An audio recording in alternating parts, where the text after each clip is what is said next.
Back in 2022, TYT covered a story involving a transgender streamer named Clara Sorrenti, who goes by Keffals. Now, at the time, she had alleged that she had been violently swatted by anti-trans harassers on a platform called Kiwi Farms. Many elements to the story ended up being false, and we unwittingly helped her promote her fraudulent crowdfunding effort. Now, a streamer by the name of Mudahar investigated Keffals and provided the receipts indicating that she is in fact a fraud. It is a lengthy video and he gets into other issues with Keffals that I'm not going to get into because we didn't talk about those other issues. But if you want to watch that video, and I highly recommend you do, you can watch it on his YouTube channel, Some Ordinary Gamers. We will also link to it in the description box. Now let's actually get into the nitty-gritty. Now, after she had been swatted, and by the way, she was swatted. That's the one thing that is true. But after she had been swatted, she launched a GoFundMe on August 9th of 2022 to raise money after the incident, and it's important to outline exactly what she claimed she was doing with the money, why she was raising the money, and how she was going to use the money. Let's watch. The video was posted alongside a GoFundMe with the stated intent of helping Clara recoup her losses, move immediately, and build a legal fund to protect her rights. It received widespread media attention, bringing in over $100,000 in donations. So, just to review, the money she raised, according to the GoFundMe page, was meant to help her move immediately for her own safety after she had been swatted, recoup her losses of electronic devices that she said the cops had seized, that they'd taken from her, and also sue the London Police Service in Ontario, Canada, where the swatting happened, and to protect her rights, which she reiterated in a later stream. To my lawyer today, and it's looking like January is the month where I'm going to be filing against the London Police Service. But she lied about the nature of the swatting itself, and we don't know what she did with the money, okay? Well, we have an idea of what she did with the money based on some of her own admissions, and we're going to get into that in just a moment. And based on her own admission, she did not use the money that she crowdfunded for the intended purposes. Now, going back to the swatting, she had claimed that she woke up with the Canadian police pointing a gun to her head. She said that's how the swatting incident went down. She later changed that story and said that the police were banging on her door, and she had to put clothes on to answer the door as they were banging on it. Let's take a look. On August 5th, I was woken up by London Police Services pointing an assault rifle in my face at my home. When I was woken up by police officers and saw the assault rifle pointed at me, I thought I was going to die. I feel traumatized. Her story then changed to an encounter in the hallway. The exact phrasing is that she went into the hallway and then saw the weapon. The email, Sorrenti says, had given out her real address and resulted in police with guns at her doorstep and her being arrested. When I went into the hallway and then saw that assault rifle, I screamed and I thought I was going to die. A month later, she admitted that they didn't enter her apartment until after she was in custody. They did not go into my apartment until after I was in custody. Pausing here to deliver some honest truth as we do in our news coverage as well. TYT is facing challenges, guys, as the entire industry is. You know who can make the difference? You. If you hit the join button below, it's going to make all the difference and keep us in business. We appreciate you. Thank you. So she went from saying that she woke up with the police pointing a gun to her head to changing the story and then changing it back. She changed the story to, no, I met the police outside in the hallway, and they didn't enter my apartment until later. And then she went back to, claiming that she was afraid for her life. I mean, and remember, Keffals had gone so far as to claim that she was a victim of police brutality and even had the audacity to compare herself to Elijah McClain, who was killed after an interaction with cops. That was the story where emergency workers then showed up and injected him with ketamine, and it was just awful, awful story. She compared herself to him, okay? She wrote on Twitter back on September 25th of 2022, every time I see another story involving an innocent black man being killed by the police, I think back to last month when I had an assault rifle pointed at me by the police and how easily that situation could have escalated if I wasn't white. I hope Elijah McClain finds justice. She also alleged that the police confiscated her computer and other electronic devices that she relied on for her livelihood, for her streaming. But her devices were actually returned shortly after the swatting incident happened, and she discusses that in the clip you're about to watch. I started a GoFundMe to move immediately, recoup my losses, and build a legal fund to protect my rights. But there were no losses to recoup. The devices were returned after 3 days. I eventually got my stuff back in like 3 days and got an apology from the chief of police. So if you didn't need the money to pay for new devices for your streaming, what did you do? We're gonna get to that in a bit.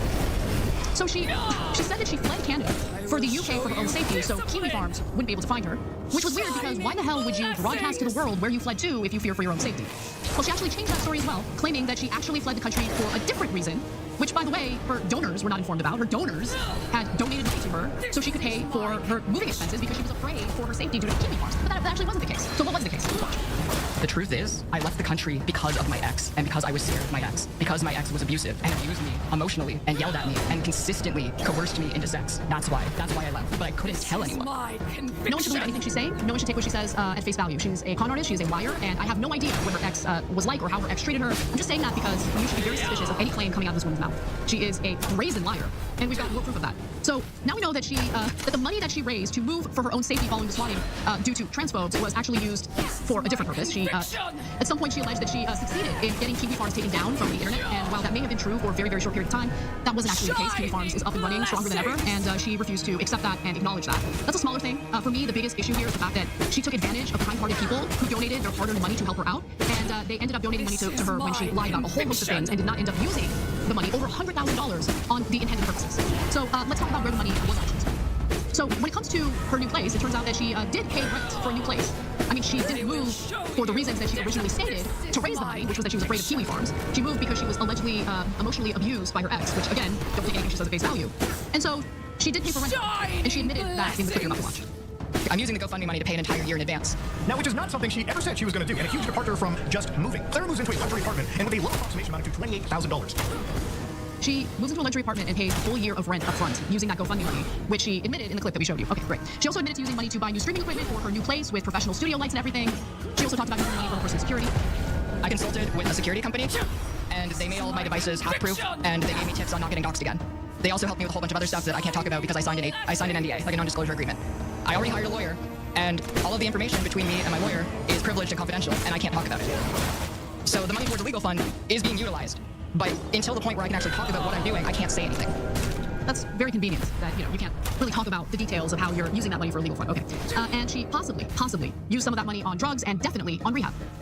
8 days into a cocaine bender, I found out that the coke that I was doing was cut with meth. So for 8 days straight, I was doing coke and meth. Started doing coke and meth and benzos, and I was planning on ordering it from the dark net. After the backlash, Claire went into rehab on February 22nd. In the next few days, I will be in rehab. The doctor said that because the drugs have addicted and medical supervision, detoxing will kill me. Now, I'm inclined to believe her on this, given that she didn't return until about a month later. Claire later admitted that she spent more money going to rehab than she ever had on actual drugs. I was in rehab for 34 days before I discharged. I went to the Addiction Rehabilitation Toronto facility, and it was one of the best decisions I think I've ever made. While Addiction Rehab Toronto doesn't have prices listed on their sites, aggregators like Recovery.com price a 30-day stay at the facility at $20,000 Canadian, and that is a fourth of the entire dollar amount. It's hard to believe that expense, on top of buying enough drugs to end up there in the first place, had no bearing on how that GoFundMe money was used. One of her mods admitted the habit went a bit into the fund money at the end. However much a bit is, we might never know. Amazing. And finally, I think one of the most damning parts of this lengthy video that Mutahar put together had to do with a damning leak from a private group chat that Keffals was part of. She talks about the money that was crowdfunded, what it was used for, and how quickly it was depleted. This is what I was shown. The first is from a screenshot from a private group chat dated November 30th, 2022. Feels really bad watching the GoFundMe deplete. The rest will cover a year's rent and my site fees if I talk to a psychologist once a week for the next 11 months. Ellen tried to comfort me by reminding me that it was an emergency fund. I kept trying to think of how it depleted so fast, and it's just so many little things. Travel and replacing furniture and helping my friends out buying new streaming gear and clothes. If legitimate, this is an admission that the GoFundMe had greatly depleted after just 2 months. Did the donors know that Keffals was going to spend the money on site fees, on streaming equipment, on all these things that were not listed on her GoFundMe page? Of course they didn't know that. Did they know that the group that Keffals was actually harassed by was not Kiwi Farms, based on the research that Mutahar did, that it was a different platform that she, for whatever reason, did not want to go after because she didn't want to draw attention to them because of what they had been posting on their platform? Listen, I feel sick to my stomach knowing that I amplified a con artist on the show. Obviously, I did not know she was a con artist. I did not do that on purpose. But at the end of the day, I'm the host and I am responsible for what I say on this program. I'm sure some of our viewers, unfortunately, donated money to her out of the kindness of their hearts because they thought they were helping her. And so these are the kinds of stories that keep me up at night because, as I said before on the show, I feel that I have a responsibility to the audience. And if I ever make a mistake, as I did with this story, I'm going to take the time to correct it and take full responsibility for it. We have made changes in how we decide to cover certain stories now. For instance, we will not be promoting any crowdfunding unless we can vouch for the crowdfunding ourselves, unless we know the individual personally who is trying to raise money. But I would also say that for all the other mainstream media outlets who fell for this con artist, that includes The Guardian, CNN, NBC News, NPR, can we get a correction from you guys too? Because they seem to never want to revisit the work they've done and the misreporting they've engaged in. The fact that they were conned by a con artist like Keffals. And there's so many people in this country, myself included previously, who trusted these sources. And now I don't trust any of them. Because not only did they also get the story wrong, they never correct the record. And I'd like to see that correction because a bunch of people around the world were totally conned into donating to this woman's crowdfund. So she could spend the money on all sorts of stuff like a year worth of rent, psych fees, streaming equipment, rehab. If people want to donate money to her for those purposes, that's great, but she should be upfront about it, and she wasn't. She lied to people. She kept changing her story. Streamers stream all day long, so it's really hard to catch those moments when the stories are changing because if you're an adult with a full-time job, you don't have time to sit around and watch a stream all day. But at the end of the day, like, CNN has the resources to dig a little deeper, and they didn't. And so I'm sorry to you guys. I think everyone who donated to that crowdfund needed answers from Keffals, and they should be issued a refund immediately. She immediately responded to this news and the takedown video, very deeply researched video that you guys should watch for yourselves. You know how she responded to it? She said it's transphobic because she didn't like the thumbnail art that was used to depict her. It's the same type of art that's used in other thumbnails to depict other people. The weaponizing, the transphobe thing, not gonna work here. The only bad person in the story is Keffals, who literally lied to people and stole money from them. Those people deserve answers. I don't want to hear anything else from her mouth unless she's addressing when and how she's gonna refund the people that she defrauded. And again, I apologize to our audience. I take full responsibility, and I'm going to be a lot more careful and a lot more skeptical of people moving forward. Thanks for watching The Young Turks. We really appreciate it. Another way to show support is through YouTube.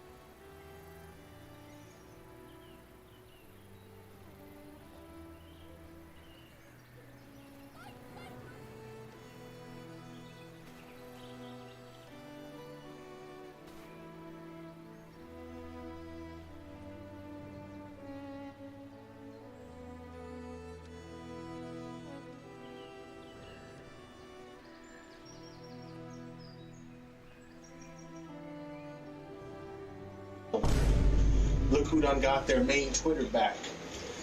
Been gone for a while, about a week, but we're back at it, boys, and I'm happy to be back. Oh, you showed everyone who the real man is in this situation, and all I got to say is this. Baba Booey.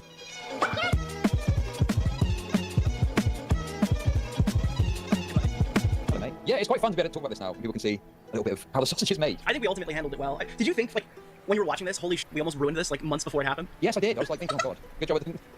That's so I funny. mean, it was out of my hands. I mean, look, I think you can see the messages there. My thought process was like, I don't want to reveal you as the person who's leaking it. Yeah. But that wasn't the concern. It was the person getting found out as being the leaker. That was obviously the Yeah, issue. 'cause, I mean, I don't know Cherry super well at that point, so I don't know if this is like a momentary lapse in judgment. Look, there are many a time people have reached out like, hey, Nick, you're the drama YouTuber, right? Can you cover my story? And then they get cold feet like shortly after and they're like, hey, actually, maybe you shouldn't do that. I was not acting with like everyone's best interest in mind when I reached out to you. Because people like will contact the drama YouTuber when they feel burned and then go, maybe this is too far, right? So I don't know how to handle that initially. If I leaked every single thing I got in a situation like that, it probably would be pretty fucked, I guess. I think when we spoke, you expressed concern. It could be like cold feet, or maybe even like fakes to trick you to get you to publish something that. But that too, 100. Well, former Keffals editor reaching out to me is a red flag immediately, right? But I mean, yeah, ultimately stuff turns out to be real. It's so funny because I'm watching like the Brianna Wu stuff happen in real time, and I'm like, holy shit, I know that reference, but nobody else does. It's like I knew that Keffals wanted to burn the Brianna bridge, who by the way did like a ton of sweeping for Tipster at points and stuff like that. Tipster's like keeping up the charade, but as soon as Keffals publicly disavows Brianna and starts thing on her, all of a sudden Tipster's there like, oh my god, dude, I can't believe you're Anna Kasparian arc, isn't that the TYT? Oh yes, Yeah. Playing they were doing a right-wing arc, like just like that out of nowhere. Right, I hope it doesn't come across as I'm defending her today. I mean, I feel like I've said over and over, I think there's a really fair criticism here.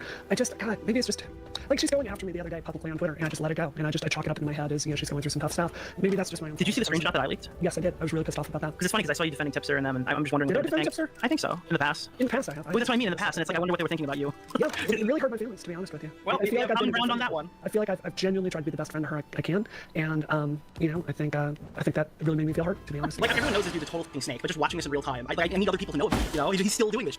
Like new community, same Tipster. Yeah, exactly. Yeah, no, of course. Well, can we just get something clear, okay? Yeah. Right? This was something that was a moment. There's a lapse in judgment on my part. Oh god, dude, I give you shit every right? single day. You never leak anything.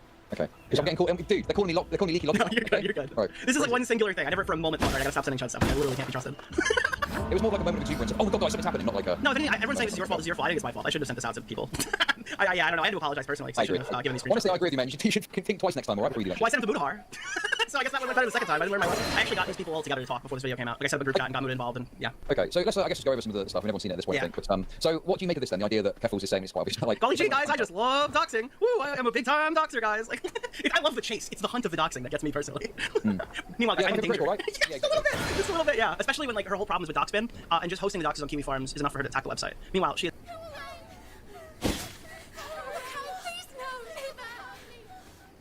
It's like no issue sending a random editor. Hey, guess what? This is all bad information. Here's all second thought stuff. Tiki wall. I'm so quirky. Yeah. Yeah, and also the fact that happened, like I think fairly soon before, like what, a month or so before, maybe. But the Keffals Vandal Bridge burnt, right? Xanderhall retweeted this, a tweet by Sundays, and the reason that I don't talk about my ex is that over the course of several years, my ex mentally, emotionally, and sexually abused me, and I never wanted to talk about it. I have nightmares about this stuff. And before Xan decided to bring this into our space, I never felt like I needed to address it. But when I saw this last night, I realized that I had to address this, because if I didn't address this, my silence would be read as guilt. So now I have to go over some of the most fucked up things that have ever happened in my life because Xanderhall wanted to win internet points against me. How did he learn nothing from what happened with DJ Mule? The reason everyone hated DJ Mule was because DJ Mule was doing abuse apologia. So.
Immediately leaving, he got himself exposed to that being revealed. Yeah, Xanderhall was objectively wrong in that situation. Probably the only Keffals W. To go at Keffals for just reminder chat, not disavowing Shuan Head randomly. It's a total guilt by behavior thing. he dug himself a hole there, and Cherry, I guess, tried to fill that hole. That's not a good way to explain that. Cherry tried to give him information, and I guess pulled away.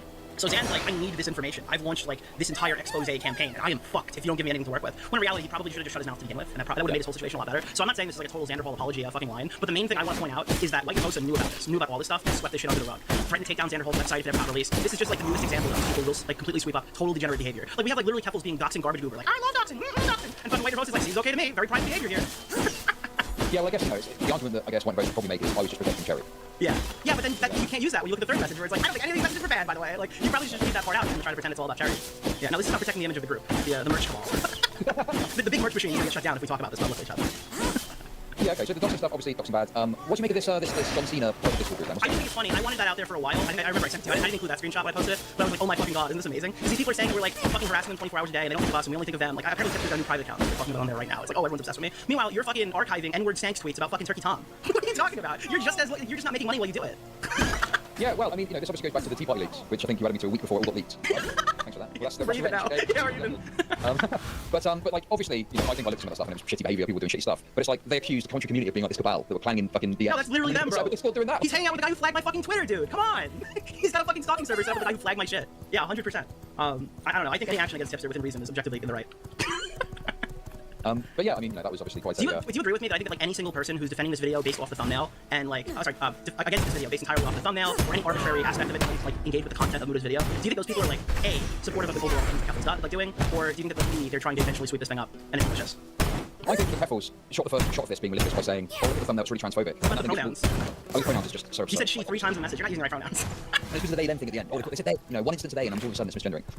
But yeah, I think Keffals is lashing out. I think that, you know, there's nothing wrong with the thumbnail. You know, there's an argument there. Oh, just leave it watertight and use a picture, sure. But generally speaking, I think they're making a fool of themselves by saying it's transphobic. Yeah. And I think people are latching onto that, and it's because maybe some are malicious, but I think some people genuinely are so wrapped up in the Keffals thing they don't want to face the fact that maybe there was some misdeeds and there was fucking fraudulent shit. So they kind of just tell themselves, oh, this is just another transphobic hit piece, which Keffals takes advantage of by saying, look at this thumbnail, it's really bad. You know. The trans community just can't take a W on this. We have to have discourse over a thumbnail. We have to talk about who drew the thumbnail. We have to talk about legislation. I understand the legislation problem. Don't get me wrong. It's, you go on a Twitch panel, you can't escape it. It's one of the main subject matters that I see discussed on stuff like this. But I feel like it's not a prerequisite when you're in a situation as bad as this. Like people can't condemn what is obviously bad. That discourse is not allowed to happen in this community. You have to look past that, and that just makes the community, of course, as a whole. This is the problem with progressives. It's not just trans people. There's no self-correcting mechanism in the progressive space, which is why you've got these nut jobs praising Hamas and pretending that the October 7th rapes didn't happen, right? It's just getting crazier and crazier, and it's not even about any public policy anymore. So I share your assessment. Like, where's the self-policing from the community? Yeah, and I think people who are doing this saying, like, dude, this thumbnail is like, I have people writing me, they're like, that thumbnail looks like a man. It has the facial structure of a man. And I'm like, dude, that looks just like Keffals with sweat.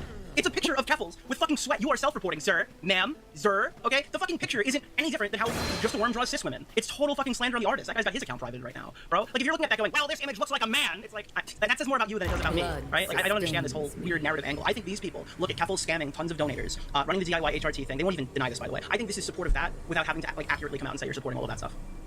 Yeah, that is another angle I've seen, which is you've got some trans people that are swearing by DIY HRD. Well, these people were totally cool retweeting Keffals saying, I'm going to trans your kids. But now all of a sudden, oh, this thumbnail is bad. It's a little interesting, you know? It's a little, I guess you can't say the quiet part out loud anymore. Yeah, for sure. I think that there is, you know, this whole fucking gender shit, okay? Which, basically, people have got this survivorship bias where they think, I'm trans, this would have benefited me, therefore it could benefit anyone, therefore I'm going to support it. But it's clear, based on the, femboy maths person, that that's not true. And there are people that are potentially getting fucking hurt by this. 100%. Right? I think if you're a trans viewer, you should be bumping Kendrick Lamar while you're watching this. Like, they not like us. You see, like, Keffals, Vosh, Tips, they not like us. They not like us. Because, like, all these people are like, holy shit, there's this huge trans panic. Everyone thinks we're fucking pedophiles. Meanwhile, you got Keffals coming out and doing shit like that. This is why people are saying that stuff about you. Avoid these people. Avoid people like Keffals who are like, yeah, dude, I love getting fucking children HRT. I'll probably like avoid them. And then maybe you can rebuild your community. Yeah, for sure. I mean, do you want to hang out with the lolicon man? Like, I don't know. Like, who do you want representing you? Well, I mean, I think they kind of made their choice with Vosh somewhat, right? Like, I don't think he's been dropping viewership since his controversy. Yeah. But I don't know. Like, you know what? Dude, after the lolicon controversy for Vosh, they put this guy. Did you see what's that group called? Brianna Wu was in it and she got unceremoniously thrown out. Oh, is it what, the trans group chat thing? No, not a trans group chat. No, Progressive Victory. Dude, Progressive Victory was looking for their newest W, and they sent Lolicon Vosh in to, like, work with a congressman. I'm hearing privately, I don't know for a matter of fact if this part's true. People are asking, like, if this guy knows that Vosh just had this huge, massive controversy, and they're like, oh, that's all online shit. He doesn't even know about that. I think we'll be fine. Like, what a fucking idiot. You're called Progressive Victory, and you sent Lolicon Vosh in there to go fucking get this guy elected. Holy shit, dude. Yeah, and they're doing, like, IRL canvassing efforts a month after his drop. Because I actually saw there was a video of Progressive Victory, and it was had Vosh. Yeah, all these people, like, conservatives are calling us pedophiles, conservatives are calling us pedophiles, and then they go and do shit like this. No, you are also contributing to this narrative. You need to stop. Yeah, no, absolutely. I mean, it's absolutely insane. I mean, you know, speaking from personal experience, I don't see people on board that stuff. Obviously, there's that stream that they had of me saying crazy racist stuff when I was drunk with jokers. And, you know, it was up for ages on the channel. And no one thought to take it down. Like, hang on a sec, this is a bit much. No, all these people are idiots. They're totally brain dead. Yeah, they don't know what the fuck. You should call it progressive sabotage. Yes, true. But yeah, I mean, I think it's been taken down now. Yeah, Keffals takes this shit personally when they say, like, you're a bad advocate for trans people or something. It makes it like a meme. But realistically, I can't think of a worse one. Like, this person literally fucking took your money. They took your job, bro. I don't get it. What is, like, the ethical way to do this? To have kindness for someone that's going through something difficult but is making bad decisions, but also hold people accountable? Because it feels like we're going to those extremes there, right? Like, we're Metric looking has the to be other way. hurting people. It has to be victims. And I think that there are in this case. I think Who that is the victim? Who's the victim? $100,000 of child money. I'm the victim? Me? Yeah. I'm the victim? Yeah. Well, no, it's not just you. It's every single trans person who has to make a GoFundMe in the future. And people go, well, where's my money going this time? I thought this was going to someone whose life was in danger, and they spent it on fucking a GoPro. I think it's a little. I hear what you're saying. I think the long-term answer for trans healthcare cannot be GoFundMe. So I think No, it's a little but it bit is of right a- now. yes. That's the current state of I think it. It survives off of goodwill. Yeah. Dude, seeing Itinerary, that was one thing I'd known for a while, and it makes so much sense. So this is what happened, right? This is the fucking actual catalog of events that happened. I'll take you through it, all right? Keffals gets fucking swatted, okay? Then Keffals comes out and fucking says, I'm in danger, okay? The police now know my whole predicament, and the only place that I could be safe is Ireland, because there is no doxing in Ireland, okay? There is no doxing in Bossing Say. Even though the police in my neighborhood know that I've just been swatted, and know that they just put out this fucking false thing about me, okay? I need to go to Ireland because Ireland is a safe haven from doxing. The Kiwi Farms doesn't operate in Ireland, okay? So she flies across the fucking country, right? And she's still maintaining, like, I'm in danger. While I was posting pictures of where she is, there's like a tweet that went out that was like, oh, Ireland is huge, they'll never find me. Meanwhile, she's staying with someone who's already been doxed. Address is already out there, right? Then she spends the I'm in danger money to buy an IRL streaming setup to go to a place where a bomb threat was called in, okay? And saying, like, I need to stream from this place that Kiwi Farms is actively targeting with the money that I raised because I'm currently in danger. Then, after all of this, she realized, holy shit, none of this makes any fucking sense. Guys, I left because my partner fuck out of me, and I stole all the money and I used it to get out of the country, and I told you it was because of swatting, but I actually wasn't in danger. What I was actually trying to do was provoke Kiwi Farms so I can get the website shut down that didn't dox me because that was dox spam. Also, saying that on a stream called I Was Raped. And it's Xander Hall's fault. Do you remember that, bro? She opened up, she's like, I need to talk about my graphic sex assault with tits in the thumbnail because Xander Hall retweeted someone on Twitter. I have nightmares about this stuff. And before Zan decided to bring this into our space. You knew what the fuck you were. That was the hardest intro I've ever talked about. I need to graphically relive my beep boop because Xander Hall has retweeted my ex beep boop. That's why I took your money. Like, holy shit, dude. This person is demonic. They lied the entire time. Yeah. Yeah, it was so odd because they completely flipped their story, and like because them getting doxed by Kiwi Farms to the point to leave the country was a big pillar that what the whole campaign was built on, and then that was taken away, and it was actually my ex-partner was being abusive, and nothing seemed to change from that camp. They didn't go, hang on a minute, that seems a bit fucking wrong that you lied about that. It was just kind of accepted as a new narrative, and Keffals got, I believe, at the time in the stream, loads of support. Oh my god, that's so bad. I'm so sorry for you. You know, right? Crazy. Yeah, the woke tweet is that Kiwi Farms didn't do the things Keffals accused of. The base tweet is that Kiwi Farms didn't make trans people kill themselves either, and that Keffals stands with dead trans people to try to grift her argument because she has no actual basis in reality to argue from. So she invokes people like Terry person who actually were not killed by Kiwi Farms to try to gain sympathy. Keffals does have a temper. I've got a temper. She wanted to strike back and destroy them. I think that's She's doing it by wearing like the trauma equivalent of blackface. She's You can make recounting all your the own stories. assessment Like, if that's she's talking good or about like bad. dead people. I'm saying there's another possibility of what her motives are. I know, but she's talking about dead people in comparison to her own story that didn't happen. You understand? Like she's like pulling up people who killed themselves and using them as examples why we need to push her story that's not real to take on a website that didn't specifically harm her the way she's claiming. Sure. And not actually going after the real perpetrator. Sure. And then I asked her about it and she told me, well, I don't think there's enough momentum. So you thinking about this like it's an op? Is this like a business move? Because that's how she spoke to me. That's what I got from this. Yeah. Is that this all fake? It's all fabricated. You know, I'd have to look more into this story to say. Maybe it's just because my audience has shifted to a bunch of racists, bigots, and doxers. But I feel like the Kiwi Farm stuff now, I no longer really care. I'm like, yeah, fucking use Kiwi Farms. Like, no one seems to be like, no, you can't use that website. Like, I don't know, it feels like it's changed a bit. I think there's a bit more, in some ways, the Kiwi Farm stuff, I think it's led some people, like me included, to recognizing it's not nearly as bad as people make out, you know? It's kind of As someone whose address is on the site, I mean, there are certainly negatives. But no, I mean, yeah, I think a lot of it's overblown. I actually responded to a Kiwi Farmer today on my main Twitter. Okay. Oh, you read the tweet, yeah. Because the person on there was like, leak everything now. And I go, like, I gave you most of the Keffals stuff through Mutahar or just through my main Twitter. But like, tipster stuff, I want to give it a couple days to sit. You know? You know, I've seen this before. They love it when stuff just gets leaked and then it's all accessible to No, because I genuinely think if you leak it all in one day, you don't really get the actual effects of it. Like, Tipster's having the worst day of his life for the last 2 days. What is me adding more nuclear shit to the pile? Gonna do that now. I need to wait till Tipster thinks things are good and then hit him again. That's how you effectively damage people. Yeah, no, exactly. I think there's a balance there. It's like, if you get something, yeah, you want a bit of control. It's like if a, you know, not to call ourselves newspapers, but if a press outlet gets some information, like the cabal thing or whatever, they'll do it over a few days, right? They'll do like, okay, here's your new, for you, here's your new tip 10 for the day, boom, there we go. Well, because also he only found out Cherry was the leaker this morning, like not yesterday No way. afternoon. Well, maybe it was maybe the night, right? But anyways, they wiped Tipster wiped all the DMs with Cherry from Redact.dev very recently. So now I think he knows what I have. So now it's a little mind games, you know, a little fun mind games. I've actually got just a couple of questions here. Sure. The first one, well, I'll do it the other one. So this one here, why do you think the Keffals went after the farms and not website zero? Well, I asked her this twice publicly, and my response to that is like, I think that all of these people.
people have like the difference between me and Keffals and other like things on QB forums is Keffals has a whole thread, and it dialogues her porn history, right? It goes through like all these other like her Canadian Communist Party stuff. There's stuff that she probably doesn't want to be publicly accessible. Whereas for me, it's like this guy's really fat, and this is where he lives, right? Like I have no problem with the site existing because I don't have the sordid history of shit that Keffals has. That Keffals probably doesn't want people to see. I think that a huge percentage of people who are super anti-QB forums are anti-QB forums for doxing, but I think a content creator perspective is this is like the archive of stuff that I don't know a moderator that I can get taken down. I can get a YouTube video taken down. I can report that for harassment. I can't get this fucking archive of everything I've said and done removed off of the internet. And that's kind of my wake up take on QB forums is a lot of these people who really don't like the site probably have done really heinous fucking things in the past, and this is the last.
Avenue to host that information one Google search away that you can't get taken down. I'm just getting information here now. The dam is breaking, and about an hour ago, someone called Starboxsphere, who was like a trans Twitter account with a bunch of followers, has done a thread shitting on Keffals. I mean, you kind of have to, right? A huge portion of the trans audience spends their time donating to GoFundMes for people, right? Like that's a huge aspect of being trans on social media. Is that these people need surgeries, these people need like housing, they're being chased out of their house by like abusive people, partners, and all that shit, right? So like, you have to like have some sort of trust in GoFundMes. If you take advantage of that trust, people won't give anyone else money. Yeah, no, absolutely. I mean, we on this channel I spoke about before. I'm having facial feminization surgery. I'm having bottom surgery. I'm having this surgery. I'm getting kicked out. Give me money. Give me. Very common thing that you see is the GoFundMe trans industrial complex. I think is what I think of it as. Yeah. And I think this is very shaking the trust of that.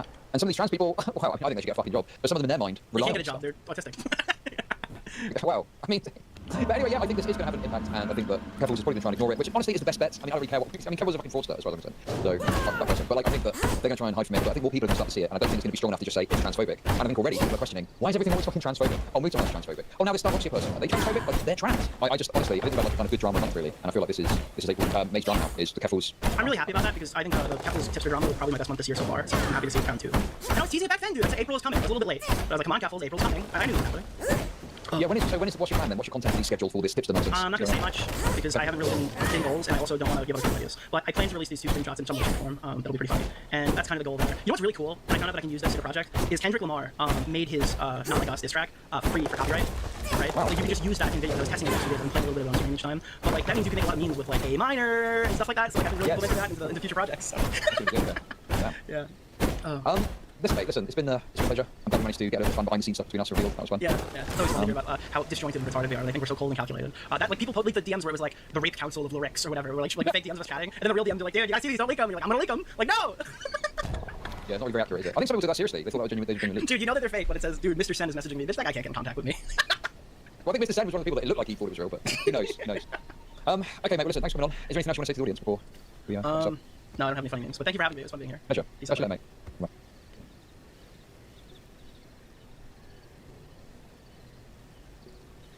Hello. What's up, Rihanna? Hello? Rihanna? Yeah, that is Rihanna Wu. Oh. You didn't think it was me? I'm not a YouTuber, dude. Why would I have, like, that YouTube channel is like my pinball machine malfunctioning and showing, like, clips to technicians. So, no, yeah, that's right. I don't know anything about, I know you were big during Gamergate, so yeah. I figured you were just had, like, a big YouTube channel or something. No. I've never been a YouTuber at all. Yeah. Okay. Fair enough. Well, I just want to warn you, we are not the kind of guys to have like the trans conversation with. We're kind of except for Beckett. No worries. Yeah, so I was just listening to your show. Just listening to your stuff. So if you want to give or clarify, you're welcome to. Right? Oh my God. No, I think you're right. I mean, like a lot of people, Jenny was telling me she thought that statement came off as defending Keffals, and I think that's fair criticism. I obviously can't defend any of the shit in that video. I contributed to Keffals GoFundMe. It was, disappointing to see how some of that was spent. So I don't know. I just wanted to say, like, I obviously can't defend that. Don't defend that. I just, like, watching it, I wanted to see a sentence from him just acknowledging that, healthcare for minors is being dismantled in the United States. And to me, it's exactly like abortion. If you take away women's access to legal, they're going to go get it in illegal ways. And I think the same thing is true for minors. So, if we're serious about keeping kids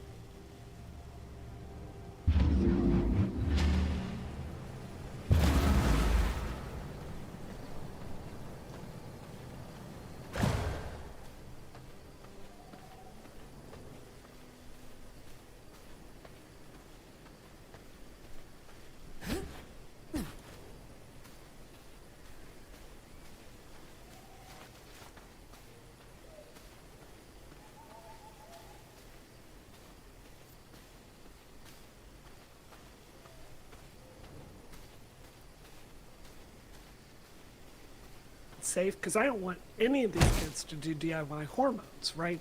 We've got to get really serious about funding this area of public policy, if that makes sense. Mm-hmm. Can I ask you, like, I'd 100% agree with you, but yeah. my thing would just be I just disagree with the money should be spent kind of deal, right? Like, how do you mean? I personally don't think, right, that you should allow them to alter their bodies in such a way, right, at that young age. For example, I'm all for funding, mental health specialists, stuff like that, or programs to help them cope with it in that way until they are older and they can, you know what I mean? That would be my approach. But again, I'm not a doctor, kind of deal.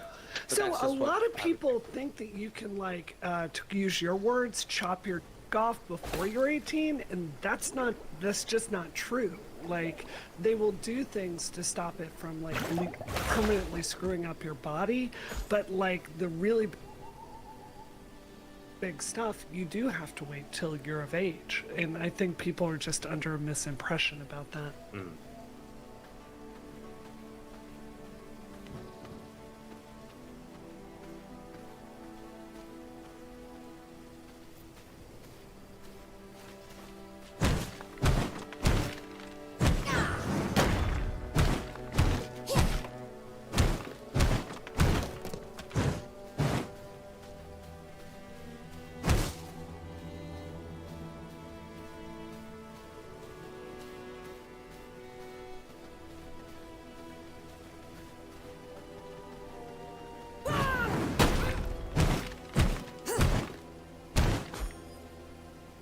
So I've got some general questions about this whole Keffals stuff.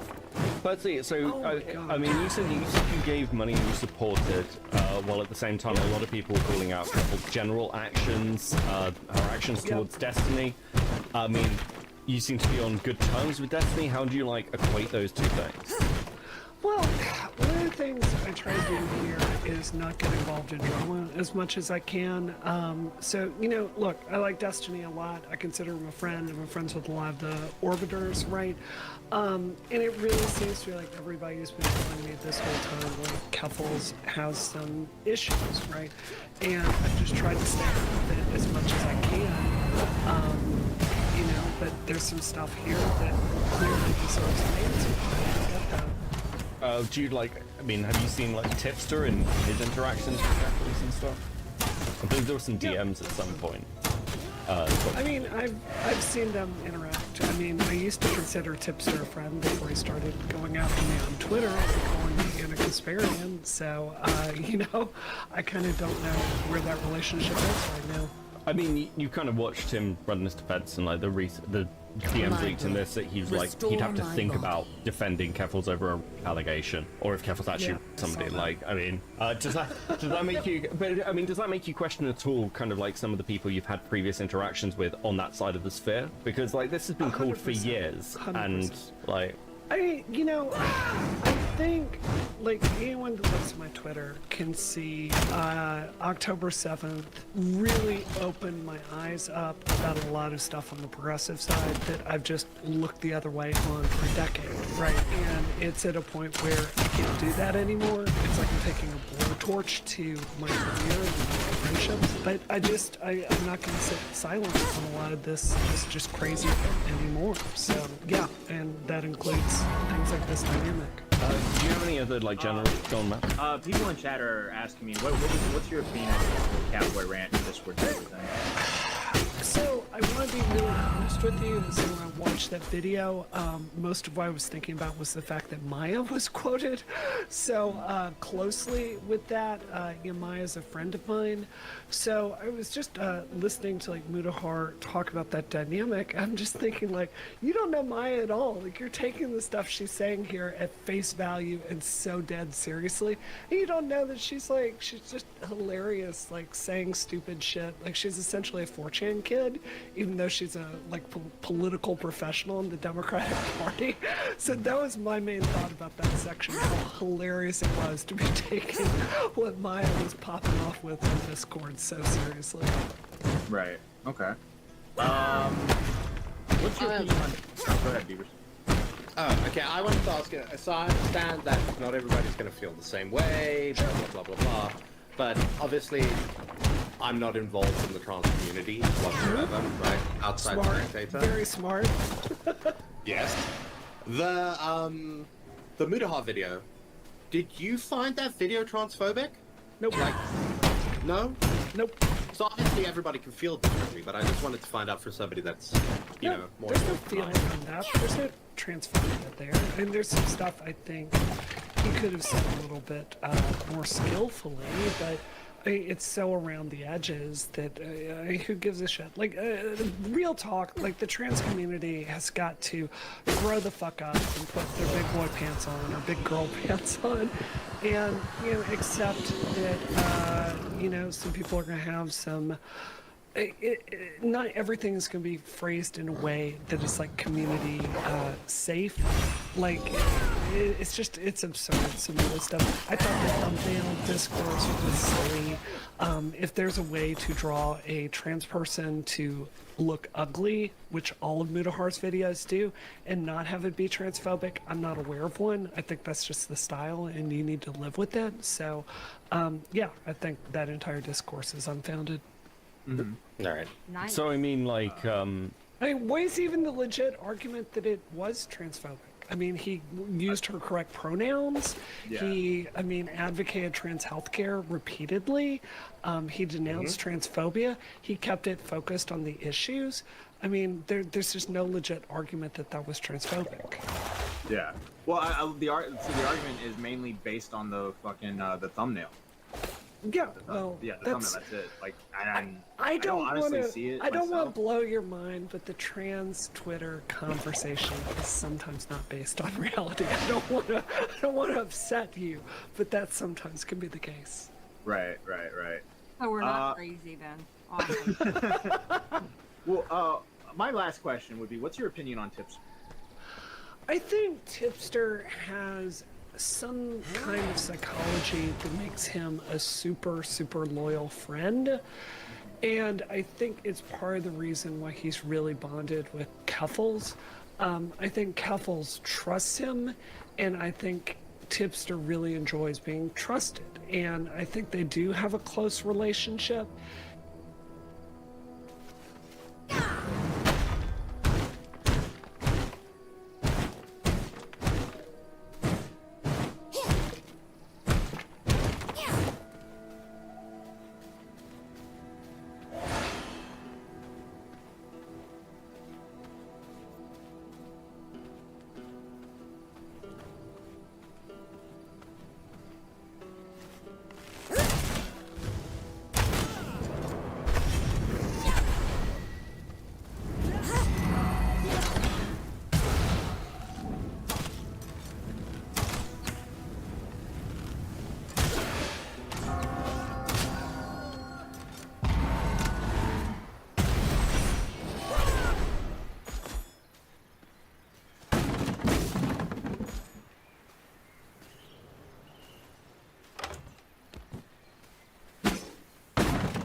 And I think that's kind of beautiful because Keffals, like her or hate her, she is someone dealing with a lot of trauma. And I think she really worries. I think she looks for people to surround herself with that she can really trust. And I think they found that together. You know, that said, I certainly have a blind spot with some of my friends. It can cause me to miss things. And I think, you know, Tipster has that in some ways as well. So like, okay, this is where I think I'd push back on you because I don't think that's. I think Tipster desperately wants to have friends. From what I've seen, I don't think that's an out there take. But I think, you know, it's like. Keffals has shown herself to be, and I think this is why she's a terrible person to have been platformed and pushed as hard as she was, as somebody who doesn't actually give a shit. Like, with the Vosh stuff, Keffals was quite happy to throw Tipster under the bus to save her own skin and then run away and leave him to clean up the mess. It's not something you do when you give a shit about somebody. And again,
again, like, the signs were all there, so when you've got, like, in the future, are you now going to look at kind of like people who are, I don't know, getting that bit of activist clout and kind of like more carefully assess like the damage you could potentially do from like platforming and promoting these people? Because you're not a small voice.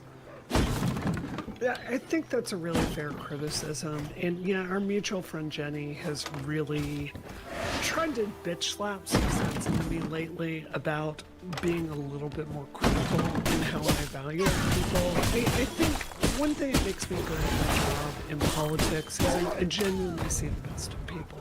And I think when you're trying to lead, you reflect that back on people in a way that makes it's constructive for getting things done. But I clearly have a blind spot at the same time. So I think when it comes to the progressive sphere after October 7th, I'm really having a realization that there's a lot of toxic shit that I've just been part of that is not good for my country. I don't think it's good for your country. And I think we need an honest discussion about this. You look at my Twitter every day, it's swear to God war. These progressives hate me now. And that's fine, because I don't particularly like them either. So I agree with that assessment. Do you think of the accusations that, like, in the most uncharitable way, because I want to stay slightly neutral for purpose of this, like, of this Discord being a pink pilling zone of trying to get vulnerable people who may have like other issues going on and being like, hey, have you considered that you're trans, and then pushing them in that direction?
I literally tested everything before the stream, and then it breaks in the middle of that. That's fucking annoying.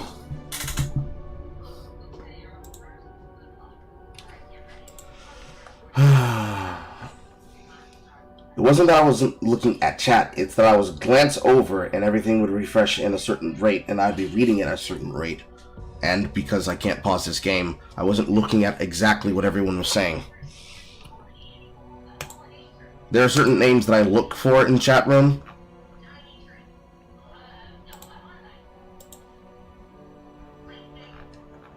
There are certain names in chat that I look to look at specific things that are being said. And when I saw Horror's name come up multiple times, specifically with capitals, that's when I was being able to notice things. Also, drop the fucking 1 hour silence shit, guys. It's not helping. That doesn't actually communicate information to me that I can actively use.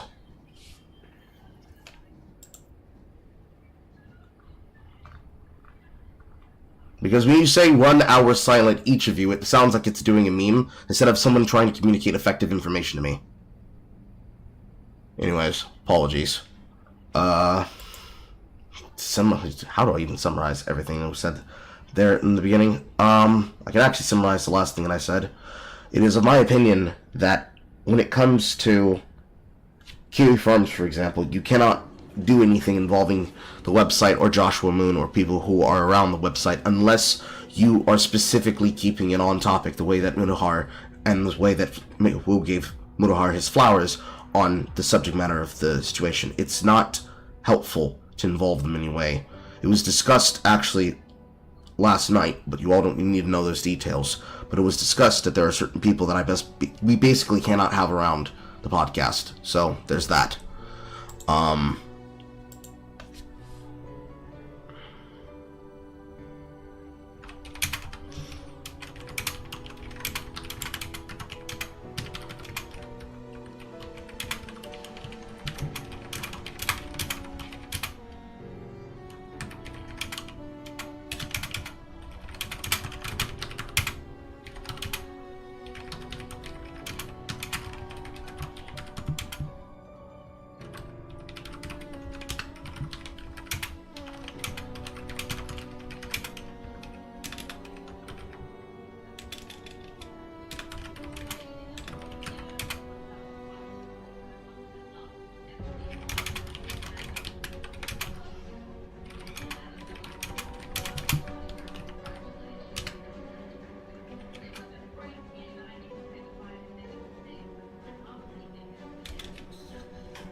That's the second thing.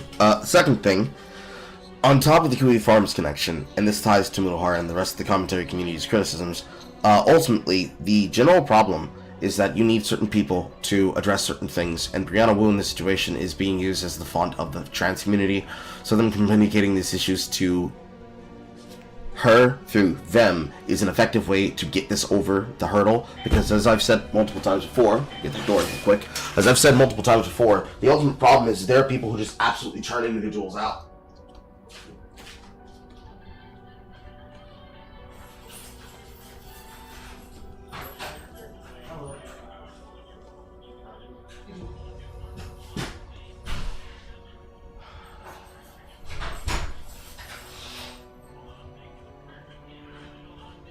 It's not something that should happen very often, but it does happen even in my chat room and in my audience. There are certain people who that when they speak, I don't necessarily ignore them, but my mind and my ears and my eyes go blind to them. I will actively ignore the information because in my brain, when this person speaks, they're not really always talking about anything important. Bad habit for me, but I know why I developed that habit now, and it's because when I first started my career, I would like to hear from everybody. And yesterday was actually a part of the demonstration of the information about Bisex, Shizzy, as his name is. And he just refused to take accountability. And his worst glazers effectively were incapable of addressing problems. When it came to discussing things, I'm inside the broadcast room now, so in case something like that happens again, you can tell me, or I need to just make sure I sit inside the broadcast room, so when something like that happens, somebody can communicate that to me directly.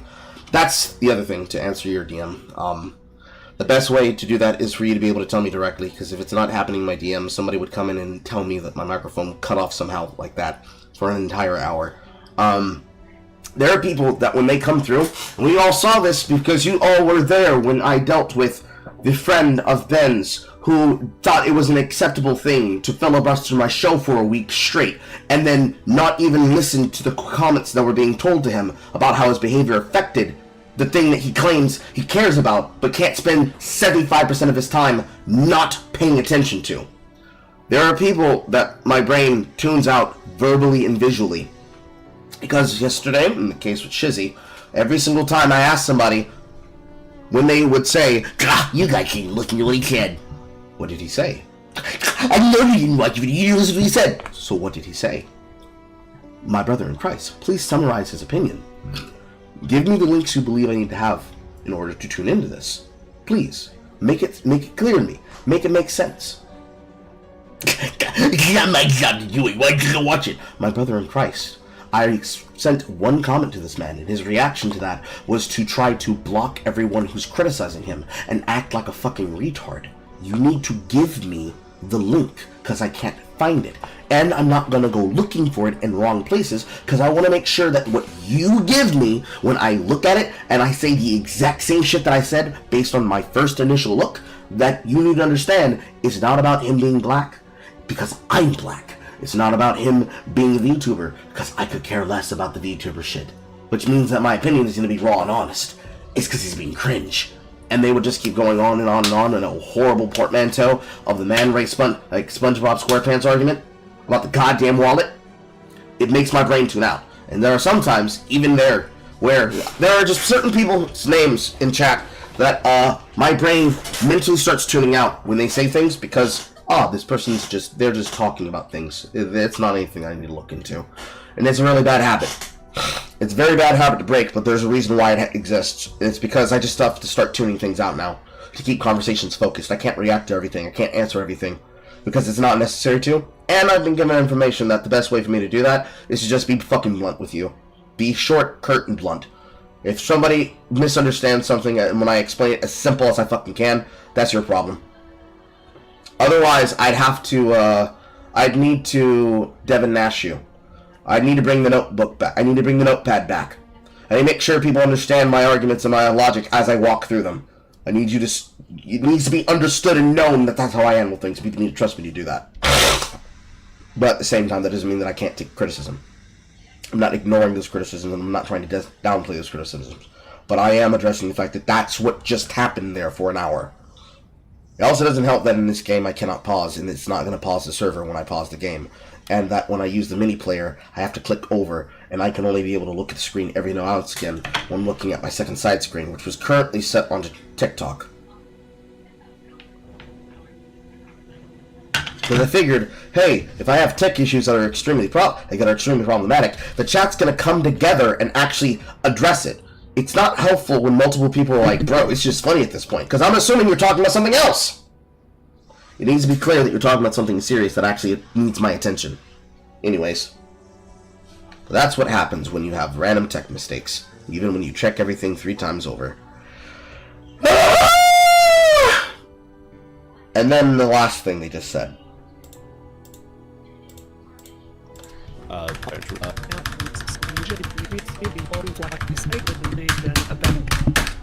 Being a little bit more critical in how I evaluate people. It is of my opinion and belief, based on information that I've received from other people.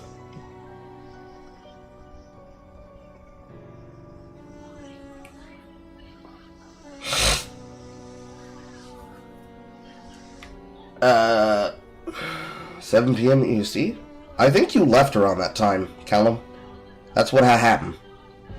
I think you left around that time, because right after that had happened, I went over to the thing and then I came back, because there were about 5 people who were waiting, including Grace. But you probably went to bed early. But if the link should be posted on the server, and it should also be posted, and if it's not, I'm going to go post it there now. The link should be posted on the server, and if you have the ability to go to the link for the broadcast, you can be able to rewatch the broadcast properly. So, who is tagging me in this?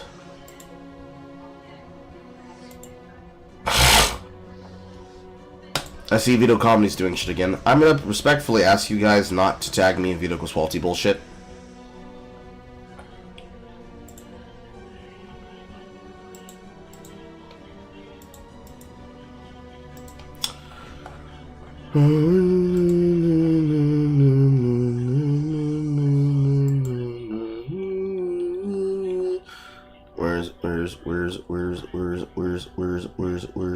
Here it is.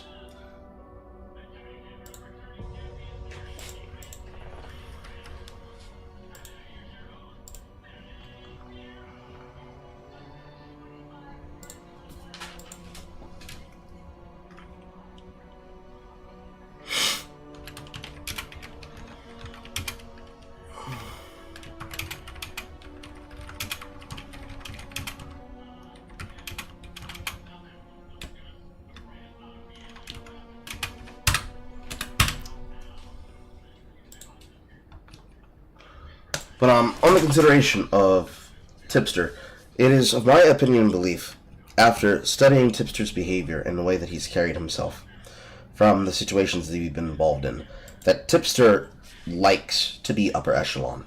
He likes to be inner circle. Because he likes to believe that he has information that nobody else has. And unfortunately, this means that it is very hard to disabuse him and Keffals of this behavior. Because Keffals and Tipster and other people who behave like this are people who have the confidence to act like an asshole because they perceive themselves to have things that other people don't have. And this nature of believing themselves above reproach because they have the real information is an annoying factor that is very, very, very hard to recompense in the roundabout ways that it has to be addressed. It's a very deep, considerable issue that is very hard to address simply because it is a goddamn problem.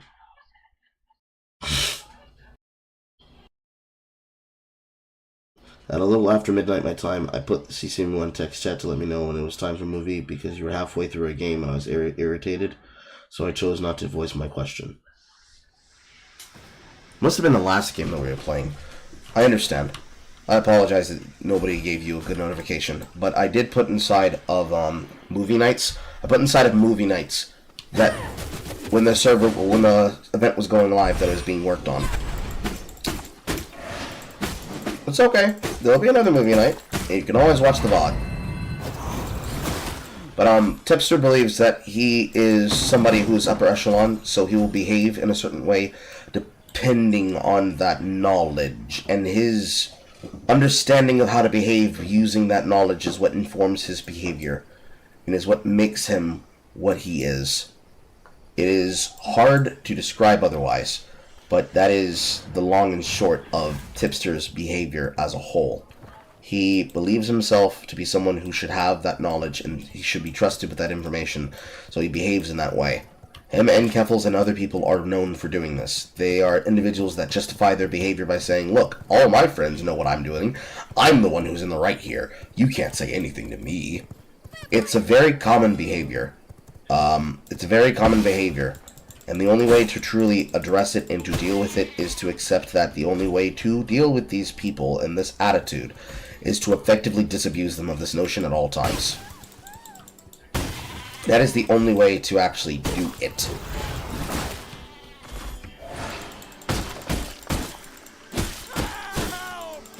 I wish they weren't like that, but yeah, it gotta be like that. Because if you don't do it that way, you are effectively not really getting to the brass tacks of what's causing the problems. Because Keffals' problem is that Keffals was platformed by another person who should have never been platformed, who then platformed another person in turn. In this case, using Tipster as a bodyguard to control who would have access to information and who wouldn't. As well as all the normal things that go about when somebody tries to stop people from having access to information, which I've talked about at length before. But it goes to the point of, here's a person who's willing to lie, cheat, steal, and pillage, that will say everything about them is right, but in people who judge them for, quote, doing what they do are not to be trusted allies. But when But when Tipster does what he does, and Keffals does what she does, we're meant to just take their word for it. We're meant to just accept that, listen bro, nobody could have ever done anything wrong. Nobody could have ever foreseen this happening. It's like, yeah, we could have. And you could have not been a fucking spurg when you did this. But you were a spurg when you did this, so what were you going to do next? These things inform behaviors. And it is what controls the levers of power as it is. In my opinion, with people Nicholas Diorio, I don't see them as people who should have that lever either. The lever should never be controlled by a person. It's controlled by, is this something relevant for the situation? That's what's supposed to control the relevant level of trust, information, and power. If the information is solid and the person delivering it is delivering it in a way that it can be communicated and digested, it should be accepted, and nobody should be trying to stop that information from being seen and heard.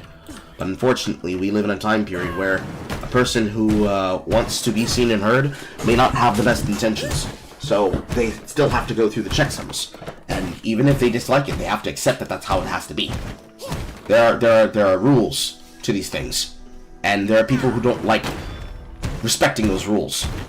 However, further past the point of tipster, I have misgivings about any person who does this because everybody should. In a business, ironically enough, Nicholas Zero said itself in his own video, people are willing to cover news and drama. It's just that, are you the ones making the most money when you do so? I believe everybody should get their bag. We can all be eaten. I'm very much a proponent of bringing people who have a right to have claim to things being brought in on the ground level and being able to have the right to say, yeah, I deserve to have my flowers here. I deserve to be given some credit here. I helped make this possible. I helped do this. I helped do that. That's something that should be allowed. That's something that needs to be accepted. That, yeah, guys and girls, and men and women and trans people of all kinds, if you earned the stripes, if you did the work, if you put in your dues, and someone denies you of what you believe you were deserved, hard work, effort, stolen, because somebody else decided, nah, I want to get the credit. I want to get the glaze. You definitely have the right to be annoyed and upset about that. And in terms of trans narratives, in terms of trans platforming, Keffals definitely did steal from people who probably better deserve that position. I don't care if they're trans, I don't care if they're cis, I don't care if they're what, it doesn't matter. These words shouldn't matter, this shit shouldn't matter. But even then, I still have misgivings about people like Brianna Wu too. So I take all of this with a grain of salt. Because the question I always have in the back of my mind is, does Brianna Wu truly believe this? Or is this because they understand that they could never be able to defend this person in this situation? Are they only willing to do this now because they realize that people are wise to the techniques and tricks of Goo Brigade? Or they unironically understand that what they did was a sin, and now they've unleashed a kraken worse than what it was ever done before in the past? These are the questions that enter my mind that make me think about these situations. They're what I meditate on and think about while I hear conversations like this. So I'm not just sitting here passively playing the game when that happens. I'm actively looking at the conversation as a whole. If I were to have the thumbnail open, if I was to have the can you type them? If I was to have the notepad open, I would definitely have a section on this addressing my concerns of, is this how they feel because they were caught? Is this how they feel because of how they do things? Etc.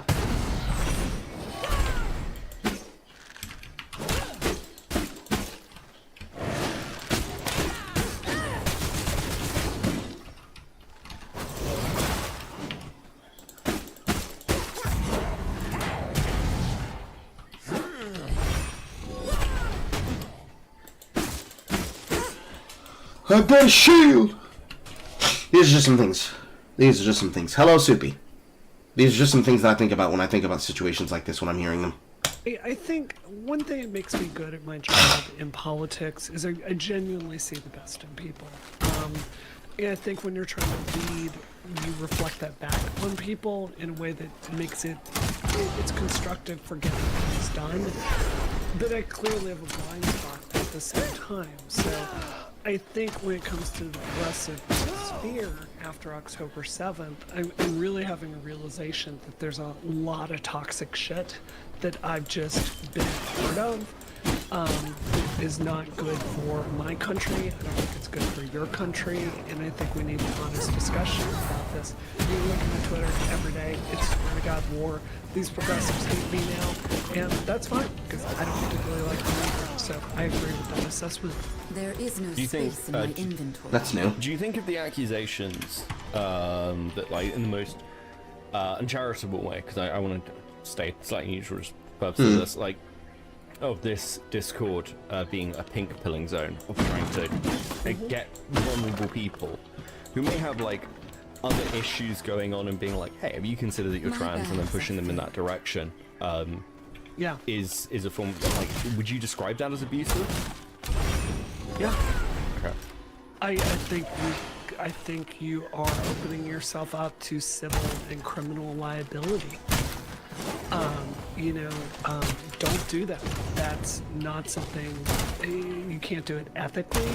You can listen, like if you're a trans person, you can listen to a child, you can try to relate to a child. I suppose you could try to be a child's friend, but to push them to transition, no, your only message, well, you need to go talk to a doctor, like leave that to professionals. That's not appropriate, period.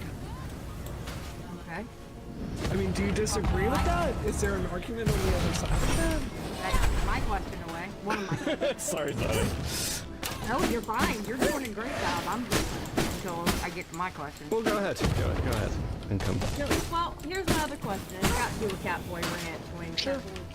That Catboy Rant. Did she run it? Did she run it? He was on that Catboy Rant Twitter was Keffals.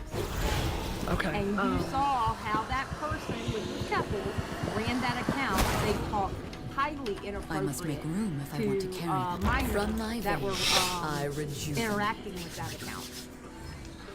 So, Enough Weasley, I literally, like when I watch long YouTube videos, I don't watch it the whole time. Oh, look, listen reinforced to it, plank. And if that was There in is there, no I missed space in it. my I will inventory. rewatch that and I can ask tell me you about where it it's later. at. Sure.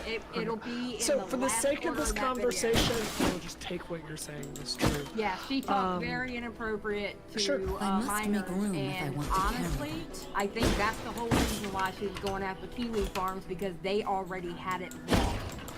Well, I would My say bags this. are I full. think it is, I think you should not talk to minors in a way that implies anything sexual. I do have to say, so this is one of my issues with Ludahar's video, that if you spend any time in the trans community, it's just an irreverent place. It just is. It's a really incredibly dark sense of humor.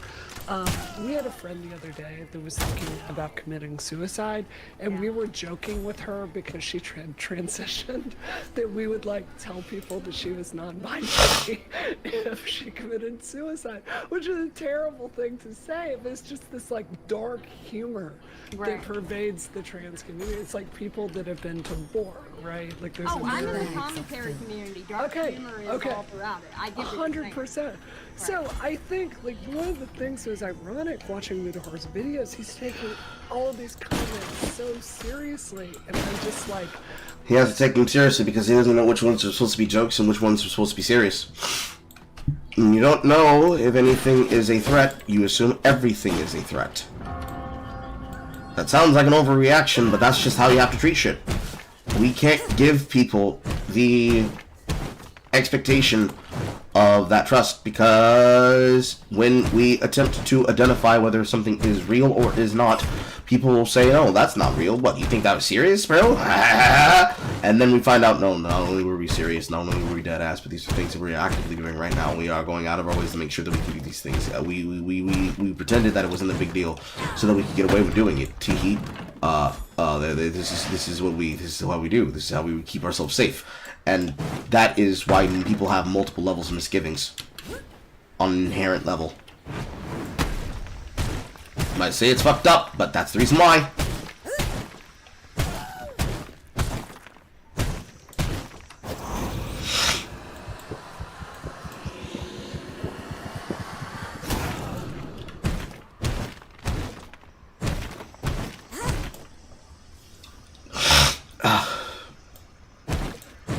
I hear what you're saying.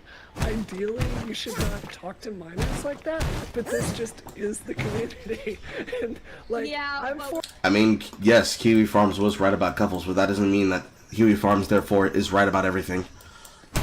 When a person is right about some shit, you give them their flowers. In the terms of this, individuals that were on top of it, as well as the site as a whole, was, quote, on top of it here. But you also need to understand that Kiwi Farms has an unfortunate level of just unfiltered hatred for trans people. They will say, haha, you see, I was right about them, which means I was right about all trans people. And you don't give them the chance to say something like that.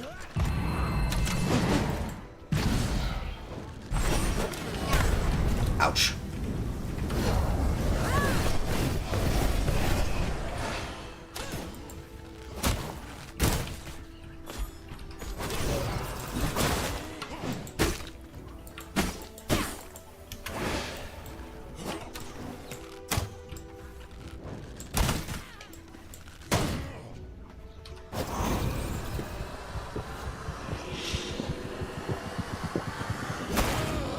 There is no space in my inventory. 46, and I still talk. I talk like this, right? Yeah, and I get what you're saying, but you need to go watch that video because there was a picture that she tweeted out with a child like under a desk or whatever talking about big dicks. Okay. Dick. I can't defend that. Or big jets. I can definitely understand dark humor. Again, I'm part of the commentary community. These guys are rough, to carry that. okay? You know, but at the same time, when it comes to children, I'm not playing. I completely agree. You should stay away from children if you're an adult. 100% with all of this, and it's not a game. From my veins, I rejuvenate. I think there is a tendency that pervades a lot of online spaces. Excuse me, I'm a little bit hoarse today. I think there's a tendency with online spaces to dance past real-world issues and to treat it like it's a game. And I have to say, as someone who actively avoids lawsuits, like I try to live a lawsuit-free lifestyle, it amazes me some of the things people do and say just because it's so actionable. And, you know, doing this stuff with children, it's just a lawsuit waiting to happen. Yeah, no, absolutely. Yeah. Absolutely. And, you know, I don't know. It's the last quarter of that video. It has to do with the Catboy Ranch and up, and watch it. Just watch it. And I'll you'll go see back what and I'm watch talking that about. again. I was, yeah, 100%. Because I'm like you. I'll listen to videos first, and then I'll watch them, because that's what I do that content. So, I mean, I get that, but definitely watch that Blood last half, and you'll sustains see the tweet, not just what he's reading out and it's saying. Just watch it. Because it made me very angry. I was holding back tears. My bags are filled. I hear what you're saying. I guess I'm just saying, like, you know, the trans community is super irreverent, and I think it's really hard to take. I think that you can't take any statement, like, we all agree on the minors issue, but it's just, you can't take all this stuff deadly seriously. That's all I'm saying. Yeah. Well, I think like you said, you know, you acknowledge that you open yourself to a lawsuit. It's not really appropriate, but I think the difference And not between... a civil lawsuit. I'm talking about going to jail. Like, that is entirely reasonable to imagine the police coming and charging you with, what would it be, corruption of a minor? I mean, shit, poisoning, medical intervention. Jesus, I don't even want to think about it. Like, this is, don't do this. Like, don't do that. It's like the one minor that was taking the DIY. The one minor, their levels didn't even change. Right. Well, then something was wrong. But with something that they learned how to get on the web. You know. But the point that I was going to make is it's a little bit different. You know, you're saying that, you know, the trans community, at least online, just makes these jokes or whatever. But I think the real issue with it is like, okay, I'm in the commentary community. I tell some really fucked up jokes all the time, right? Sure. But I don't interact with minors. No, I don't either. Right. That's one of the issues with that. Is you make jokes like this, you do things like this, and then you're trying to be a safe haven. A lot of them, right? And it's not appropriate. I think that's fair. I think it's challenging. You know what? I think the kindest thing I would say here is Twitch, right? And I think it's got to be really challenging to be a public figure. Like, I have a member of my family that's a huge Keffals fan. She transitioned, you know, a long time ago, you know, she was our age, and you know, it's like that just is kind of the people that are going to be reaching out to talk to you. So, and like I said, I didn't see this part of the video. I can't assess if it's true or not, but I think it's probably got to be challenging for anyone on Twitch to avoid interacting. So that would be my guess. On Twitter, though? How I talk to people all day long on Twitter. I don't know how old they are. Okay. But I also don't put sexual stuff at strangers. Yeah, because I've been married exactly. for 16 years. Well, so but these stories coming out of like leftist discords and like keep this simple for people who don't know Twitch poll as well. But like you and I both know names of people who have had a wide range of accusations against them of having minors in their discords with no role control, sometimes actively knowing that they're minors, sharing not safe for work art, having sexualized conversations, and this isn't new. This isn't like Catboy Ranch is like unique in this way. But like, so again, like I suppose like one of the things that's being thrown back towards you with like, oh well, Keffals now is somebody who you can say this about, and I know that you've had this thing since October, but it's also that's a lot to overlook, right? Of different discords and communities that have been running for years, seeming to have these inappropriate conversations and relationships with minors. So, and this is, you know, again, why people are going to say, well, are you just going after Keffals because you dislike Keffals at this point, and you dislike Tipster at this point? I don't think I'm going after Keffals. You're asking me questions. My bags are filled on it. You know, it's not really my. I don't think I've said anything that should make Clara feel attacked today. But you addressed questions and you didn't say transphobia. You didn't address it the way that Keffals would want. Have a really big problem with lack of moderation. You know, it's like you've got a YouTube star. Like they start off, it's essentially a teenager or a young 20-something shooting out of their bedroom with shitty $20 lights from Amazon, right? And then they're trying to build a Discord community, so they loop some people in to act as moderator roles. You're desperately trying to find good people. They're all volunteers. No one is getting paid. It's not surprising to me in a system like this that the outcome is very. It does not have a lot of oversight for minors. So, like, it almost feels to me like Discord itself, the product, has a role to play in this. Like, it's not engineered in a way to make that safe. Like, you're essentially trying to scale communities without any protection there. So I don't think Keffals has a monopoly on any of this. Okay, well, I'll hand it over to Muda. Well, yeah, Muda just joined us. Yeah, I'll just hand it over. Hello. I just kind of slipped in. I heard. No, we had the door wide open. Don't worry. Bro, look, I just got home this whole weekend. I'm out in like fucking Pennsylvania and shit, and I just managed to. I got home like almost 30 minutes ago. Right. But yeah, so it's just been a wild weekend. You know, transphobic.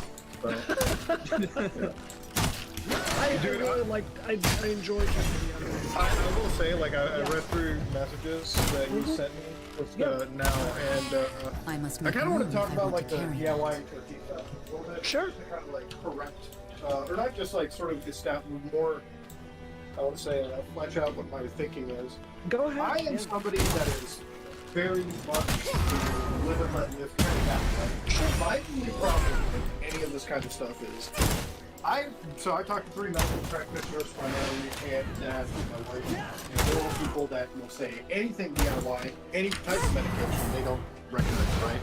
Sure. I don't recommend it either, 100%. And my thing is always, people kind of look at any video I make through the lens of U.S. politics, which is why I also bring the U.S. as I mentioned. But my view on this is very much from like a Canadian perspective, which isn't perfect, but it's certainly a lot better in some states in the United States for sure.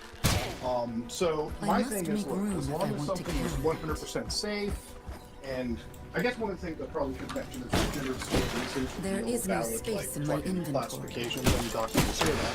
Sure. I just wish that there was a system it's one thing I have to support. Like, if you want this to be accepted and legal and no issues, then that's the only hurdle to cross. I don't think that until then there should be any form of, or you know, there shouldn't be the other extreme end that should be promoted, right? Like, oh my god, yeah, 100%.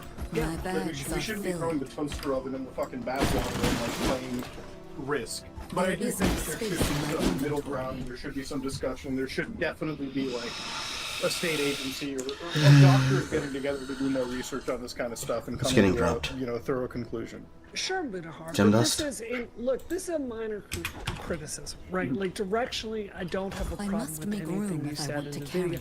And you're right, this is a U.S.-centric point of view that I'm giving to you. But it is, swear to God, war, political war. Well, I can understand why you would say that, John. Keep those kind of opinions to yourself. Because that's just Rihanna Wu's voice. That is the consequence of hormones and voice therapy. There's literally nothing they can do about that. On trans children right now, even legally, through gender clinics, there's a massive You didn't have to type that in chat. Keep that to yourself. Down. And I want to be really clear. Like, I don't think the system is working very well. I think it needs to be overhauled. I think the safeguards that are in place are not functioning very well. I was really astonished with one study that showed only 79% of people going to gender clinics and getting HRT meet the WPATH standard, which blew my mind. So, like, it's clear something's going to change, but I just felt like there's this context in your video that you're criticizing DIY, and I think from the trans community's point of view, There is it's no like space in my the inventory. Democratic Party is not making, like, trans healthcare access a really big priority, right? It's under attack by the Republicans, so I think trans people are going, yeah, what? Legal help to get all this stuff is not here. We're going to have to turn to illegal stuff. And that's just the context I thought was missing from that video, which I think is a pretty nuanced, like, criticism. I mean, I can see that angle of it for sure. It's just, honestly, it is tough from any perspective to, like, sort of bring the DIY. It's hard to, like, I guess, sort of watch that or... I must make room if I want to carry the reason why this video also took really long to make is I've kind of been, like, testing, like, I've focus testing with people in my life, friends, or whatever. I brought up this idea, and never has it's always, you know, sort of brought fear, especially amongst, like, you know, new parents and everything too.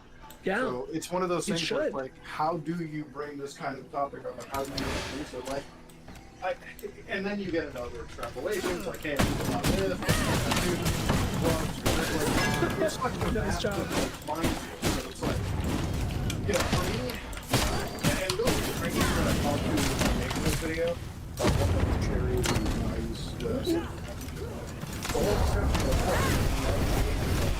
something, right? When you're like fucking, I guess, like, hey, you actually go through a change in your body that can't be reversed. You never wanted to have that change to begin with, well, now you're just fucking stuck in some way. So it is such a minefield, quagmire thing that I trying to have a healthy discussion about it, you know, which is not, again, the central focus point of it.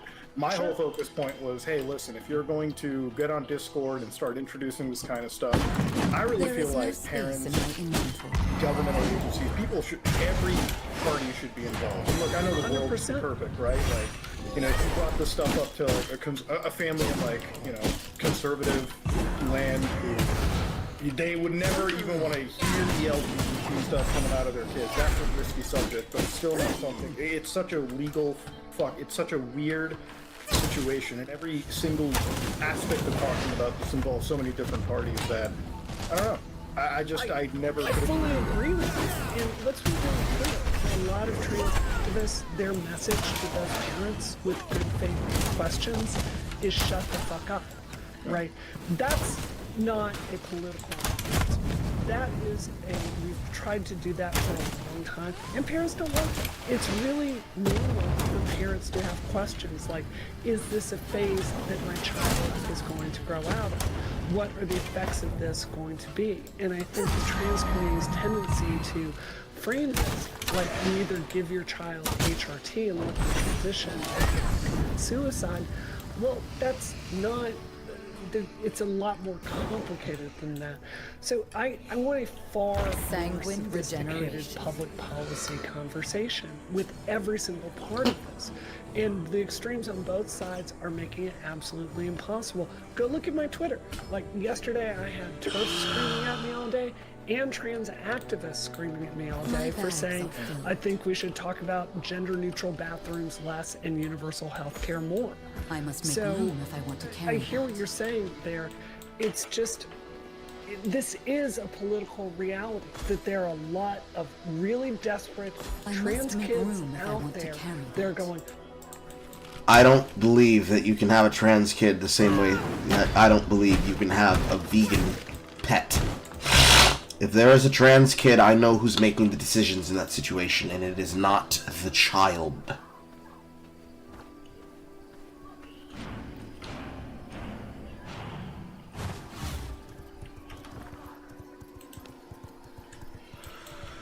Now I ask myself the questions that are important. Do I take the hard way down, or do I go through Silverlight Hills?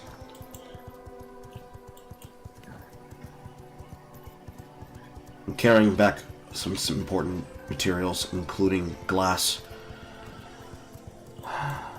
Let's be careful.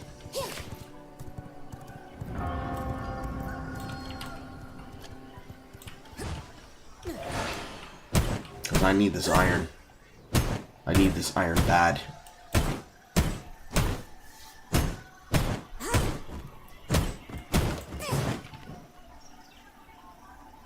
oh my God, if I don't get HRT, I am not going to be able to pass, and my life is going to be much harder. That is a very, very reasonable fear. And in the same way we need to have an answer for parents, I think we need an answer for those kids, and it's going to be a lot of work. I think that's something everyone can agree on, and I'm glad that we brought up the extremes on every angle, because it makes talking about the contentious issue that much more difficult. I think, like, one of the things that I said was, like, hey, listen, a lot of the arguments, especially when it came around, like, sports stuff, right? Like, we're taking a fringe issue out of a fringe issue, and we're bringing that into the center table. Like, no one's going to win in that department, right? Like, so, I don't know. There's a lot of things that, I guess, I don't know, that's where my mind sort of stands. That's where I come out into. And, you know, I think the weird part is, like, any form of, I guess, discussion about this, it's like, if you're not 100% with the most extreme left or right end, it's like you either get painted as, like, an extreme transphobe or whatnot. Like, look, here's my personal belief, right? I read today that I said I had traditional beliefs, so people thought that I was like a fucking really trash. My traditional beliefs are, me and my wife, we grew up, you know, with the traditional family, we have like gender norms and whatnot, like we have roles and shit. That's my traditional stuff, you know? Sure. I'm the fucking breadwinner for the family, in a few words too, but, you know, we have a mom-dad kind of role thing going on, and that's how we were raised. We turned out fine, so we try to emulate what worked out fine for us. And then today I also read, like, she said that, like, because she's very much like, I'm a practitioner, she's like, I'm not going to support that. Pharmaceuticals, like, no, of course not. Yeah, why? Of course you shouldn't support them. Of course not. I prefer other forms of therapy, and I was reading up like this insane bags are filled. Does she promote conversion therapy? And it's insane because, like, There is no space she's in from my the state of inventory. California. That shit has been outlawed since fucking 2013 for months. That is very much not in our thing, and even in our family, right? Like, we have, you know, gay people in our family that would be very much against that. So it's one of those things where it's like, this is what's so hard about the conversation right now, is it is impossible for anyone to have a moderate position on anything trans. You know, Because there is no moderate transposition. It's either full minimalist or full maximalist, with an inherent level of do what you want, I love you. 3 months of therapy. How do you meet address the DSM for criteria, serious issues that can have serious consequences if the factor is you're not trans, you can't talk about this? Then you went and lived for a year in the gender you identified with. Then you could go get 2 letters from 2 other psychologists and a psychiatrist that would show that you're mentally fit. And then at that point, you could go get GRS, which is gender change surgery, right? That was a radical thing within my lifetime. I'm talking about the 90s, right? And today, that system has changed. changed a lot where you can literally skip all that therapy, go to Planned Parenthood, and get HRT with what they call informed consent. They're really... The real question you should be asking here, Brianna, is why the fuck does Planned Parenthood, an abortion company, because they're an abortion company, I'm sorry to say, have an interest in having children effectively castrate themselves? really good arguments for informed consent, but there are also really good arguments for the way it used to be. And the problem is it's so heightened emotionally on both sides. We can't have a public policy discussion in the middle based on science to come to better outcomes for all involved. This discussion is serving the trans community is losing rights at a blistering rate. It has gotten better and better and better since Christine Jorgensen in the 60s, and just in the last decades, it's just like an iceberg evaporating into the ocean. So we're not do that. Yeah, if I could I ask you a question? Please. So you've been a supporter of Keffals for a very long time. I've seen you supporting her entire career. How come you haven't noticed the lies, the manipulation, the gaslighting? How come you haven't noticed this stuff on your end? I don't... Because you can't pay attention to every single bad agent at all times, and all trans people are not a monolith. That's the ultimate answer.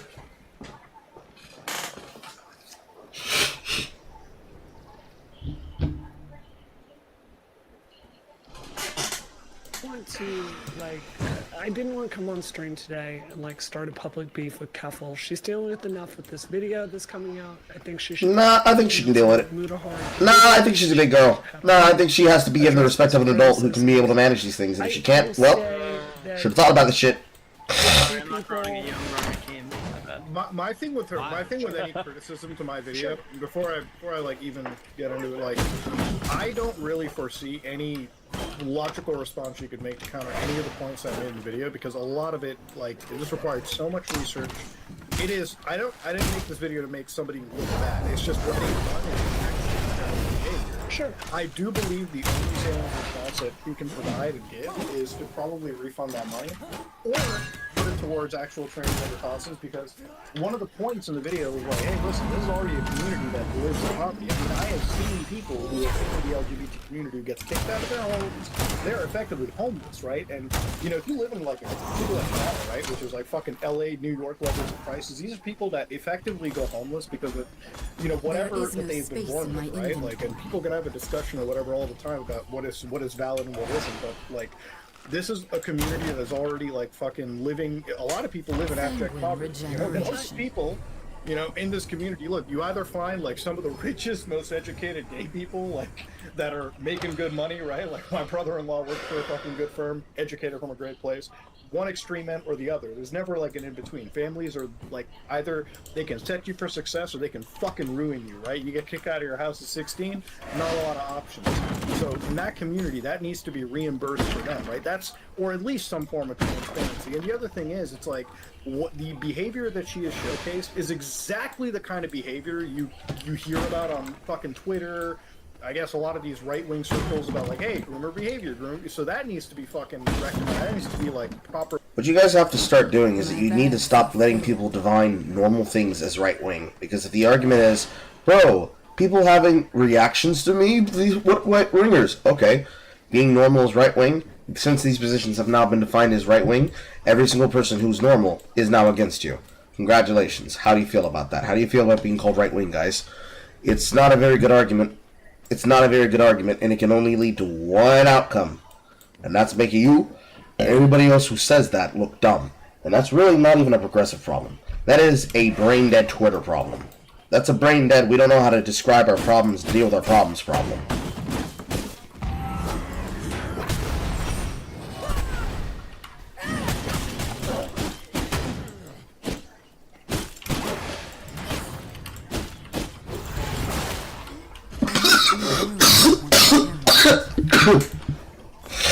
Be that as it may. Discussed because it makes the whole community look so bad. And the people that I've talked to, look, most of them just want to live. Yeah, Most people that's my issue. no. Why isn't there self-policing in this community? Like, I completely agree. Because to police any trans person is to castigate them for how they choose to react to their quote lived experiences and thus invalidates the position. But by having no morals and standards about approach and about understandings, we are incapable of actually being able to address deeper issues and problems, and those issues go unheard, because every criticism is, how dare you speak to me, you're not trans. And because every position starts from there, it then becomes, why are you tone policing me, you're not trans. Why are you criticizing me, you're not trans. Why are you judging me, you're not trans. You're not trans. You're not trans. And it's such a soy position to approach, and it's also a very obnoxious position to approach. Because I should not need to chop my dick off to tell you, hey bro, maybe telling that child to chop their genitalia off when they don't even know what sex is not a smart idea. That's why. And as long as there are people who are willing to grant the ground to individuals for doing that, there is no way to address these issues. Because how can you address somebody who effectively says, it is acceptable for me to say that you're unhinged, and when you try to summarize my positions, every time I have my position summarized by you, I'm willing to lie about you. We can't reach understandings like that. We can't get to arguments like that. We can't solve problems like that. But that's every single trans argument. It's every single one of them. It's cringe. It's cringe. Brianna Wu, like, you've seen all this stuff firsthand. I'm not understanding why it takes Mutahar to go and make the... Because it requires a large platform figure, so that nobody can say, this isn't real, this isn't true, no, I've never heard of this guy's delusional. It requires a large platformed individual to be the one who says it, because if you don't have a large platformed individual say it, they will do everything possible to say, bro, this never happens. I have to basically, it's the equivalent of somebody being a Holocaust denier, and you have to show them the fucking ashen bodies from the ovens for them to accept, you know what, maybe I was wrong. Maybe it does happen. Because unfortunately, for most people, this is not their reality. But for many people, not only is it their reality, it's their job. Every day it's their job.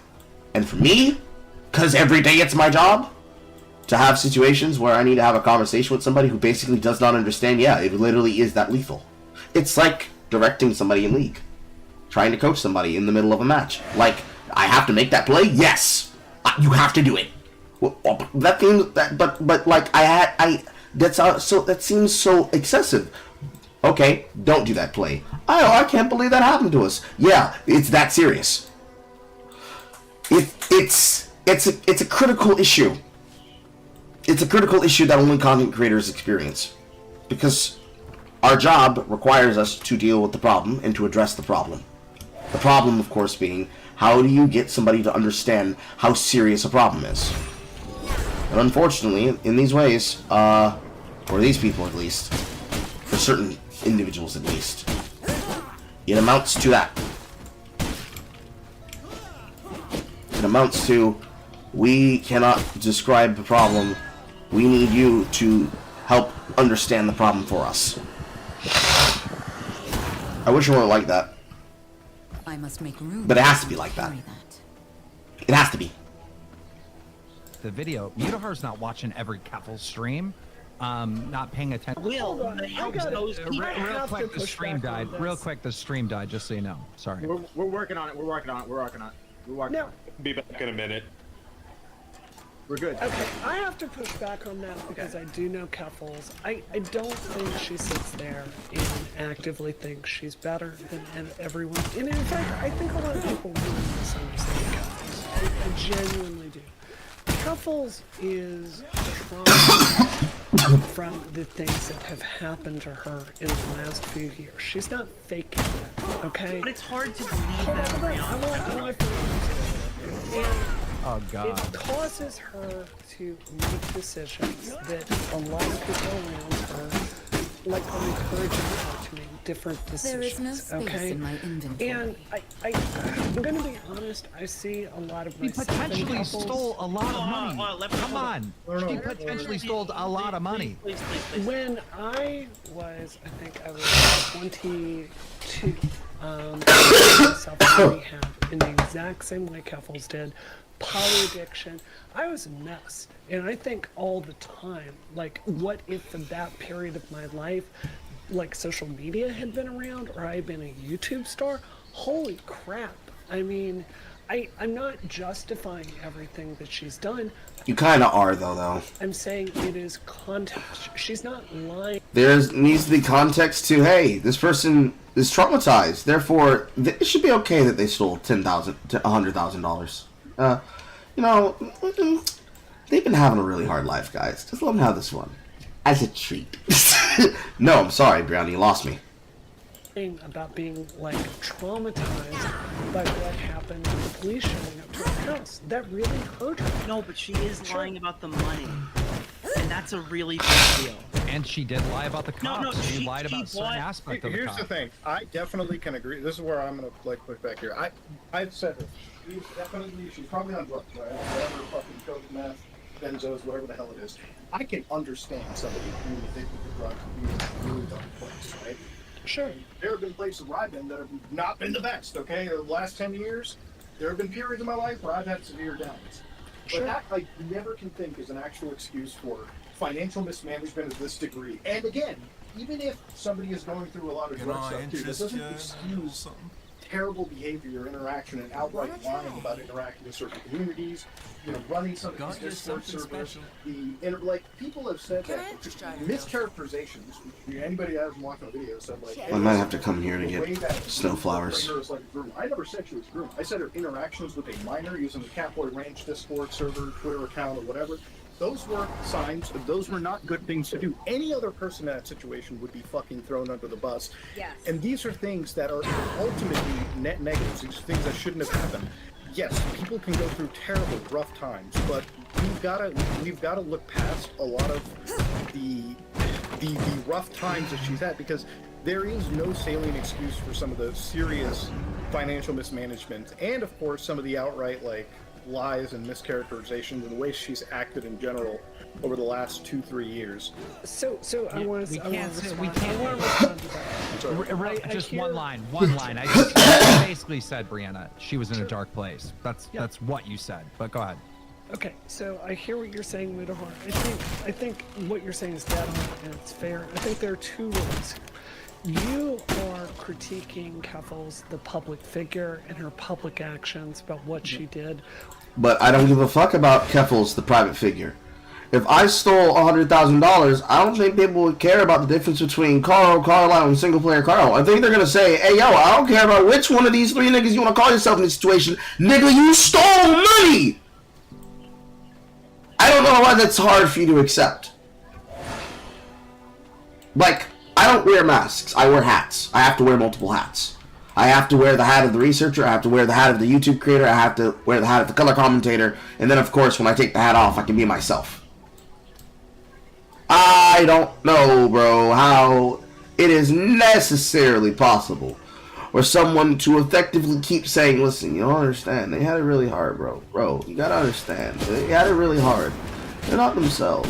You know how you've been when you gotta be like that. It'd be difficult for you to accept things too. Like, you gotta understand. They made a little fucky-wucky. It was a little difficult. They made a little mistake. Come on, bro. You gotta understand it. Come on, bro. You gotta understand it.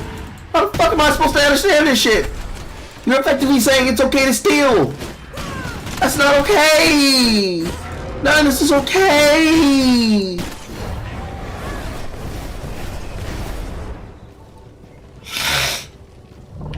That's half of what makes it the craziest thing to hear you say it.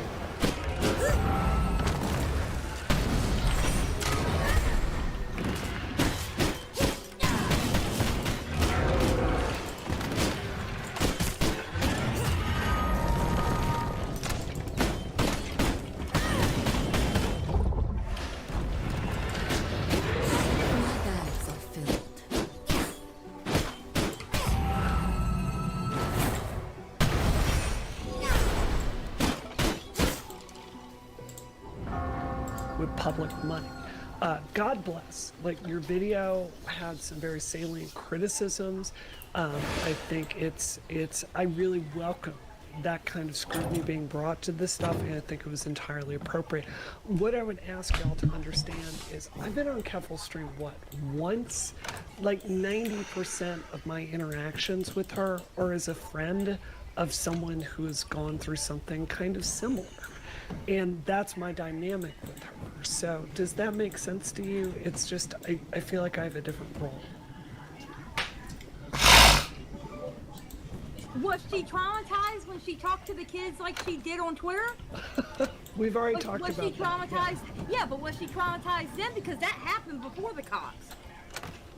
We've already talked about this. I don't defend that. I listen, I understand. Not defending it is not the same thing as understanding the gravitas of the situation and accepting that gravity has to really bring motherfuckers down here. This is a lot of things that you're trying to tell people. Listen, you just gotta accept that people make fucky-wuckies. People don't make fucky-wuckies on this level. Not unless they are just extremely inept, which is an argument for why they don't need to have a platform that they've somehow garnered and gained.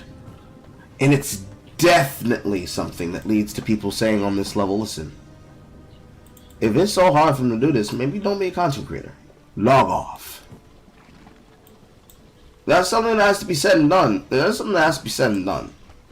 Because this is crazy. There's a lot of excuses to make on her behalf. It's a lot of assumptions. It's a lot of assumptions. It's a lot of assumptions. It's a lot of trust that you want people to have and just give freely of their own volition. 11. You're asking for a lot. You're asking for a lot. And people may not necessarily be capable or ready to give. It's giving. Trust me, I know better.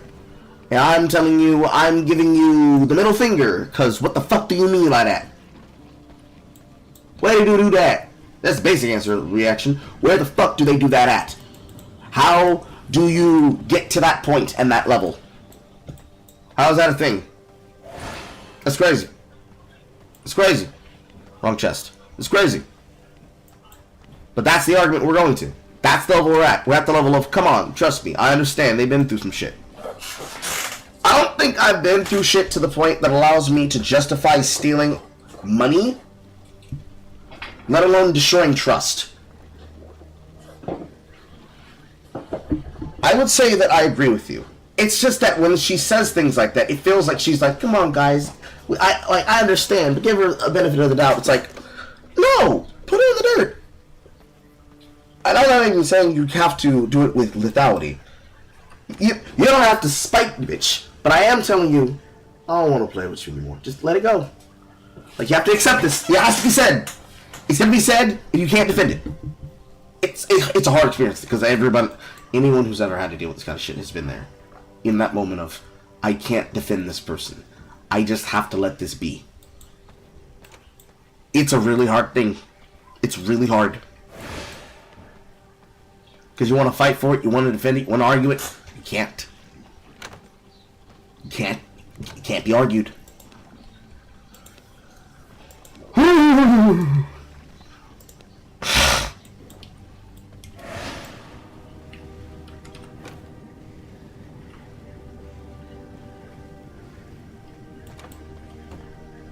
I am missing key ingredients. Leather, thick leather. You're saying that you had like tough times too, and I'm glad you got through them. But if you made a decision like Keffals had made to basically scam $100,000 on GoFundMe, like you're talking, this is a person who says they're in danger and they bought IRL streaming equipment to go to a place where Kiwi Farms had a bomb threat. Sure. Okay, this is like beyond, like, you have to understand. And the other thing is too, sorry Nick to cut you off, if you are under risk, right, and you feel that your life is in danger, going to places like Twitch San Diego and putting the lives of other people in danger is also never a good thing to do. I mean, this is somebody who at the time was, I guess, one of the most polarizing figures, to go to like a massive event where, you know, I guess bad things could have happened. That is not, like, that. These are exact signs of somebody that knows they're in a far better situation than they're letting on in the public sphere. She has a whole career of lying. A whole career of lying and just manipulating her audience over and over and over again. I mean, you can't support someone like that. You're not wrong, but what I think about is all the mistakes I made during Gamergate. And, you know, it has taken me a long time to come back and basically fix my reputation from that. I was traumatized. The death threats did get to me. I made decision after decision after decision that was incredibly stupid. And I can see that now because I'm past that trauma and I worked with a therapist to get past it. I know what it's like to be in the middle of that and to make bad decisions. So again, look, your criticism is fair. It's just, I personally have a different assessment based on my own experiences that give me a little bit more compassion for decision making that I think we would both agree is very bad. I just wish you made the video on Keffals. I wish you exposed Keffals, not me though. I do. I wish that your own community policed itself. Sure. That's what I wish happened. I mean, I'm more frustrated with the lack of acknowledgement. This is not personal to you, Brianna, but Sure. it's more or less just the trans community just can't take a W on this. We have to have discourse over a thumbnail. We have to talk about who drew the thumbnail. We have to talk about legislation. I understand the legislation problem. Don't get me wrong. It's you go on a Twitch panel, you can't escape it. It's one of the main subject matters that I see discussed and stuff like this. But I feel like it's not a prerequisite when you're in a situation as bad as this to just openly criticize, because obviously your stance on DIY hormones is different than mine and different than Mudahar's, but I don't think we disagree. Is it different? What is the difference between our positions? I don't hear any difference. Are you at all. for DIY hormones for children at all? Of course I'm not. I think I've said this. It's very bad. That's my mistake. Okay, let me say this really explicitly because I don't want anyone to misunderstand this. I don't support minors taking DIY hormones, but exactly the same way that women have back alley abortions, minors are going to take DIY hormones if we don't build a system. How about the system of beat that kid's ass, because where are their parents? Where are the parents? Where are their parents?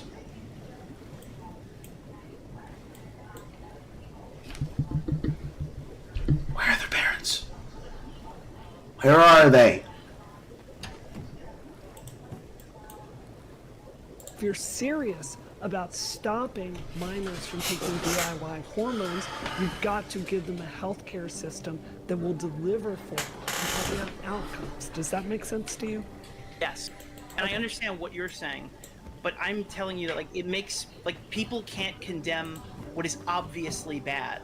That discourse is not allowed to happen in this community. We have to look past that, and that just makes the community look worse as a whole. This is a problem with progressivism. It's not just trans people.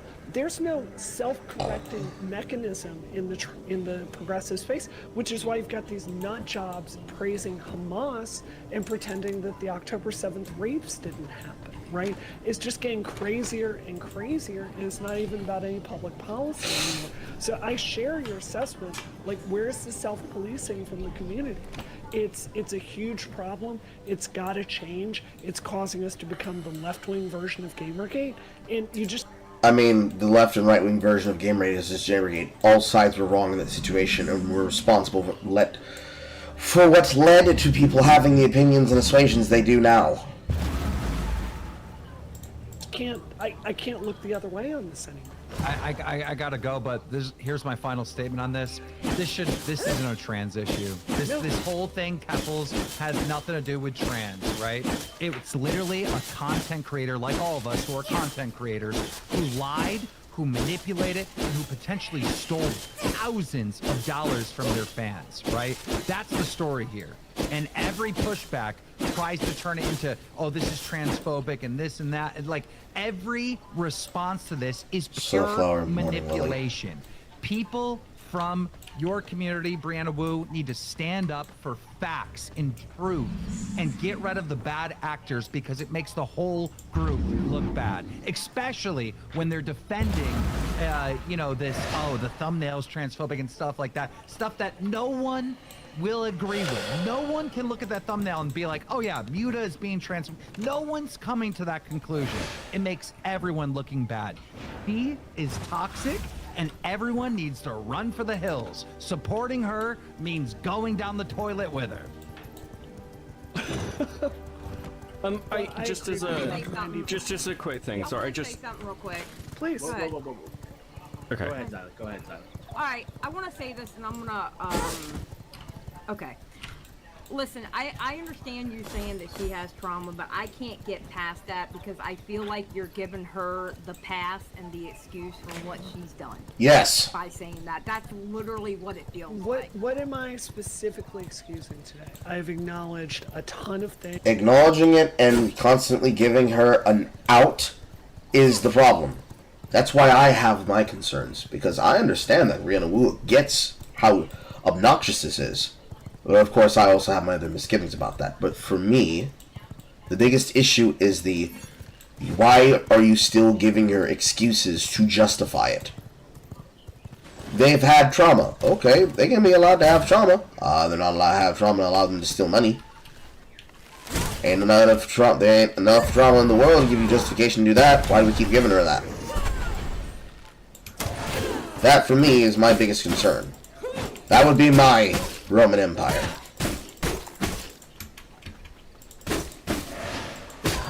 Because the more we give her the justification to say, well, bro, look, I was fucked over in this way, the worse it can be.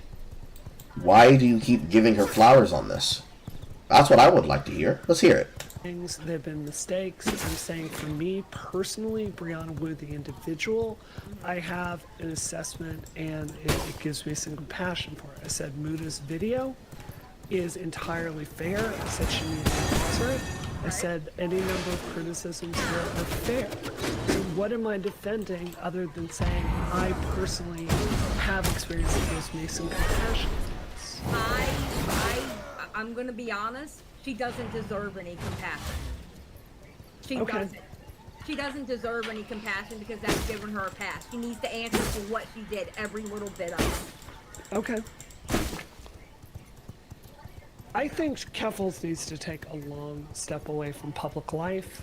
She needs to stop being a content creator. She needs to lose her platform. I did this after Gamergate. I mean, your issue was very, very similar, but not in even close the same dimensions. Not even close in the same dimensions. Can I interest you in a little something?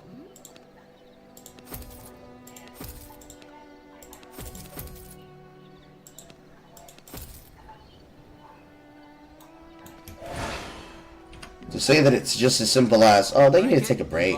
No. It's a lot worse than just taking a break. A lot worse. I got my head on straight, and I think as long as she's in the public eye, I think it's just going to keep getting worse. So I think the kindest thing she could do for herself is to take a long break.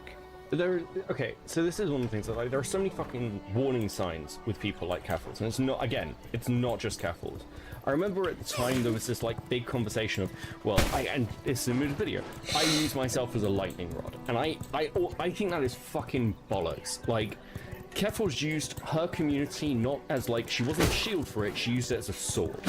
And, like, members of her own community were getting doxxed, were getting, like, put on blast, whether it was Twitter, Kiwi Farms, whatever, because she was encouraging them to put themselves at risk. And I know when it's like, well, Keffals is going through trauma, but isn't there a, like, I feel like there's almost a wider conversation there with the fact that, you know, people weaponize their communities and are calling it activism. It's not fucking activism. It's just bludgeoning people that they dislike. That's what the whole ratioing thing was in the first place.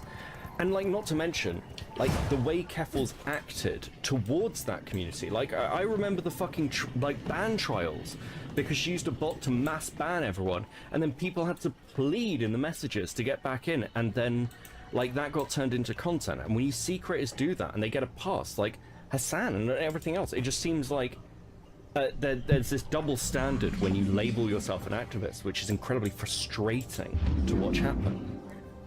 it's not invisible. I watched Denim say we're going to be talking about a thumbnail today because I don't think it's worth critiquing someone. Bro, the reason she did that was because she absolutely hated me on the Israel-Palestine thing. That's why. She was like already biased. She literally came out and straight up said, I will not be covering this because I don't think it's valuable to criticize a leftist content creator. It's out loud. Hey, That's listen, crazy. what does Keffals do when she gets any kind of criticism? She'll fire up a stream how she was raped or something. That's what she's going to end up doing. And deflect. Reb, how I was raped by the commentary community for things that I absolutely did. True.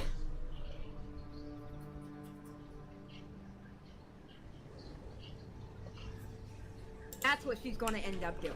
Alright. Normally True. I would say that's out of pocket, but she did kind of do that to Xander Hall. That clip is crazy, dude.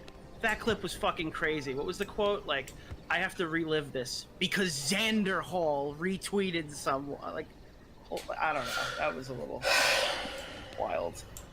I mean, keep in mind, this is around the time when Xander Hall got the screenshots that she was talking about how she just loves doxing people in private. So here's a really honest question. You know, I feel like I've gotten to know a lot of content creators over the last 2 years, and to some extent, everyone here is mentally damaged, right? Like it's amazing to me anyone actually wants to be a content creator. True. Because it does take a toll. The drama cycles take a toll. Getting screamed at all the time takes a toll. So, I mean, what is like the ethical way to do this? To have kindness for someone that's going through something difficult, but To look at the situation with honest eyes, report the facts, don't gloviate, don't sensationalize to the degree of dehumanization, and when you believe that you cannot do it alone, have people there to pull on a eternity caller to say, backfile, no cut, no. That's the best way to do it. Call it tard rage, call it tard handling, call it tard wrangling, call it whatever you want. You need to have a system in place so that when you go too hard, somebody else can tell you in your ear, nigga, that was too much. Nigga, dial it back. This is too much. You're being wild right now, bro. I agree with you. You're valid, but you're being wild right now, bro. That's all you gotta do. That's all we ever needed to do.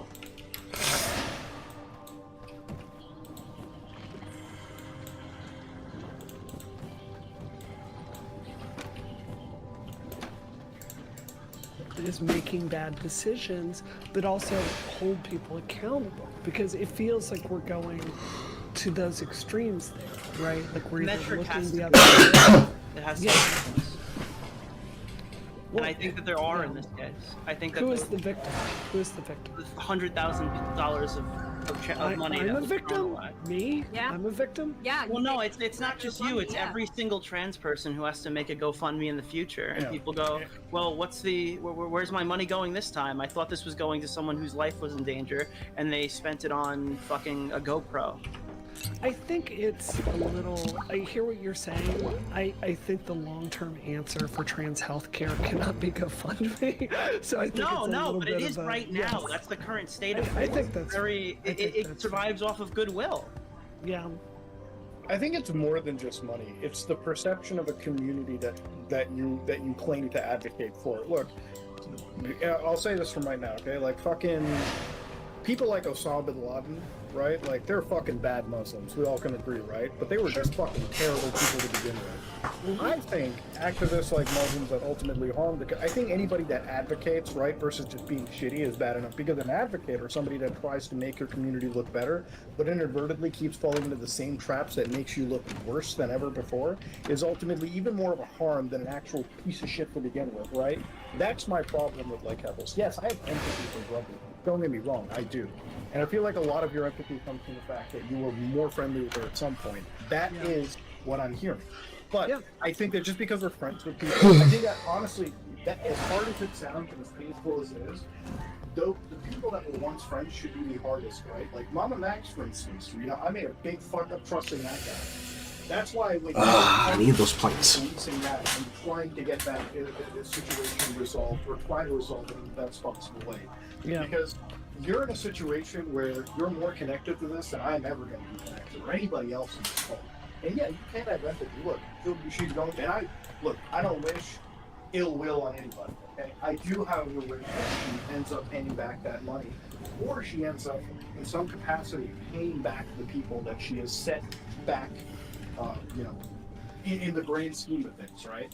Because the more out of that video was most trans people just want to fucking live. You inadvertently made your life harder than any other controlled or any opposition.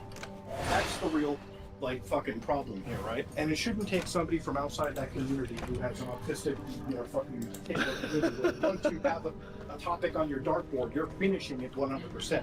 There's a reason why this Keffals thing was in my head for fucking months. I had to finish it. I was literally a fucking writer's. Luna, let's not lie about it like that. We all know the reason why you got on top of it. It's valid for you to say this shit would make me a lot of money. It is 100% okay, bro. You don't gotta go there with us. It would make a lot of money. We all know. We all know. We all know. We all know, bro. It's okay, bro. You ain't gotta do it, bro. We know, bro. I know, bro. It's crazy, bro. You know, bro.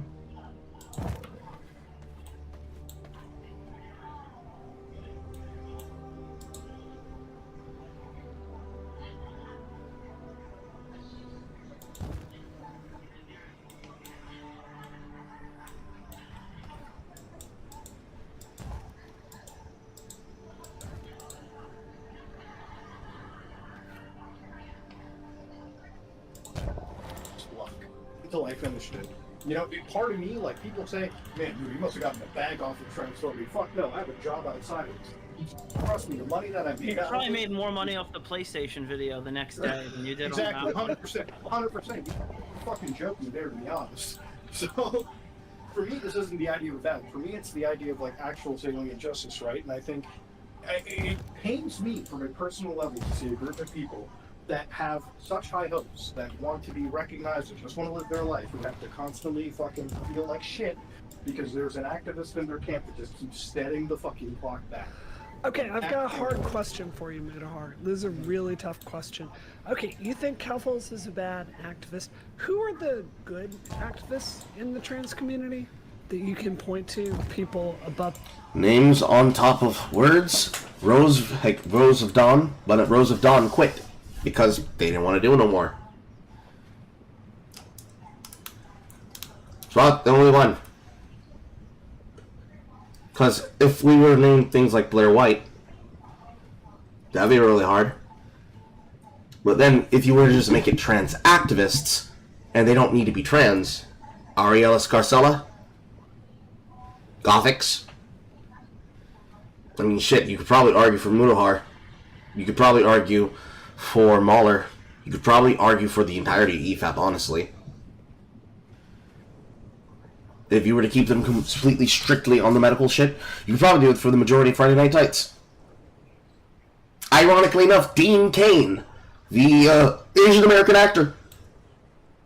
There are multiple people that you can go to that will be miles and leagues beyond and ahead. And you never even have to invoke Keffals to do it. Easy. Easy match. Easy match. I can understand why she would go there. It's like, okay, you say that she's one of the bad ones. Who's one of the good ones? Well, unfortunately, it's hard to know who one of the good ones are, because every single one of the trans people that most people have seen, notice, or know have done things like this, they're usually the first in line to go to the nines. And it's really annoying. Wish it weren't like that, but it'd be like that. Bored, doing good work, not being reactive, not screaming about thumbnails, able to really think about public policy. That's a question that I ContraPoints. too much of an expert. ContraPoints is good. I agree. Yeah. Blair White. Not Blair White. Oh God. Oh, lovely. They made my argument for me. Ah! Carl, why are you so good at your job? Jesus fucking Christ. Blair White is crazy. Like she's a drama queen, but she also talks to a right-wing constituency in a way that the left does not, and I think that actually has a ton of value. Well, here's the other thing. Tipster's a good one. Well, okay, all jokes aside, right? Like, if you ask me points now to my head. So this is the reason I asked this, is I think it's a problem. It's a Muda, really... can you fix your mic? You're kind of drifting. Yeah. Sorry, Yeah. I'm fucking disconnected here. But no, the other thing is, like, if we're ContraPoints, that's the question we brought up, because we're not in the community, but you are in the community. So the thing is, I think who there's is a real good- lack of leadership. I think there's a who would be real an lack of activist right leadership. now that you would put up? I think Aaron Reed does good work directionally. I think Alejandra is a hot mess. I think she's terrible. I think Jessie Gender is just the worst. You know, I think it is person after person after person that's elevated in this community that ends up being extremely bad for the community. Because it's not about trying to accomplish any public policy, it's all about their hashtag brand. So I hear what you're saying about Keffals, and I think it's a fair critique, but this is a pattern that's like through the entire community. And you know, just to really talk about structural issues of why this happens, a lot of this is because the gay rights groups that should have been building real trans leaders for the last 20 years, they're just not interested in it.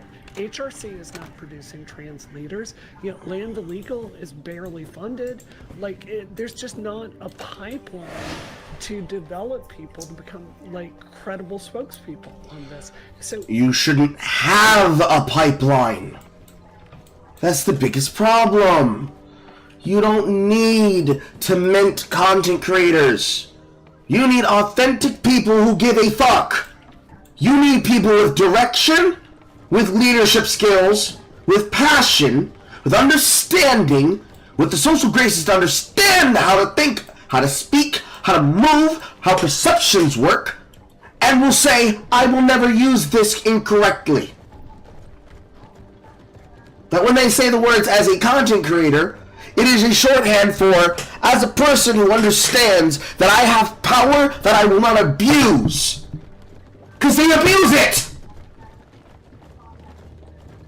And when they have to take an L, when they have to take responsibility for an action, that they're able to say, the things that have happened in my personal life should not affect my professional life. And if these things are so much to the degree that they will be provoked and manipulated and affected by it, like Spock in the newer versions of the Star Trek movies, featuring Zachary Levine, then when you realize, I am really that mad. I can't be here right now.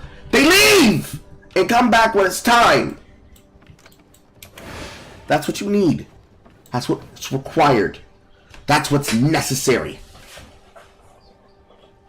Without that, it doesn't matter.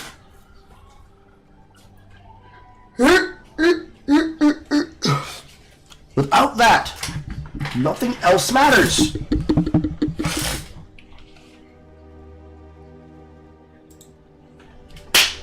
Making sure the microphone didn't break.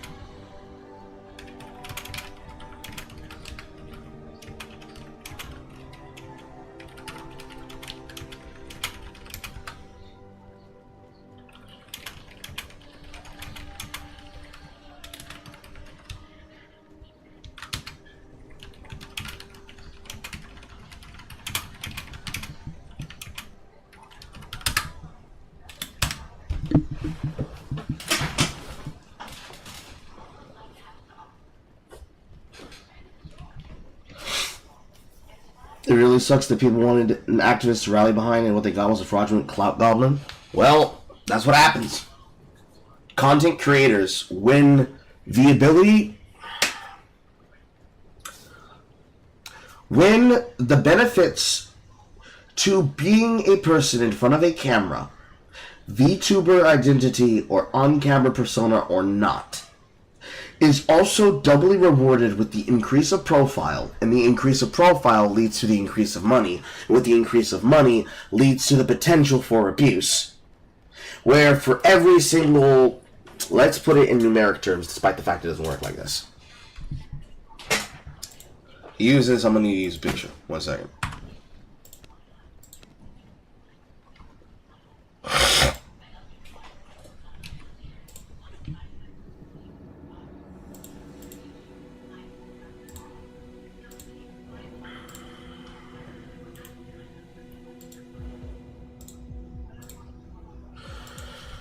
If you have a situation where you're dealing with content creation, let's say somebody is at the barrier of 1 sub versus 1 million.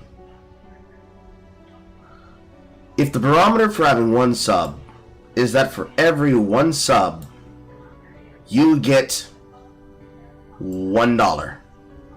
When you're at 100, you get $100. And for each dollar amount that you get, you have social credit and influence. So for every 1 sub, you get $1, and you get 100 units of influence. If it's a 1-to-1 ratio, or actually in this case it'd be a 1-to-100 ratio. When you have 100 subs, you get $100 from every person, and 10,000 units of social pressure, creation, manipulation, social influence. As you can see, as the number scales upwards infinitely, the potential scales upwards infinitely. So when you get all the way down to having 1 million, what follows with logic, obviously, I'll do this number because I actually would like to make sure I have this the right way around. When you get to that level, they have 100 million? 100 million? Yeah, 100 million. 100 million points of social influence. And let's say, for every single 100 points of social influence, when I tell you to do something, when I give you a call to action, that call to action leads to a compulsion. SinglePlayerCarl at a 100 points of social influence, telling you, horrible chart, telling you, hey guys, go sub to a YouTube channel. It'll be effective, but how effective? Not as effective if I do it with 100. Not as effective if I do it with 100,000. Not as effective as I do it with any number between here. And certainly it wouldn't be as effective as I was to do it with 100 million points of influence. What Keffals did, Glock, is they put themselves in a position of power and did 3 things. First thing they did was they said, you give me money and I will give you entertainment. I will do whatever I can to keep myself in the limelight. What did that amount to? When you give Keffals money, Keffals harasses people on the internet for your entertainment. She seeks the ratios. And she's not just doing it as, and this is number 2, she's not just doing it as a regular person. She's doing it as a lightning rod. For this, I need to bring up the notebook now.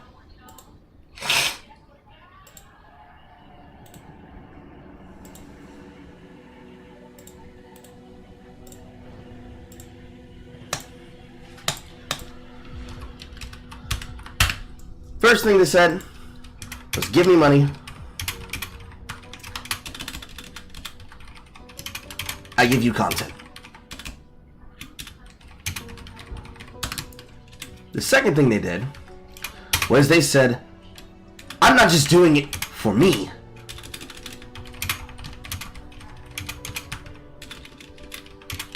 I'm doing it for you. My sins I bear this cross.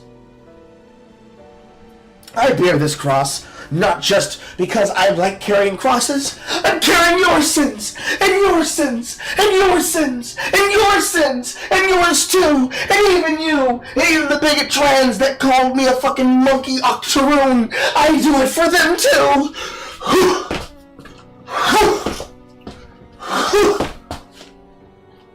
And then the third thing they did was with this knowledge, with that money, with that influence, with that power, they then said, and now I've taken all your money.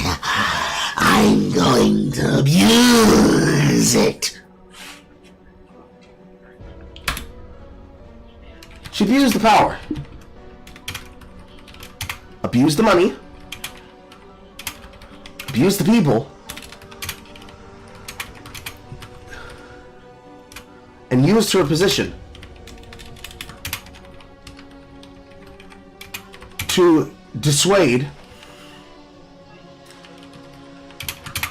and, what's the correct word here? Poison the well and credibility of others.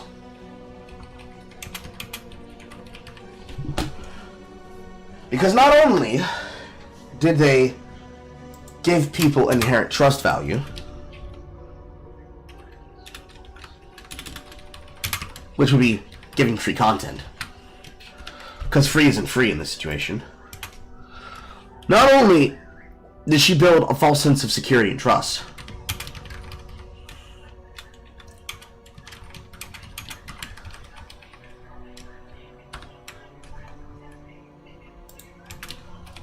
she then did a sheer level of power abuse.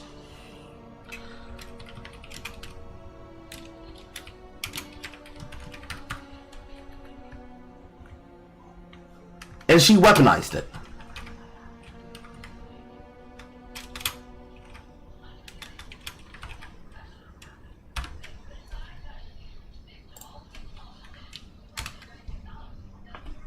She did all these things by doing these actions. And the big problem about this, the issue that I have, the issue that anybody should have, is that in the approach of doing this,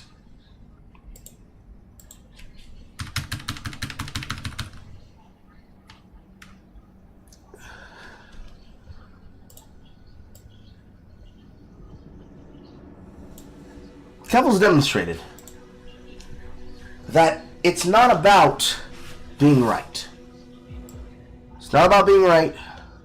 It's not about doing things the right way. She will lie, cheat, steal, abuse, use, and then use the knowledge and experience and also the fair arguments that people could have to then lull you into a deeper sense of security. And then abuse and weaponize those tools all over again. 1 second, I'll be right back. I need to go check the dishes.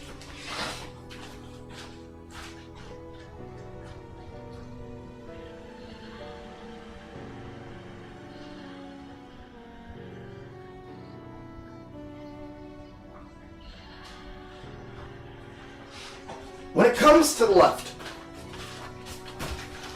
there's content creator amongst the extremely brain-dead political bread tubers, a crumb tuber by the name of Shark03. Real name, first name, Christopher, with a C. This guy is known for being a crybaby who weaponizes these three confluxes. Technically, every bread tuber does, but the way that they do it is insidious, based upon it. Because you see, every single bread tuber is a size queen.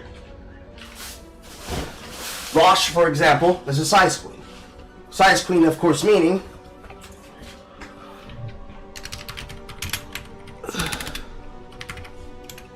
will not engage with you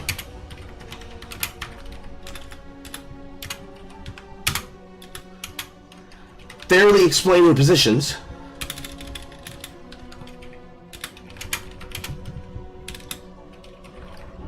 and will deny you opportunity opportunities to platform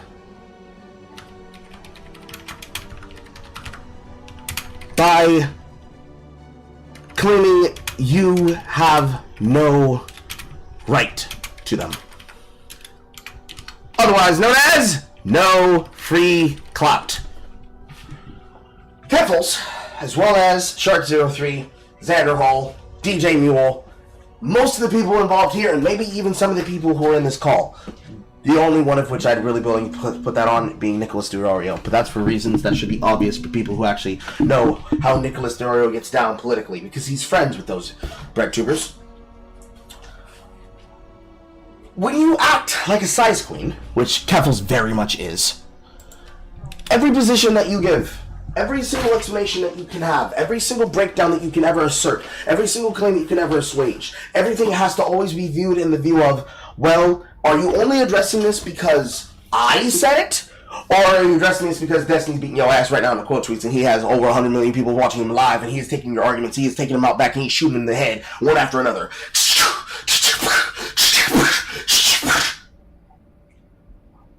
Because these things make sense.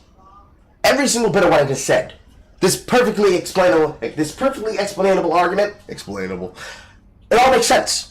There's not a single crazy thing about what I just analyzed, because it's the same reason why I should call her mommy in this conversation. Kyla, has hit the point over and over again, the same way that I did. That when I was called on this by Horror, I said, yeah, I understand that, but here I still have concerns. She voiced those same concerns. She doesn't deserve to have any right. She doesn't deserve to have any respect given here. Why? The veracity of her behavior. She did all these things. And it seems that, at the time in which it was argued, that Brianna Wu was still trying to give her an out, as I said. Give her an excuse, a justification to say, well, see, the reason she did these things is because of that, but it's not. It's like a crack addict stealing from someone that they said they would never steal from. And stealing something of such an important value to the person that it's not just about the monetary value, it's the sentimental value of what they did and what it means to them. And it's also the same reason I said what I said about you needing to have people who don't do this simply because they want to make money. They do it specifically because they have a passion. And they are rewarded with money and influence and audience and size and views and influence because they have demonstrated themselves that when it matters most, in the shadow of the night where nobody can see you, when decisions can be made in hush-hush closed rooms where the upper echelons are to be considered and to be addressed, that when it comes time to demonstrate, okay, what kind of content creator are you? Keffals demonstrated themselves as the kind of content creator that they are willing to lie and cheat and steal and then lie about the people who are reporting that they're lying and cheating and stealing by saying they're transphobic. You can't criticize me because you're not trans and you're transphobic. Therefore, every criticism you have doesn't matter. Doesn't matter. Doesn't matter. Doesn't matter. Doesn't matter. Doesn't matter. You're not trans. It doesn't matter. And at the same time, when they're then asked, well, why do you believe SinglePlayerCarl should be listened to? Look at his channel size! He's not anywhere near 250K! What a fucking loser! What a cockroach! Change Carl to the entirety of EFAP and all the people associated. Why do you think Munahar's not correct? Why do you believe that Mahler isn't correct when he identifies these things? Why do I care about those incel Nazis? They're not incel Nazis, though. They're very well-known creators. Maybe you can say your opinion about... Sorry. Xylee. Xylee?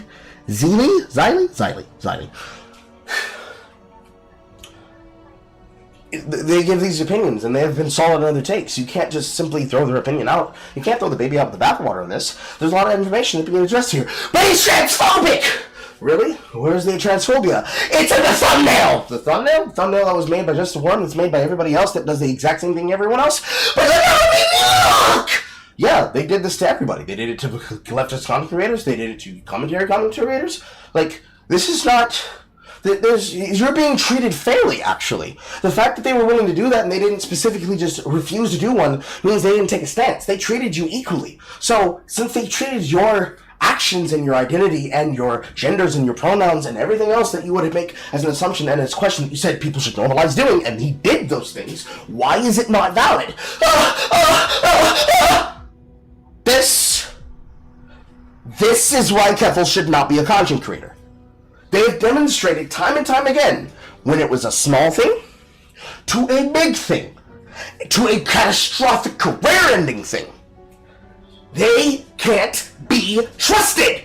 They don't get it. They refuse to get it. And what's worse is they understand it. Because in the DMs, they say, yo bro, if anybody ever knew what I spent his money on, I would be so fucked.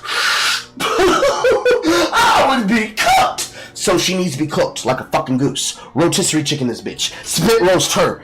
Eiffel Tower her. Until they understand that she's gonna be filled, basted, and consumed for fucking content, dinner, and lunch. Why? Because that's fair. Why? Because if it was anybody else, the same thing would be done. The same thing that was done recently to Vosh that he deserves, because he's the exact same kind of person, unfortunately. A platforming done by Destiny that went wrong because you can't know everything about everybody. The same thing that was done to Illuminati, Blair Vaughn, and will be done and has been done before in the past and will be done again. These things are done for reasons. The reason here? This is a devout liar.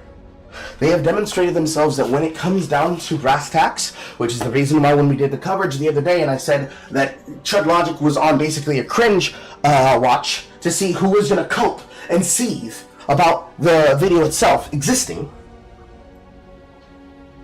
Yes, and Keffals also used Just the Worm's art, which is even more value to the point that I'm making.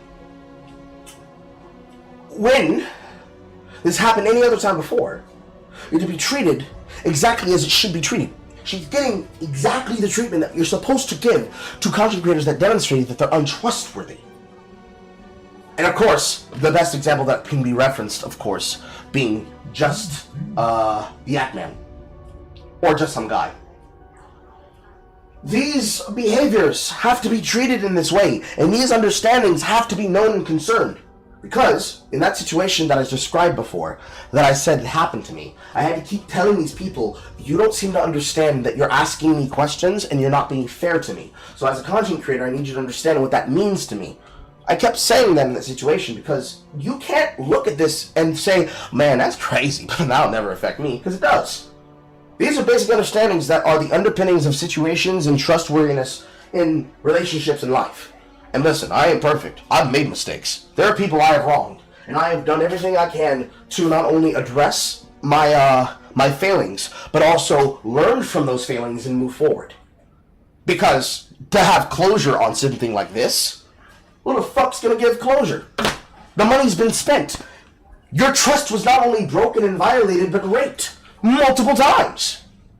And a self-filleting, attention-seeking clout goblin, as you called her, Doc, took your money and then said, listen, bro, it's really important that I need to address Xander Hall for making me relive my rape trauma. Bitch, you raped my wallet. Who's gonna relive my rape trauma? How will I be made whole? And the only way to truly make this situation whole for all the people who have been wronged is that Keffals needs to be destroyed as a content creator. She must be excoriated from the earth. Since the trans community will not self-police, mainly because it's hard for them to, legitimately, the only thing that can be done is that you have to excoriate them with words. Make sure everybody is aware of the argument so that nobody can say, I didn't know. And when Keffals says, no, this person can't address this, is unfair bullshit, it should be made certain that no, it doesn't matter who the fuck says it. If the information is true, and you cannot deny it, and you do not have the ability to provide evidence to the contrary to disprove and to disabuse people of the argument, it means that not only is the argument true, but that the actions and the accusations are also true. You have to take your fucking L's. Because, as I demonstrated on the chart, the barometer for abuse scales infinitely with your power, your control, and your influence. And it requires a responsibility. Because realistically, let's use myself as an example. If I abuse my position and my platform, and I just spout unironic, conspiracy theories about situations. Let's put this in the viewpoint of the gaming journalism, since I cover a lot of gaming news, because I am a gamer at heart. My most common passion is games. When I look at Mark Kern, Grums, and Carudis Rambo, the current de facto leaders of Goobregate 2 on the pro gamer side, one of two of many of them, this individual is willing to effectively claim stupid ass shit that should not be said. DEI is not when black people. But he's willing to say that multiple times because he believes that his power belies in giving people the faith to say, yes, you should be against anti-wokeness, and this is what it is. I, as a journalist, have a position, and I, as a content creator, and also as a consumer, have a responsibility to those three factors. As a content creator, I have the responsibility to do the effort and work as a researcher, which in the capacity of a researcher, an analyst, and a journalist, I now have a responsibility that to affect and to serve the position of my job as an influencer who's talking about the story, that I must do the research on the story. This is why I mentioned earlier about wearing hats for these situations. In order for me to fulfill my duty wearing the content creator hat, I must put on the researcher and the journalist hat. And in order to then be able to serve the third hat, which is the consumer individualist hat, I must be able to do both of those jobs well, so that when it comes into recompense with the third one, as a consumer, I can say, bro, I ain't gotta even say that I'm a content creator. I ain't gotta even bring in being a researcher and journalist. As a consumer, the shit that you're saying is wrong. No, black people is not DEI, and DEI is not when black people. It's not when minorities. It's not when I dislike the game because SBI wrote in it. It's when it has very specific qualities that you can identify and you can be able to show to other people, this is what I mean when I say this is what I dislike. It's why when I covered the content concerning it from Dimitri Monroe, who is a mutual of mine, that I said, nigga, I will suck your dick, because he did everything he needed to do, which is the exact thing which was done here to Keffals. Keffals needs to be held accountable for the fact that as their power and their influence grew, the power and the potential for abuse grew, and they absolutely did abuse. And they used the fog of war of their actions and what they did in private to hide it to the public. So now what has been made private must be made public and must be dragged into the light, because sunlight is the best disinfectant. And if someone were to argue, well, Carl, don't you think you're being too mean? No, I'm not, because she failed the barometer of what it means to be a content creator. And then she acted like a science queen to justify the lying and the cheating and the hiding, and tried to poison everybody against it from even looking into them, so they could lie and cheat and steal for another day. How many times was this done? How many people was this done to? Addressing this, the number is, we don't know. Which means, if the answer is we don't know, we have to go to the biggest degree we can. What's the biggest degree? The nth degree. What is the nth degree of not knowing how many people have been abused? Positive infinity. There is an infinite level of abuse. This is a crime that goes too far. What would you believe would be the correct result, for example, if someone were to steal an infinite amount of money from the American economy? Assuming that they're not given the death penalty. Extreme counts, multiple counts of grand larceny with life without parole. What is the equivalent of doing that to a content creator? Persona non grata and execution of the public persona. I don't care what name Keffals appears under. Anything that they do now, just like that one guy that disappeared and had to reappear as a video game journalist, or as a enthusiasm channel, has to be done. Or rather, to compare it to another situation, let's use Blair Vaughn, Illuminati, and the Act Man.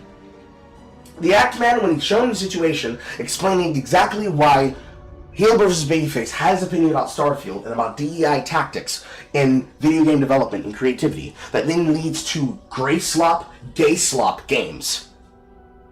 He mocked him, and then weeks later, technically a month and a half later, said, oh my god, this is so crazy!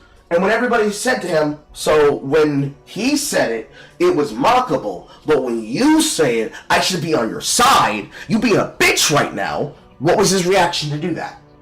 to go to Mueller and say, listen, bro, you need to talk to me personally on a personal level. And yet, what did Heels versus Babyface do? What did Az do? He said, no. Let him cook. You finna burn it down. Watch. And what did the Act Men do? You see, I know the truth of the situation. I have DMs that will extortionate you. Oh, really, bitch? You know? Go ahead. Show him. And he burnt the kitchen down. The house is in flames. We can't build him a foundation. Why? Because he's a fucking snake. He was talking shit in the DMs. He knew he was talking shit in the DMs. He acted as though he was in the right when actually Az was in the right. And he demonstrated that when it comes down to private conversations and information between two people, having a moderate individual act as a liaison between both, that when push comes to shove, what kind of content creator, and this is the main idea of my point, what kind of content creator is the Act Man? He's the kind of content creator that will expose DMs and try to use those DMs publicly to get a win on another content creator that he personally wronged for no other reason than because he had a political affiliation to do so. And as I've said before, but it is a staple that I'll bring to this second point, it was politically expedient and financially lucrative. Blair Vaughn fucked over personal friends, fucked over employees, led a campaign to try to attack Legal Eagle. Why? Because they had similar ways of making content. They used similar processes for videos and thumbnails. Later on, now, is going all the way down and suffering for her actions, as she should.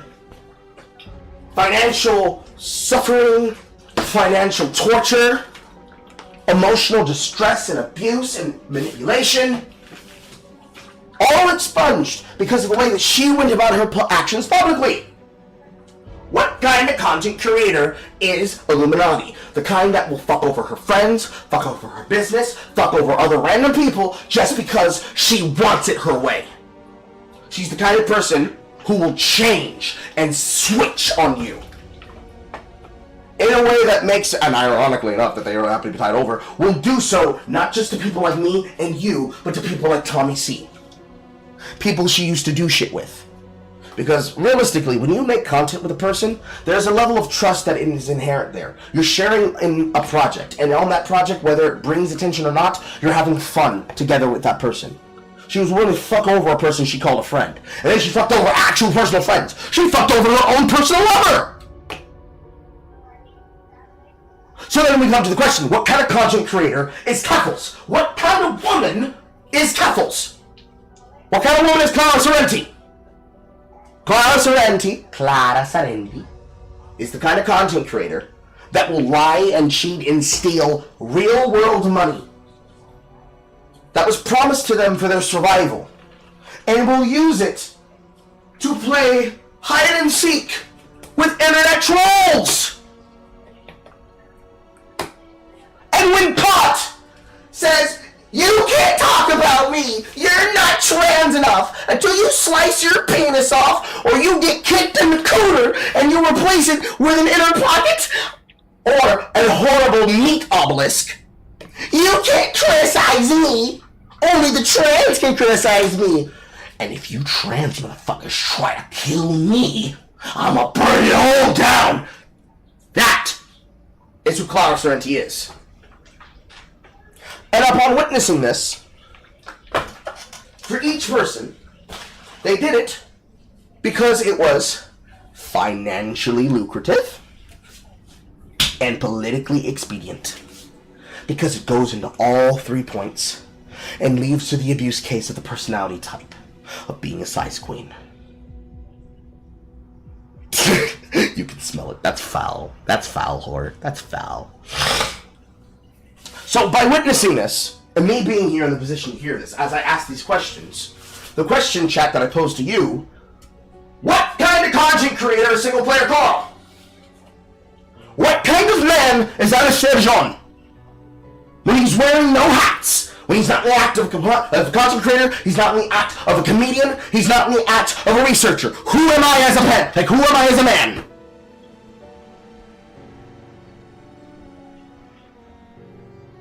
I am the man that, for all of my faults and doubts, in the shadow of the night, when I believe that nobody's watching me, assumptively, I say, nigga, that's wrong.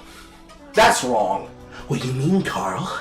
Come on, Carl, it's fine. Everybody does it. And I don't care who everybody is. I'm Carl. I think that's wrong. No. You got me fucked up. You got me fucked up. I ain't doing that. And that's the bottom fucking line. That's the bottom fucking line. Glass shatter. You can't justify this. You can't argue your way out of this. And any person who approaches it and says, come on, Carl, you have to consider. No, ain't shit I gotta consider. I don't address it as a content creator. I don't have to address it as a researcher. I don't have to address it as a political agent, which I'm not. I don't have to address it as a gamer. I can address it as a human being. She stole! She lied! She cheated! She tried to hide it! And she tried to take your ability to understand the situation away from you! And when you ask them, but why did you do that? Why is it that their opinion is not valid? They gave you bullshit! And tried to lead you to have an opinion about somebody that is not true. It doesn't matter what the fuck I've done in my personal experience. What's personal and has nothing to do with my career should not affect things like this. Sure, she's got abuses. Sure, she's got drama. Where the fuck does the drama justify the theft of this level of money? Nowhere! And to understand that these are the processes that it has to go to. It's not just they woke up randomly one day, flipped the coin and said, I'm going to steal money. They made an explicit commission. They made an explicit choice. They committed to that choice. And they kept upholding that choice as a web of lies that now is getting torched down because Mudokar, granted, he wasn't even the person who started it. Technically, it was started by Destiny and Kiwi Farms. When Kiwi Farms threw a rock at the spider's web, it wasn't enough. Because people didn't want to say, listen, bro, it's Kiwi Farms. Why would you listen? Then when it was Destiny, and Destiny getting personally fucked over by Keffals, and he went at it with a stick, swallowed it up with a stick, threw the stick away. She came back. So now Mudokar, because for some people, despite the information not being new, it's new to some people. Now that it's more public, more publicized in a way that has never been done before in the past, information that can easily and readily be addressed and also affiliated and officiated without Kiwi Farms. Kick it out the door. Okay, we don't need to. Oh, you don't trust the back word shady dealer? Okay, that's fine. That's not where I'm going to get this information from. I'm going to walk over here to this public library. Oh, look! The lies about you are in a public library. Slap on the desk. We all walked up to this situation with an aerosol can and a lighter. And said, watch this shit.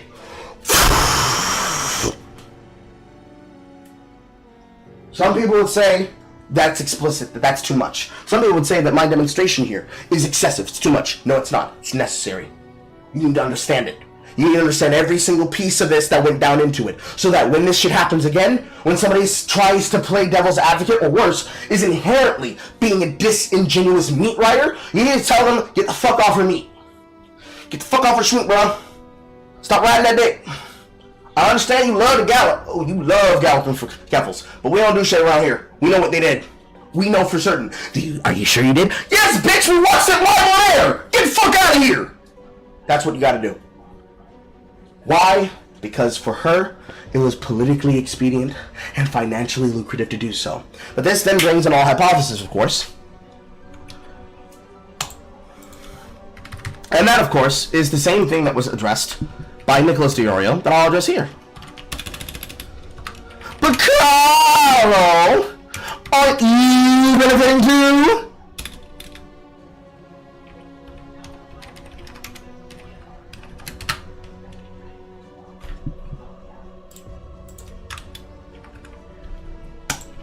answer is yeah, but I'm not doing it because it's politically expedient, financially lucrative, or safe for me to do so. I'm saying it because it's true.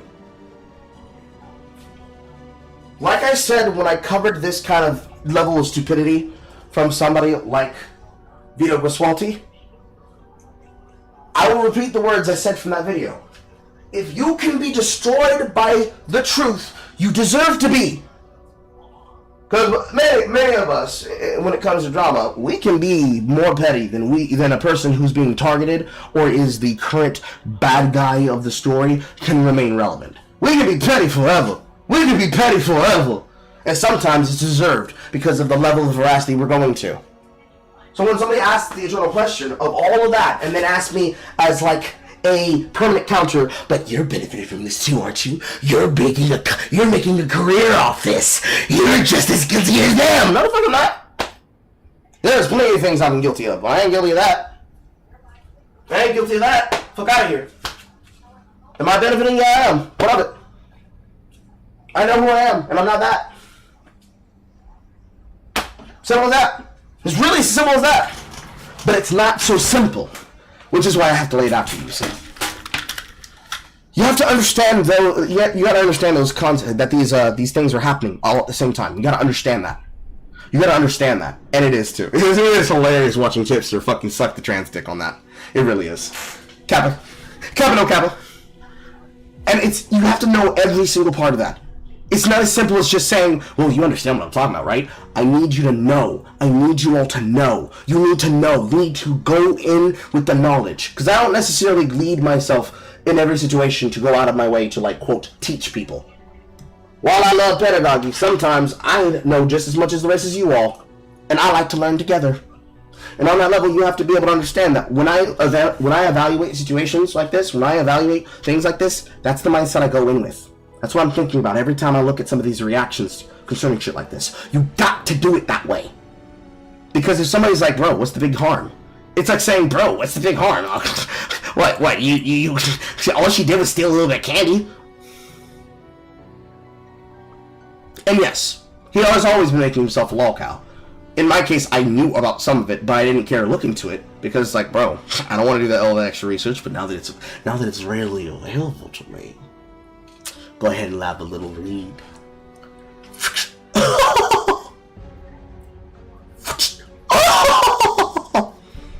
Of course. It's that failure that causes a whole panoply of YouTube stars to like fill that gap because no one else is doing this.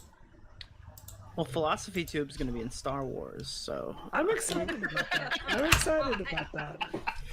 Well, I think the one concern is, I don't know if it's the YouTube algorithm that forces this way, but the reason why we're just only talking about Keffals is because she has made herself the Jesse Jackson of trans. That's the only thing you have to get out of it. It's the only fucking thing that we're gonna try to find a way. Like, she made herself the lightning rod. That was her own thing. That was literally it. So this is why we're talking. Nobody else is in that position. Nobody else has even claimed to jump into that position too. So this is. That's another reason why I have a problem with Keffals. I feel like Keffals used that opportunity to exploit people. There is no figurehead. I'll be the figurehead. Oh God. Keffals is really good at. I think at her best, she can really see a controversy and drag some drama out of it. I think it's a skill it's too bad she can't. To give her flowers, yes. There are some content creators that excel at being able to use the chaos of a situation. Because you gotta remember, chat, at the end of the day, no matter what you feel about a situation, when it comes to content, chaos is a ladder. Chaos is a ladder. It has always been a ladder. It's always been a ladder. It will always be a ladder. And as long as chaos is a ladder, you need somebody to be able to say in the middle of that chaos, hey, yo, that's enough. You gotta lie. You're doing too much. You always are gonna need somebody to do that. Because the alternative is that you don't have somebody do that. And then what? And then what?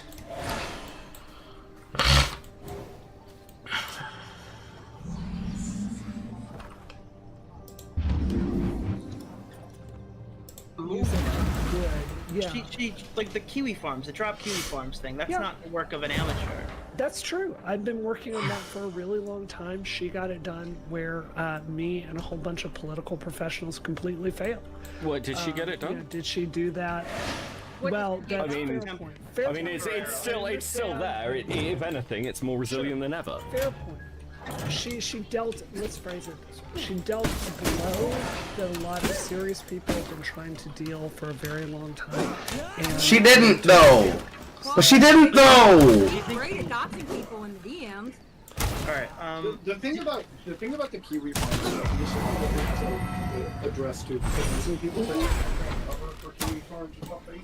Look, at the end of the day, Kiwi farms to me, I've said on the video, and this is why I don't tweet out anything, because it's like, you gotta watch the video, like fucking anybody that's been shit on the forums, I condemn their fucking behavior, right? Like transfer whatever should have a fucking place in my mind.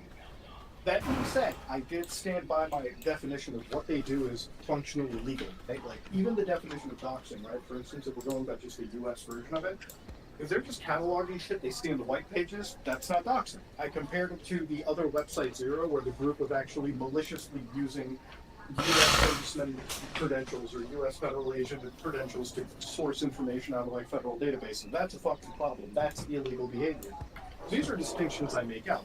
Now, as far as the website goes, yeah, shutting down Kiwi Farms and delivering a blow is one thing, but being a fucking former cybersecurity agent, right? Like, the idea of looking at what the site is now, even if there are less users, right? It is a much more resilient site than ever before. And some of the technologies on there, I wouldn't even doubt have been spread to other, more dangerous websites, I would say, or more insanely wild websites that I won't name. So, this is what's happening. But they've already been named. People have constantly named Dockbin Zero already. But then again, this information was the one that was had before that situation. But again, you shouldn't have been calling it Website Zero to begin with anyways. You should have been exposing them if what you want to do is to shut down things that you believe are illegal and shouldn't be possible. That's something that people should have gone out of their way to make sure was possible. But people didn't. Now you guys suffer the consequences that come with doing that. If you are looking for Out of its own paint, it was shut down, briefly, brought up back on full. Now it has a front-facing rear-web domain that is easily accessible. They got $100,000 in donations for their own legal fund now, by the way, which I'm sure is not going to GoPros. So this would be my pushback on that. And look, I agree with you, Midahar. Like, directionally, there's a very strong free speech argument for Kiwi Farms. I want to tell you what my experience with Kiwi Farms has been. Let me just tell you a really graphic story of something happened. Someone looked at my pictures online, you know, public information, Facebook pictures, me taking a picture of my dog or whatever, and, you know, they took those pictures and they managed to diagram a picture of my house. And they did a background picture of the house and they put it on Kiwi Farms. It got published on Medium. And then from there, one of those nut jobs started sending me graphic stories every single day explaining how they were going to come through my house and execute me, execute my dogs, execute my husband, and really graphic stories. Like talking about how they were going to get me and cut the skin off my body and force feed it to me. So it is a vector for sending mentally unhealthy. I mean, you could make that argument, but you could also make that argument based on YouTube alone. Should we do this exact same thing for YouTube? That's just fear-mongering. And yes, you are valid to be able to have that concern and say, you know what, that's crazy that they did that. But what do you want people to do as a response? What do you believe is the acceptable means by which that should be addressed and done? But because it can't be that we're just going to say, oh, yeah, you got doxed by Kiwi Farms? Here's a free license to do and say whatever you want at any time.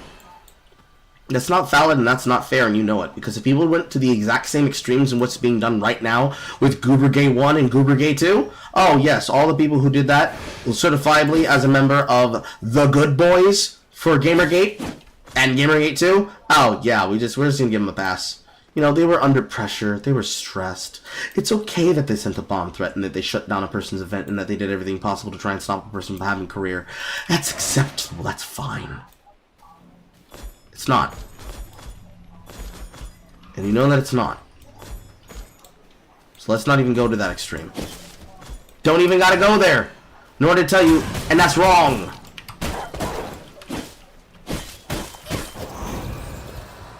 Don't even gotta go there to tell you that that's wrong.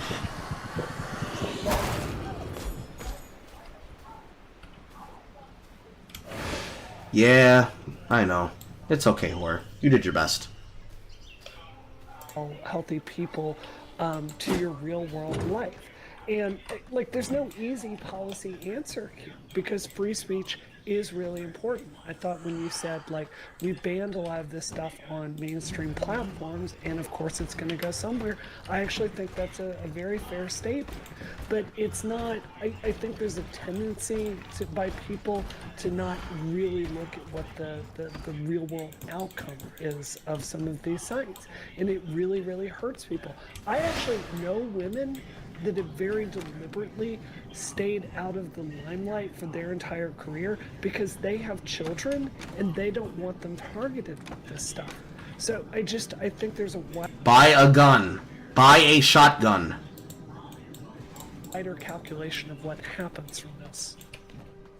I think this is websites like Kiwi Farms personally is like when I mentioned the Kiwi Farms, and like you said when you messaged me, we're all from like old school Portugal. Yeah. There are far more insane boards out there that I feel like the energy could have been more directed at. It was one of the points of the video. I'm like, look, not for cover for Kiwi Farms, but look, if I had the tier list, the level of hell that existed on the internet, the website that actually caused the damage should have been down. The problem that I also have, and I probably should actually mention this in the video, is that when you don't take down the offending website, right? And in this case, it's all websites again. That website gains more power, you know, in the sense that they know that, oh, they're just going to go after the fucking, you know, the other website, blah, blah, blah, because we're still fucking safe. That's my only other concern, like, with this situation. The other thing is, look, I get it. Your information is out there. People say really wild stuff all the time, too.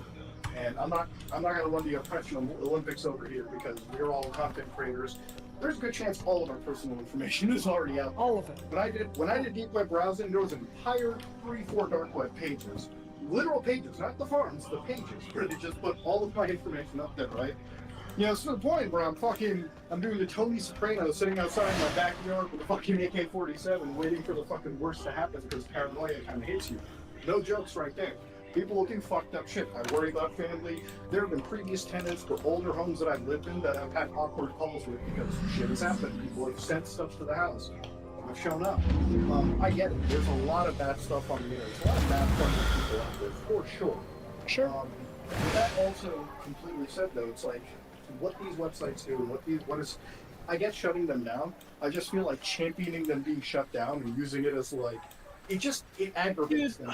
Burn me on a fucking cross here. I understand. Like, this shit's got my fucking address on it too. Alright, I understand what you're saying, but like, let's not pretend that 99% of the discussion on Kiwi Farms is just people like laughing and calling people fat and talking about fucking YouTube drama. Like, the vast majority of it is literally just a message board. I agree with you. And I think, like, the long-term policy solution, like, I've talked to Catherine Clark, Congresswoman Catherine Clark, who's in charge of the DNC nowadays, a lot about this. Like, the long-term policy solution. And that's half the reason people don't agree with you on this, because you're trying to bring in the government. You don't need the government. You need actual group policing. It should be as simple as that. And when they get crazy and they decide to do things that cause death threats, say, hey, yo, listen, we all disavow. Even us shitposters. Listen, man, I like calling a person a TR-oon, but you know, this guy's doing too much. Get him. That's all you need to do. You don't need the government. Because if you involve the government, they're just going to use it as a way to ban platforms they don't have control over. They're doing it to TikTok. They're going to do it to X. They're going to do it to anything that is not willing to suck the corporatist dick boot. And I am not in the mood to lick them. The only one thing I'll put my tongue on I'll lick that's going to be a nasty place, and that ain't theirs. Of this is we need law enforcement to understand that some of these death threats in the digital age is not benign, and we need for them to like prosecute some of these cases, right? Like, I think that, you know, if you want to call someone the T word or some slurs online, tough shit. That's a free speech issue. You know, if you're repeatedly telling someone in graphic terms how you were going to murder them, I actually think there should be some law enforcement out there that should look at that, see if there's a criminal case and pursue it. I think if we introduce consequences into the equation for the most extreme cases, I think that would do a lot of good here. So, you know, it's really frustrating that activists are putting this place of like trying to shut down a website because the fucking FBI can't be bothered to hire 100 agents to do this, right? I think, but I think like at the core of it, one of the big concerns, again, I'll reiterate. I should try to open this. I don't appreciate whatever the fuck they're doing, but you're condemned, obviously. Null has a situation in place, and Null's not a perfect thing to do, but it's a website that has far more rules about that extreme end that we're talking about, rather than the extreme end of threats. Sure. The cow mentality, so to speak, whatever happened over there. But there are websites like Website Zero, for instance, where Vile was operating, right? Where Vile was putting out information. Vile, who actually commits illegal actions like using federal agents, that should be the website target. And it's not as if the FBI can.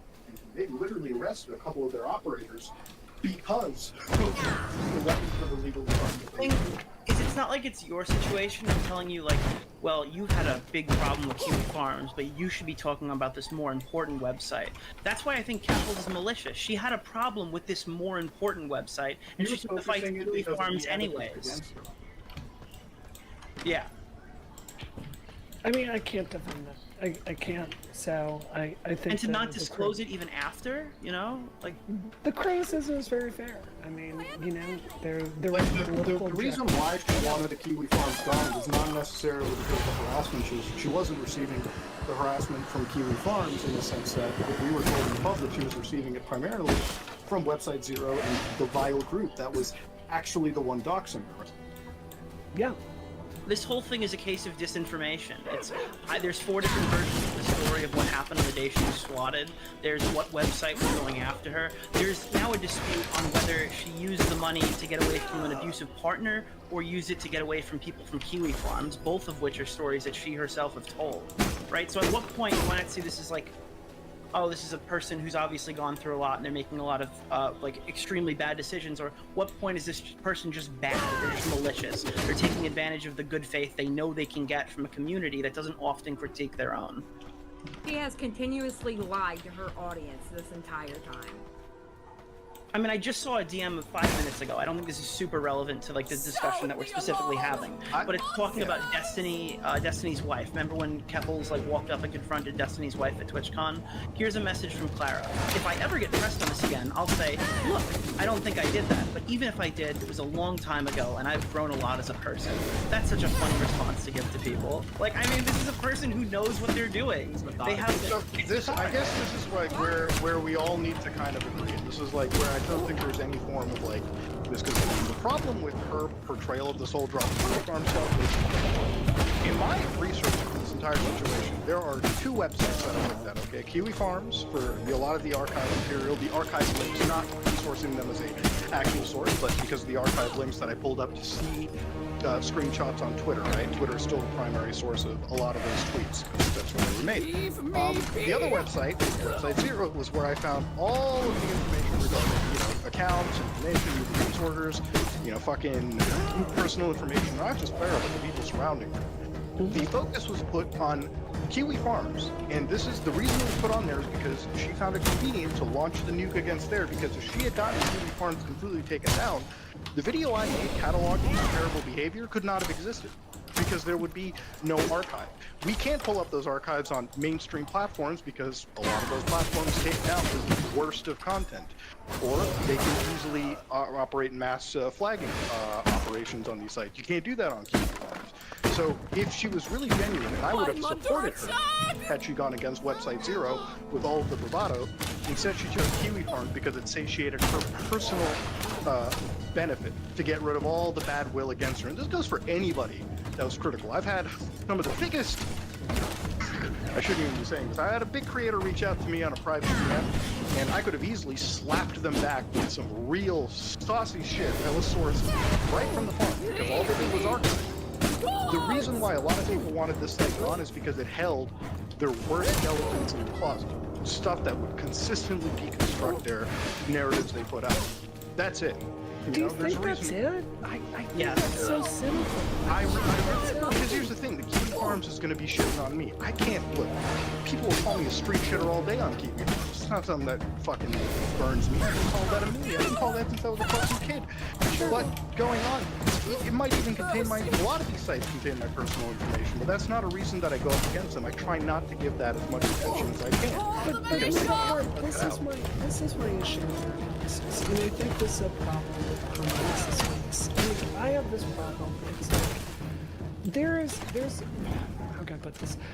It's almost like sooner or later you're put into a category, and then everything you say or do is like filtered through this bad thing, right? It's seen in this certain way that just makes you assume the worst. And I'll give you an example of why I don't want Kiwi Farms, like why I don't have why death wish against it. Why I wasn't like why this was a different thing.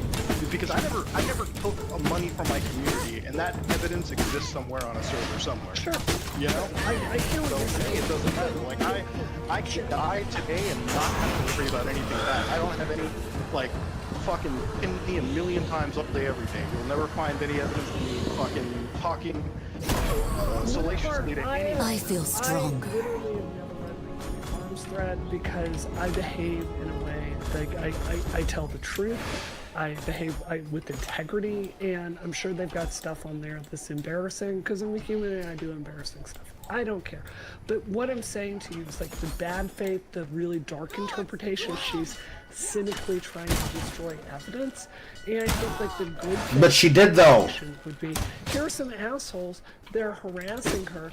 Keffals does have a temper. I've got a Harpoon. She wanted to strike back and destroy them. I think that she's doing it by wearing like the trauma equivalent of blackface. She's like recounting all the stories of like she's talking about like dead people. I'm saying there's another possibility of what her motives are. I know, but she's talking about dead people in comparison to her own story that didn't happen. You understand? Like she's like pulling up people who killed themselves and using them as examples why we need to push her story that's not real to take down a website that didn't specifically harm her the way she's claiming. Sure. And not actually going after the real perpetrator. Sure. And then I asked her about it, and she told me, well, I don't think there's enough momentum. So you're thinking about this like it's an op? Is this like a business move? Because that's how she spoke to me. That's what I got from this. Yeah. Is that this is all fake, all fabricated. You know, I'd have to look more into this to say. Feel with be her honest with you, situation. Brianna, actually watch it. Don't watch that last corner like I told you to. Watch the entire video. I watched the whole video. I watched it twice. Well, you said you listened to it. You said you listened to it. I did listen. Yeah, you need to sit down and actually watch it with your eyes. Because what he shows, you're going to see that he has been a constant liar his entire time, and he has played the fuck out of every single one of y'all. So to be fair, Ludahar, you Boo. that stuff from Destiny's video, which I've seen a lot, or at least it contained the same information. So that was part of why I listened to it. Because Well, like one of the reasons, that was so. Yeah. Usually, I'm like one of those guys where I'm like, I don't care if you watch or listen to my videos, but that's the video that I highly recommend you watch because that was the one video where it's like fucking we saw screenshot after screenshot after fucking screenshot. And I was meticulously going and slapping those up on the screen just so that, because my whole thing is, look, I don't like to make a video that's like bad faith, or I don't like to make a video where I can go with a narrative that I can't necessarily prove.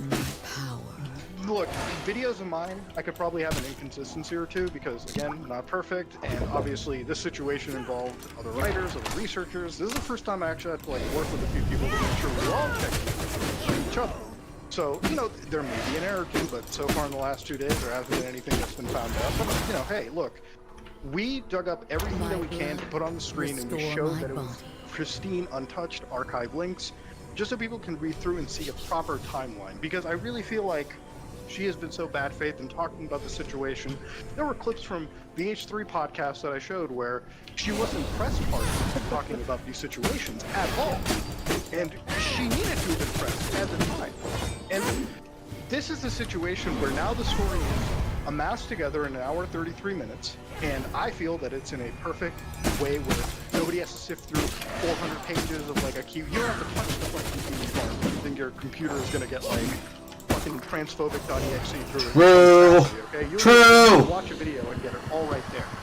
So this is a situation where I really think like we've built a case against this one person, and I don't feel like anybody in this community should be running a company. If this was the gaming community, and this was like, no, Mama Max the community, there's no way anybody can defend the guy.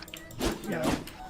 I hope it doesn't come across as her today. I mean, I feel like I've said over that I think there's some real criticism here. I just, God, maybe it's just, like, she's going after me the other day publicly on Twitter, and I just let her go. And I chalk it up into my head as, you know, she's going through some tough stuff. Maybe But don't though, because she's not. Did you see the screenshot that I leaked? Only tough thing is she's going through is getting caught.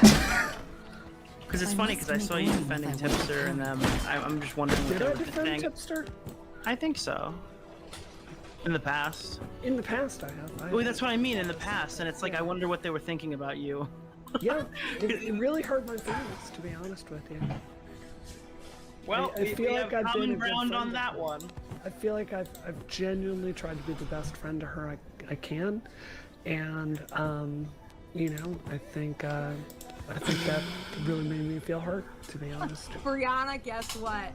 Your best friend, or the She's best not friend my that you best could be, guess what? The best friend that you could be to her, she fucked you over and lied to you for years, homegirl. Okay? Just I you really know. feel like if She you want to lied be you. empathetic toward The way that Xylee always goes about communicating information, so refreshing. Ah, yes. Yes, Lord. Yes, Lord. Fading snare. Increases the effect by 25.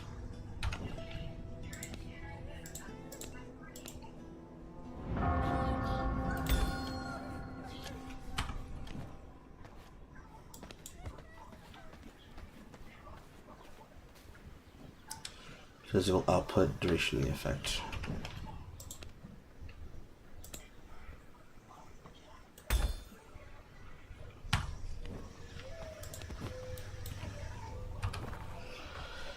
Yes, Lord. Got the loom.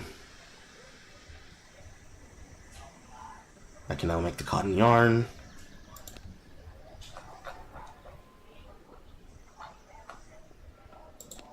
You I lucked into, so I need to make the silver thread bag. But now I have the loom, so I can make the silver thread bag. Who's next? Great swords. 2-handers. Blood hunger. Recognize blood type and blood quality nearby units. It's useful, but I don't think it's the biggest thing. However, blood press is giant. Blood essence is big. You are prison cell. So you're what I need to continue the quest line, and you're what gives me reinforced plank. I need to do the plank before I do the blood.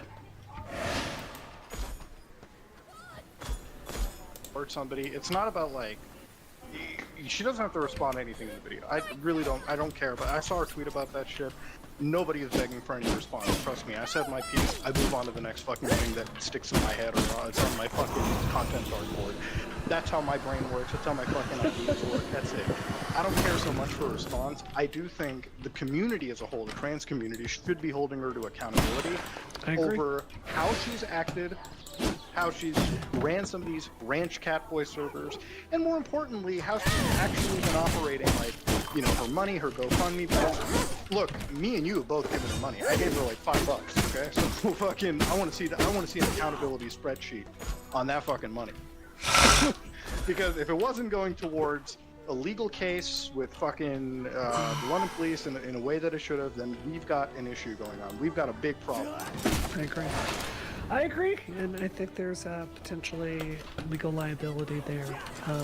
So There it is. Moonhar, before I jump off, I just want to say your last video, you were talking about 501 for a C4 tax law, which is something I deal with a lot. Where is the horses? If you ever do a video where you need more clarity on that, I can hook you up with a compliance person, because there was some stuff in that I thought was a little shaky. Yeah, anytime. Fair enough? Brianna, yes. Leave. There's a trans person that's been waiting in calls. They've been wanting to talk to you for a while. Is there any way I can pull them in so you can have a conversation with them? What do they want to talk about? I'm not too sure what they. I know they're aggravated by you, but If I just I'm feel on like. trial, I feel like. Well, no, I just feel like I don't know a whole lot about that. Like the whole thing. We've been talking about trans stuff for so long. From the point of view of the trans person, and then talk. Sure. If it goes awry, you can always just leave or tell me to kick them out. I'll do whatever. Sure. All right. Reese, you're on.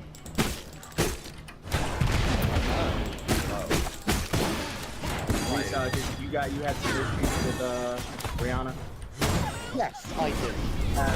So to start with, you are really, like, you're being so like, I don't know what the word is. Sorry, I'm already pissed off.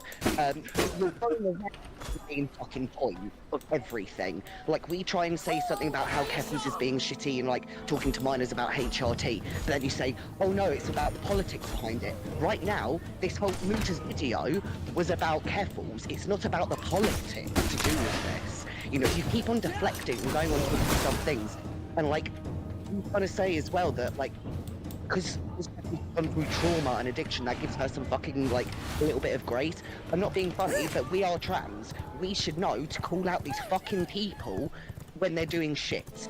I think I've said on this repeatedly that she's to be held. No, but you're still giving her excuses for shit. You're still saying, oh, she's had trauma, she's had this, she's had that, she's had Ricky with, she's had people harm. It doesn't fucking matter. It doesn't fucking matter. You need to listen to everyone who's talking, not just your, like, her and Keffals' little fucking cult. You need to listen to actual other trans people who aren't licking her ass. This person's really bad at communicating, but I understand the point that they're trying to get across, but this has been communicated better by other people in the call. All this person's doing is leading to the kind of agitation that would then give Brianna Wu an out to say, and I don't usually like taking this position, because when I try to talk about these things, I get excoriated for shit that I'm not responsible for. And this is something that people would have to look at that and be like, yep, that's not fair, the way that she communicated. Like, we're not going to constantly rake her over the coals and then re-traumatize her for shit that she's already said, you know what, you're right. This is not the way you're supposed to do this. They are not helping. They are not helping. Seems like that's what you're doing. You just keep on giving just explanations for her. Can I please talk? If my opinion on Keffals is more nuanced than yours, I can't pretend that it's not more nuanced. It's my genuine opinion. I think I've answered questions here. You've got to stand up for people like us. I'm gonna stand up for people like us. You keep on fucking interrupting me, dude. Like, for real. Like, you got to... You came into the call extremely aggressive. You gotta chill. You came into the call extremely aggressive. You got to chill. You can be flamey and fiery, but you also got to chill. She has to be able to speak. Trying to be good conversation with the trans community as they are pissed that Brianna's giving a pass, rightfully so. True. But the thing is that by them going so hard, that it will justify the ability to say, well, this is why I don't talk about those people. I only want to adjust and identify true people. Because anybody should be able to come in here and say these things. Like, I should be able to go into a call like that and say my piece. And it be accepted. But if somebody like that acts extreme, it serves as a weapon to then stop those voices from being heard. And that's something that we have to be very good about making sure doesn't happen.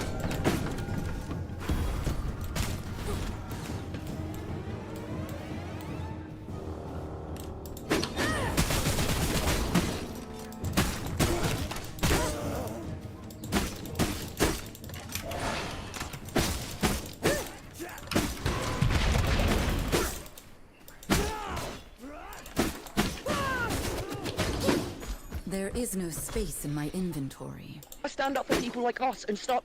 Just because Keffals is your buddy, you can't say, oh, just because she's, she's got stuff going on. So fucking what? We call out these people when My they bags fuck are up. filled. Don't pussyfoot around just because she's trans, just because we're trans. It doesn't fucking matter. If anything, that makes that we stop fucking interrupting me. If anything, that should make us fucking call her out more than other people, because we're not going to sit around and take this shit. With you people, you saying stuff like this, it's making all of us look fucking terrible, and as if we just sit and take this shit. We're sick of it. I hear what you're saying. I think that anger is very fair. I think it's a point of view that needs to be out there. I think Keffals needs to hear that. I can't pretend. I cannot Alright, Reese, you gotta let pretend- Brianna respond here. Yeah. Let Brianna. I can't pretend that my point of view is not what my point of view is. What I can do here, I think I've answered the questions that have been asked to me today fairly. I think I've hit them head on. And like we're talking about the need to police the community, which I fully agree. We desperately need. Do you think we do that by like leaping to the angriest conclusions, or do you think it's like sitting down and talking about stuff with a little bit of nuance like adults? I actually think that gives it a lot more credibility if you do that. Damn, that hurts. So maybe we just have different. I'm burdened. But it's just genuinely who I am. People have tried to do that in the past. Don't act like you're the first person now to be saying stuff about Keffals. People like me, I've been saying for years how much of a shitty ass person she is, but it's only now that people are saying stuff because she's done such a bad thing that no one can turn a side eye to it anymore. I'm not being funny. I've been calling this shit out for years. For fucking years. And you people aren't listening to it because you're part of a fucking Catboy cult. Catboy cult? That's crazy. That's a crazy statement you just made, bro.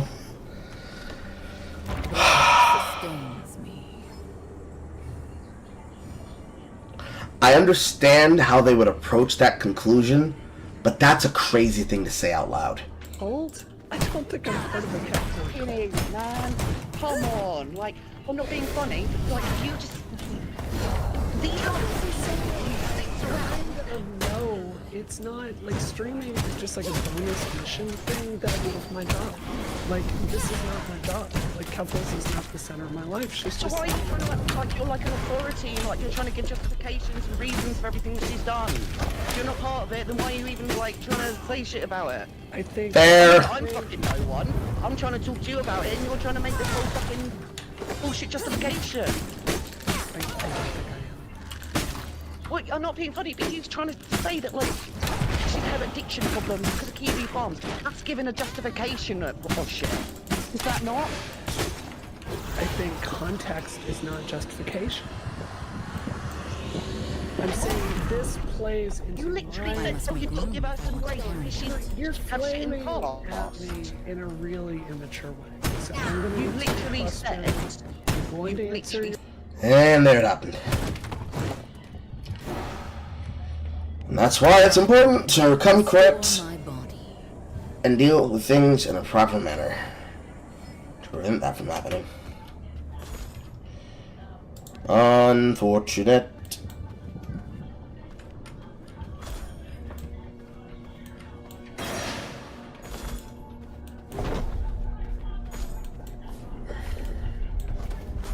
You said let Brianna finish. There is no space in my inventory.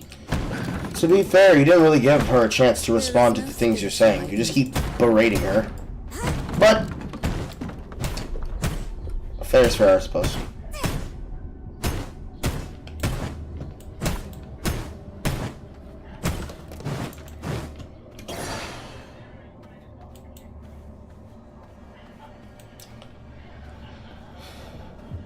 Hey, too!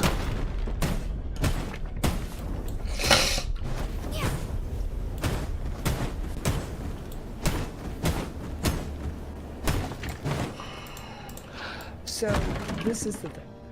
If you're talking about this and Keffals has an addiction issue, like talking about that context, that's not excusing it. You're doing the exact same thing that the trans rights extremists do, where everything is good or bad or black or white or up or down, and we just need a smarter conversation top to bottom. I am not... Rihanna was correct. I'm trying to explain how I came to my assessment of what's going on with her and what the path forward is. Rihanna was correct. I didn't make a GoFundMe and stick most of it up my fucking nose. Okay, good. I'm glad. Like, you're trying to give justifications. I'm not justifying. I'm fucking. Oh my god. Okay. Is there anything else you wanted to say, Reese? Honestly, I'm sick of trans people like this trying to talk over the fucking rest of us. I'm sick of it. I'm genuinely sick of it. Like, this person can't go around thinking that she's like, just because she's Keffals' friend, that she knows everything about what's going on. And like, I'm not being funny, but Muta's video was fucking brilliant. It's fucking brilliant. I enjoyed it. You haven't listened. You haven't. How can you agree if you haven't watched it properly? Valid. You haven't listened to. You haven't watched the whole part about Catboy Ranch properly, have you? Okay. Okay. Maybe you should watch it. Yeah, I should. And know about what your little buddy does. And actually. You have to stop laying into them and saying buddy. That framing of the argument is really toxic. And it's part of the way, and it's part of the reason why, if she really wanted to, she would just leave the conversation and be like, God damn, maybe people have an opinion about trans people. You can't go that hard. I understand why you want to go that hard, but you can't go that hard. Call that shit out when it happens. Okay. Alright, I think we've reached an impasse at this point. We're just gonna go around in circles. Like, this is how the trans community fixes itself. You just need I'm out. to scream until all the bad people go away. That's how we're gonna fix it. I'm out. No, that's not how it works. I'm out.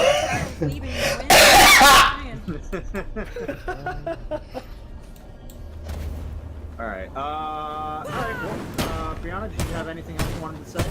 No, thanks for having me on. I didn't know it was gonna be this. But, Yeah, I need to Yeah, thanks for coming on. Thanks for coming on. I didn't know it was gonna turn out to be this. I just didn't want this lie to stand that wasn't my YouTube channel, so I needed to clarify. Come on over to commentary, Beckett. Leave Twitch poll. It'll be great over here. Nothing will happen. I didn't bring them fucking with you. You put the fucking tree in, motherfucker. They followed you, Beckett, okay? Listen, both you and Xylee are responsible for this shit, and I take no accountability.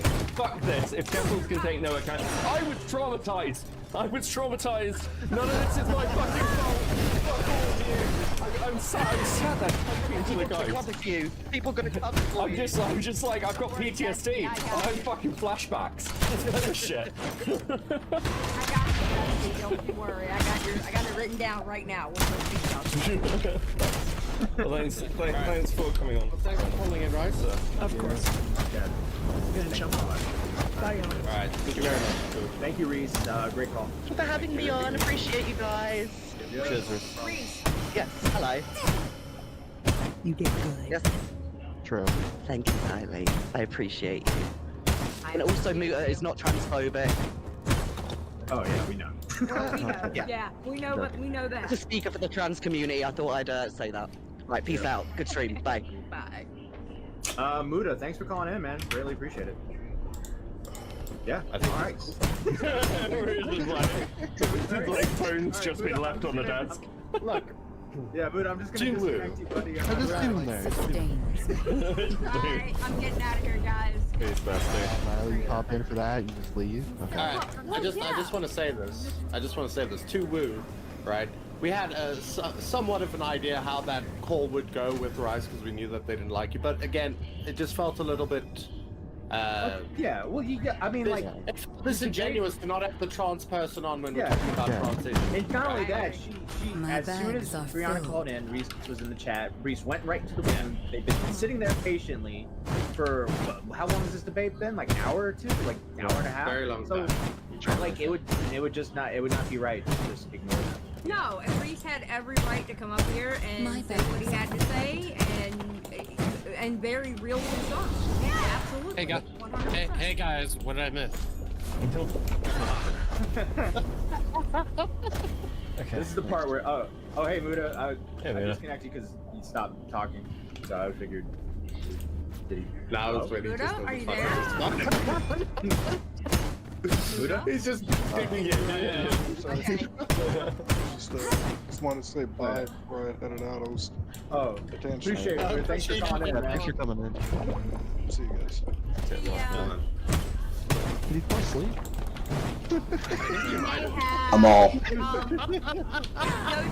Dojingle said on Twitter they had just got home, so he may have fallen asleep. Okay, I'm leaving now. W stream. Talk to you on the call. Shut up, Toxic. All right, bye. Later. I can't wait for people to start reacting to this stream and be like, oh god, Denver Lily. Where the fuck is Everybody's be like, who the fuck is Ember Lily? Yeah, we should get to know him at least. It's like fucking Toxic said, the peaks and troughs of fucking right? So we started with Ember Lily, we end with fucking Rihanna Wood. Look, a lot of people were wondering, like, why don't you say this? Why don't you say that, bro? It's not our place, honestly. We are out of our. Hey, look. One thing you cannot take away from our recording is we know when to shut the fuck up and let the content roll. That's one thing you gotta give us, right? We're literally in the group chat. We're the kids at the adult table right now. I must look on if I want to carry it. In the group chat, I was like... that's interesting conversation. If you like the content, don't forget to like and subscribe and get us to 3K. We're almost at 3K. Yeah. 200 likes. You fuckers in here now. Yeah, look, we're at like 281 now, so we need about 19 subscribers to get to 3K. Go. Tomorrow's our 2-year anniversary, right? It'll be a pretty cool little, I timing can't believe that Keen called in and he was actually like somewhat serious. Yeah, I know. Yeah, it's very same Keen. I was looking at him in chat, I was like, that man's gonna come in here and he's just gonna derail everything. He muted right away. I pulled him in and he just instantly. It's like, pull me in now, and then just mutes. Because we're like, well, Bobax came in and I was like, well, fuck, Bobax is gonna pop in, I'll pop in the King too. And then Bobax leaves and I'm like, all right, here we go. And then. But it's too much. Yeah. All right. I like how I was like, Brianna, if you mind, it'll pull a trans person in, and Nick's just dips. Bye. Like, dips out. Yeah, Nick didn't want to hear from a trick. I'm just kidding.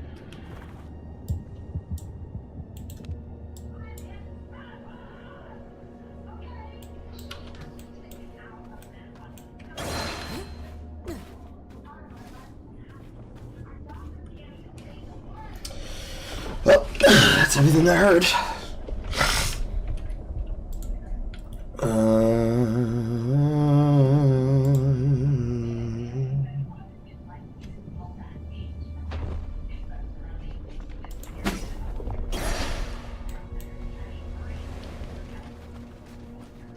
Where the fuck did they come from?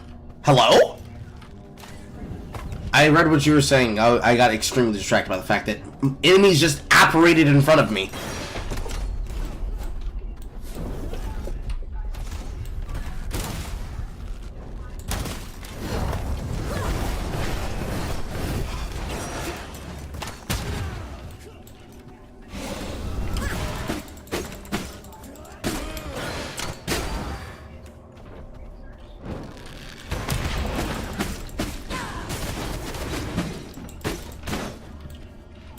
I must make room if I want to carry that. My bags are filled. I bet they are. I'm gonna drop the rats. I just need to load up on as much as I could possibly load up on. Probably even gotta drop the lilies. Nothing's more important than bringing back a fuckload of iron so I can start smelting it. Give me a second to read through.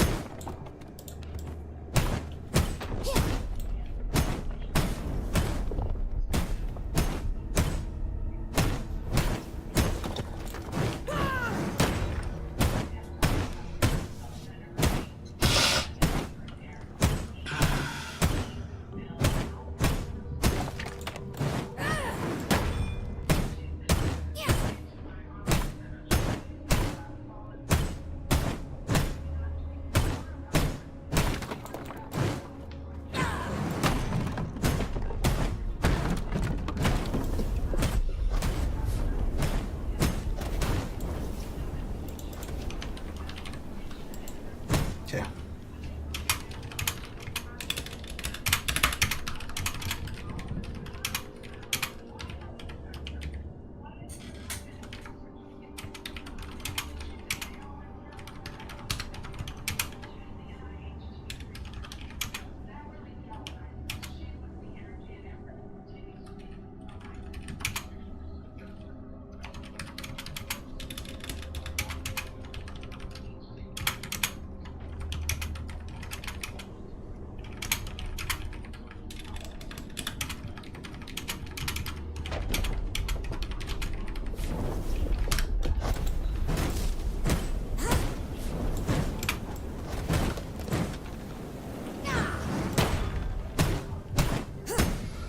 I need more fucking ore.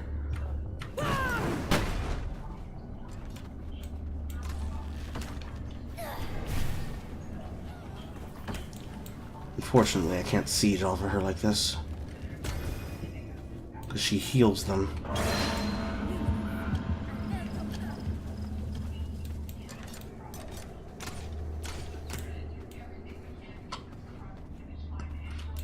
Or down here.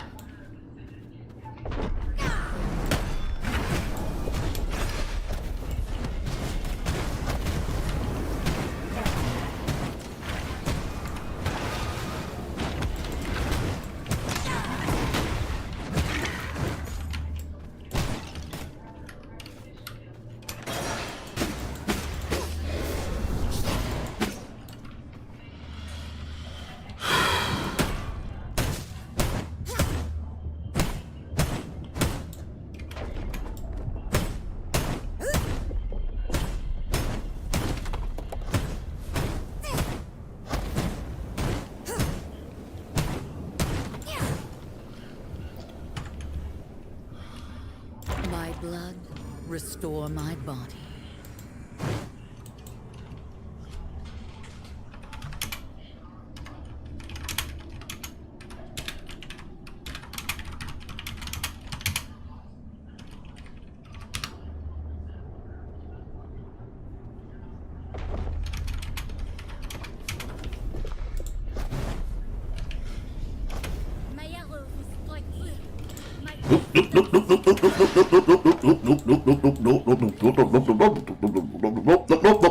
You ain't catching me unawares. Hell nah. You ain't catching me unawares. Hell nah.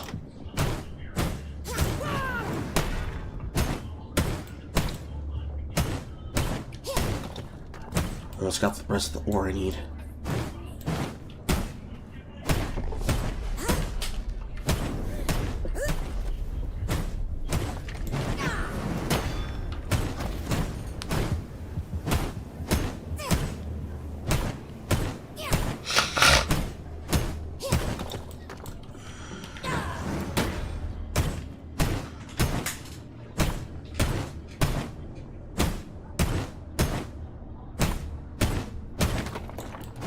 This game would benefit from a pause button, but honestly, I prefer the fact that it's making me stay on my fucking toes.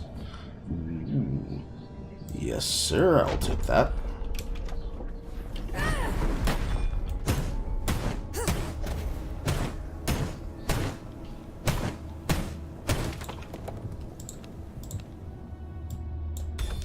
Fading snare, turn invisible during the material duration. Yes, sir.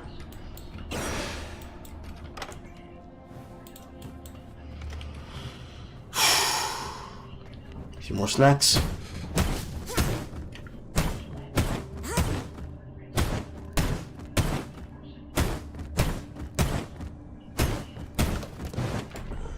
Is a cotton seed worth it? Yes. There is no space in my inventory.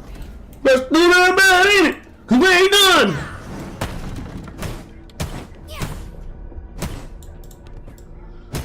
Now this is more than enough.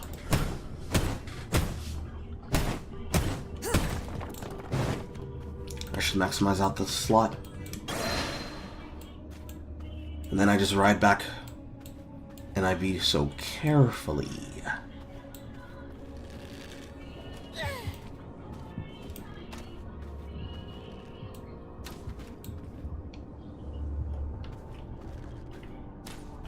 Bless the shot!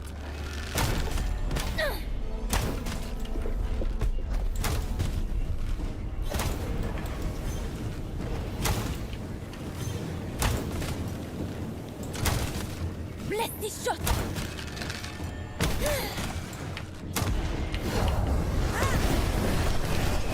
Illuminance. Bless this shot.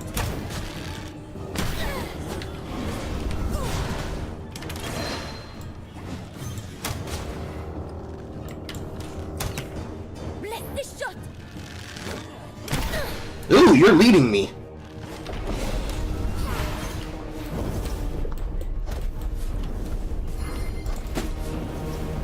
Bless this shot. Ow.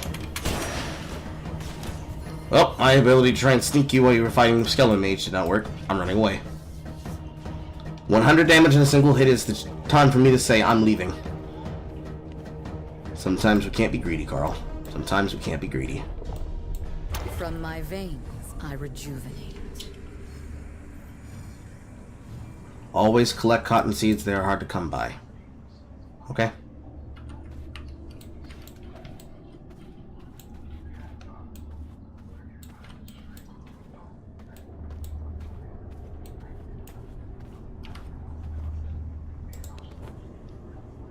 I can get wood anywhere.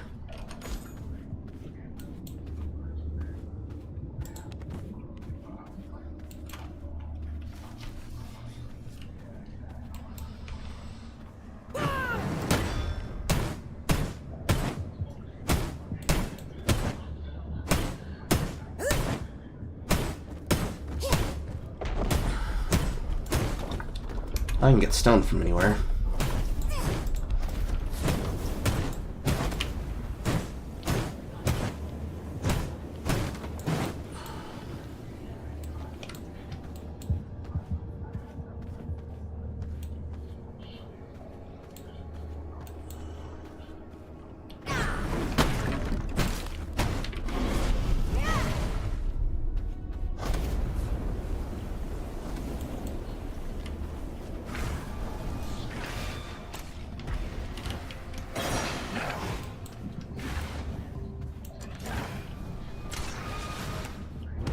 I'm sorry it comes to this. I'll make it quick. Bless this shot.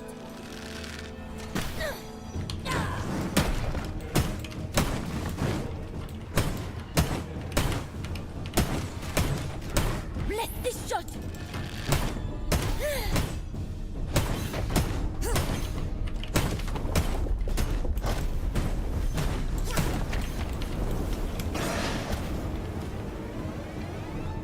Okay, time to leave.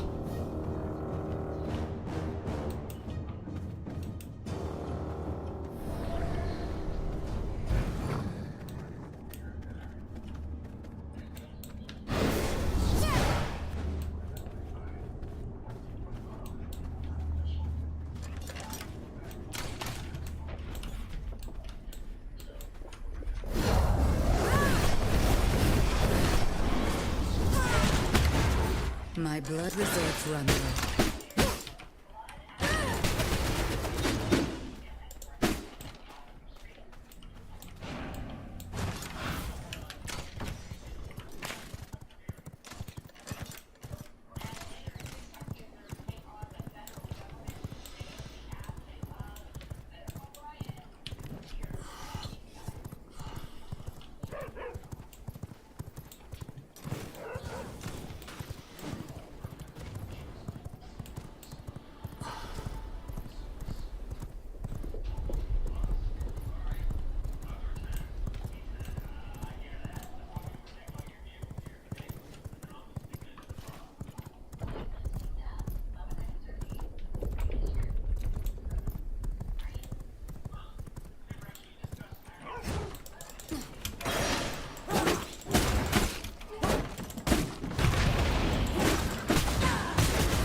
Now that I'm much safer.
Okay, I just have to go past the cotton field.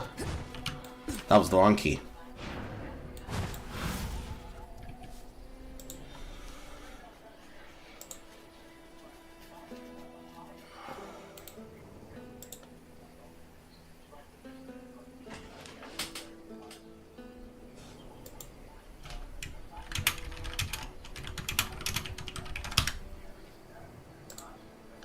Alright.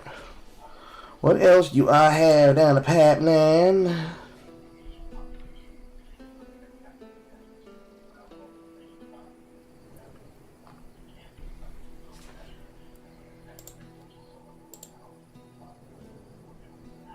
Y'all are too goddamn horny. Jesus fucking Christ. We watch Mothra. We watch a Monsterverse video in the... You... Oh, it's Saffronet! That's the worst part. Why did I look? Why did I look? No one can be blamed but me.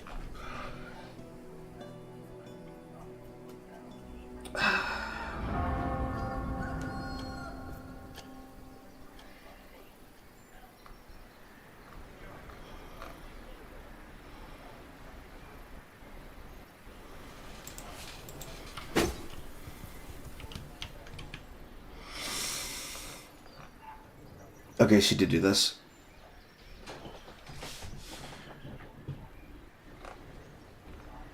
I'm gonna delete that thread then, cause it doesn't need to be there.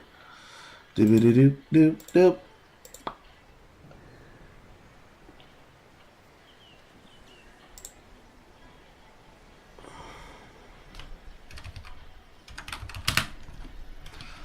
I do not currently have a video.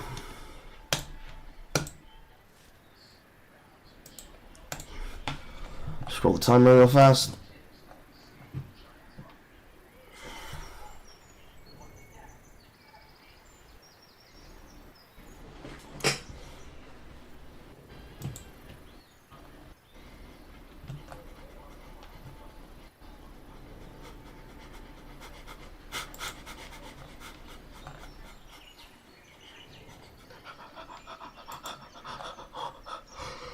I see that president, but I think fucking tearing. Which means blocking was a correct decision.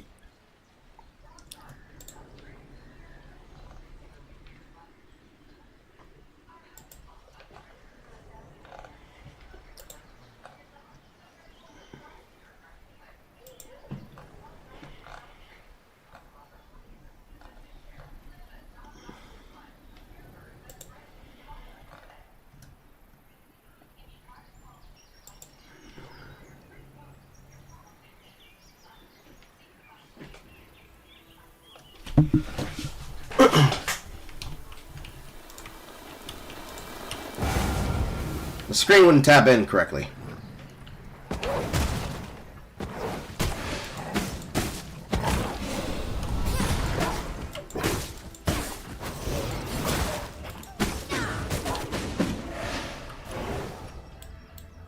Blood sustains me. There is no space in my inventory.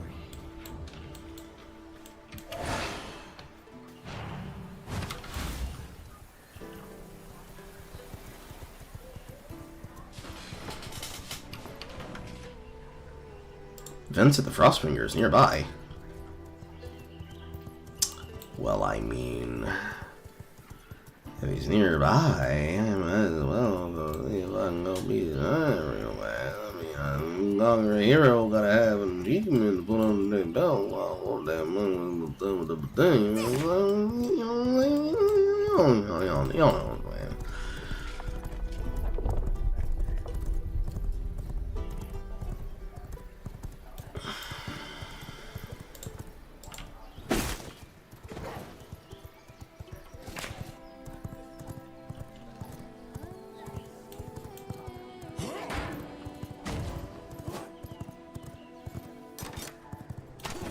What's up, Vincent? Rally! Let's show them why you don't mess with the militia.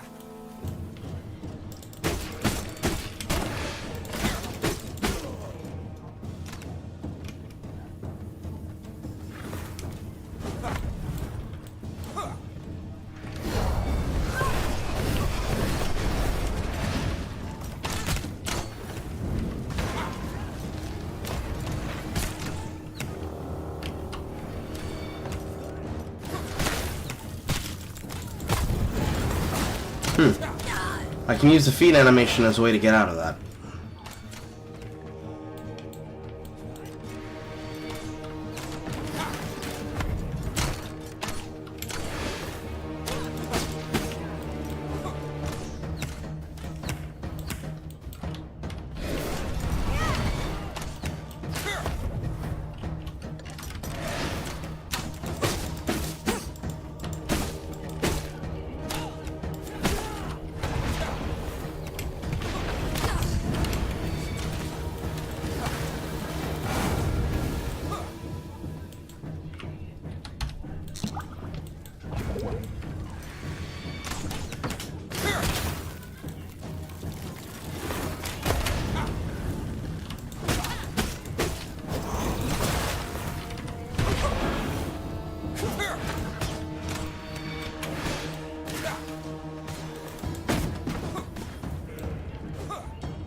Death is not the end.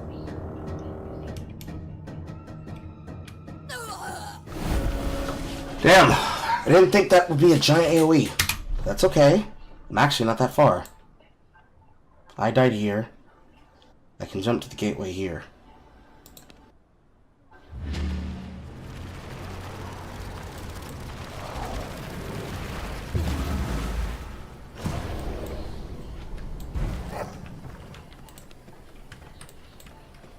That was a giant fucking AoE. Probably a mistake to engage him during the sun. I should have waited till night. That's okay. You can learn from these consequences.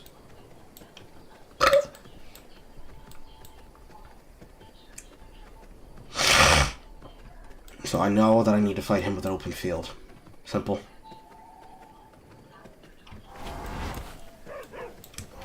Garlic exposure is certainly not helping.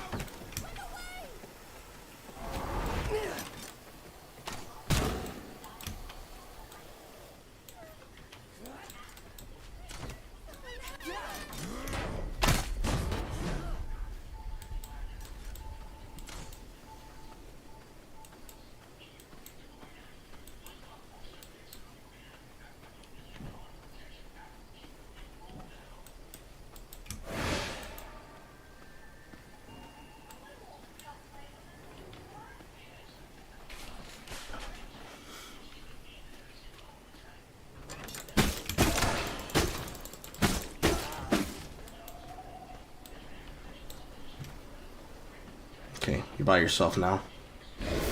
Don't you dare lay a finger on my people.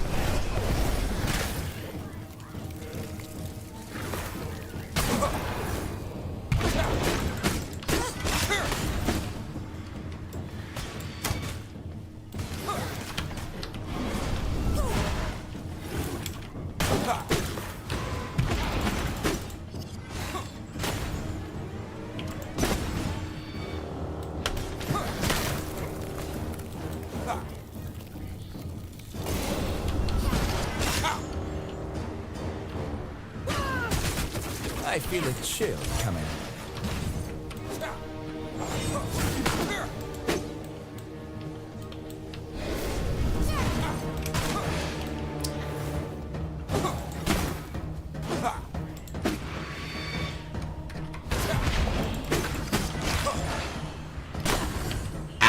I feel a chill coming out.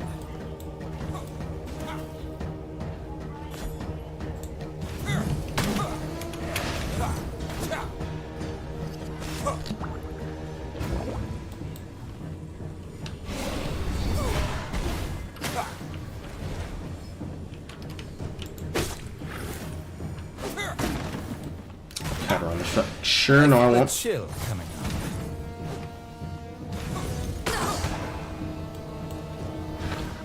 It's only 2 tackles?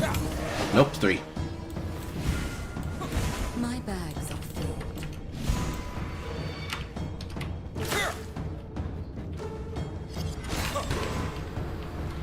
I feel a chill coming out.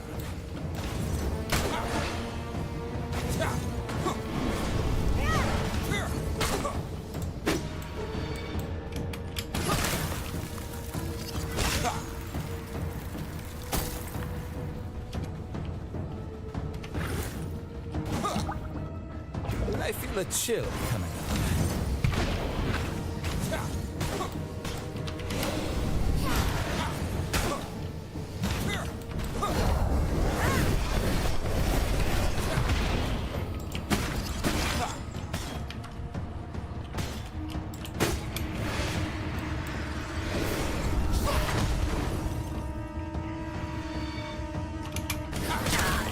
I feel a chill coming out.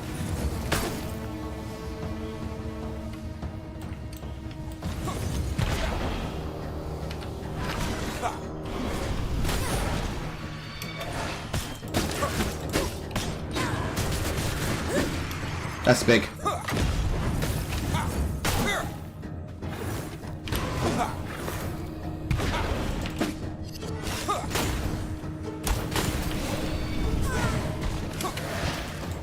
I feel a chill. No, you don't. You feel a breeze. You feel a breeze, nigga. Go into the sweet good night.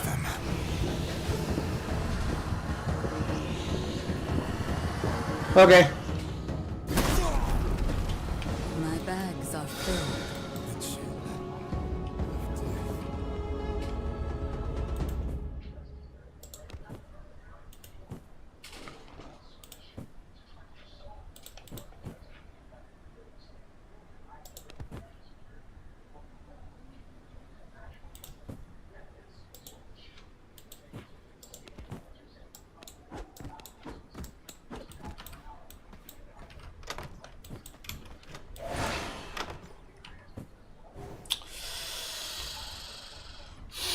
I probably shouldn't. Sanguine regeneration. But I should. I probably shouldn't, but I should. It's only 4 coins.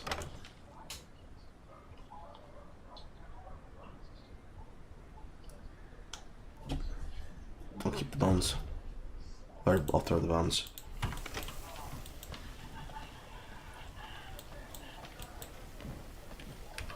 Now we need to run home. Quickly.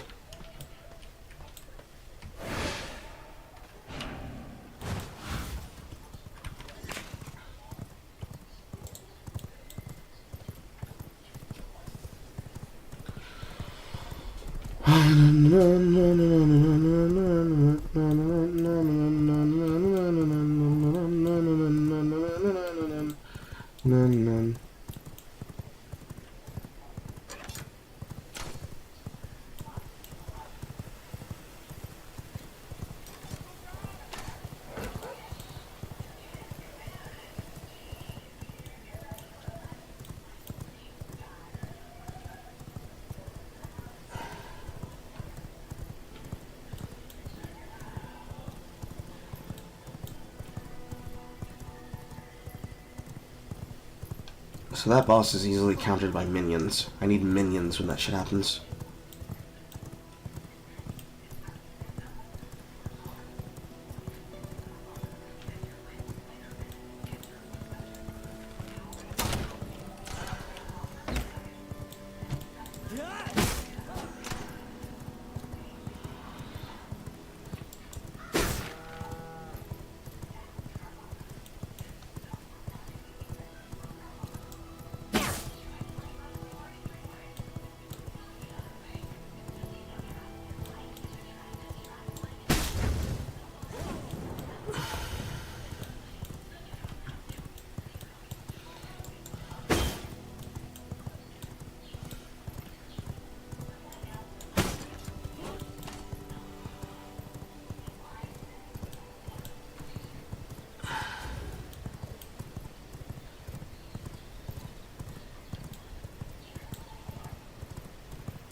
when I get a second.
Okay, John.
Boom, boom, boom, boom.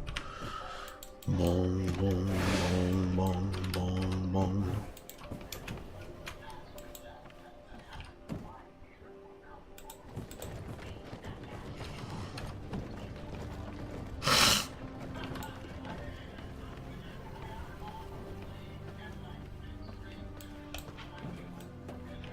Okay, what do I need for the bag?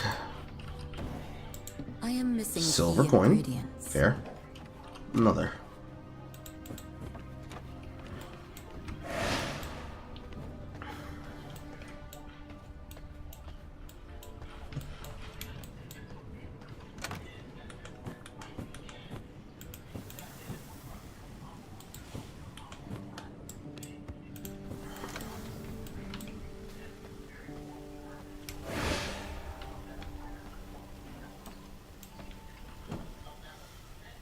Eight coins. I misread.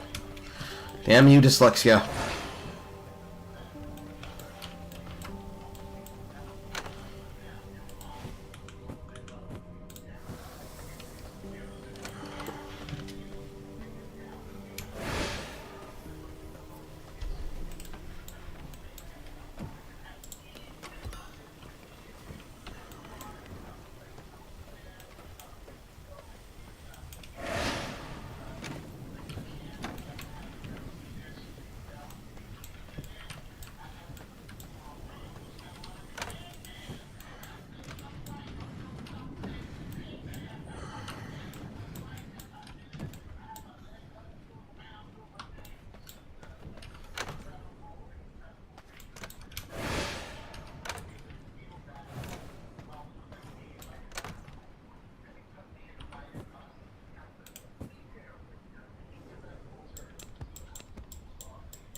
Nine.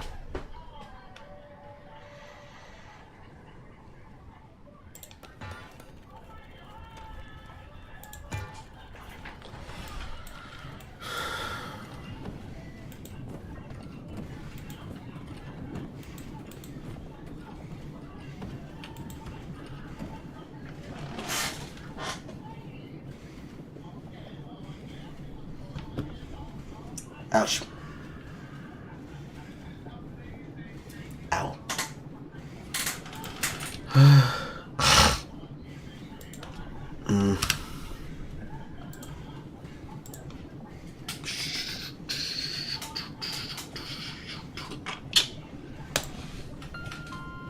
Moving on, the situation got worse.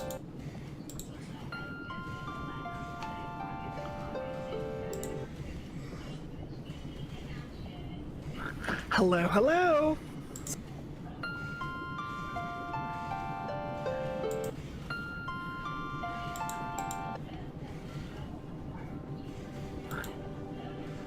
I don't know if you know this, Ad.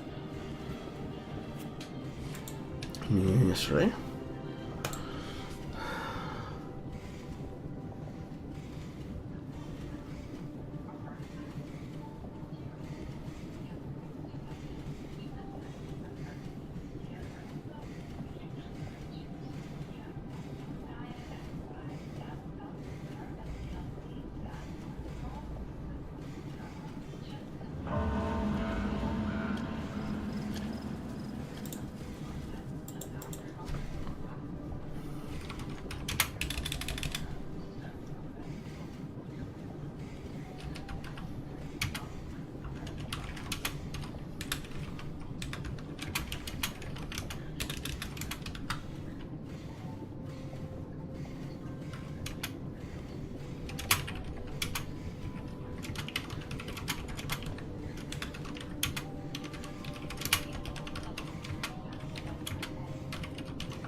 Adam.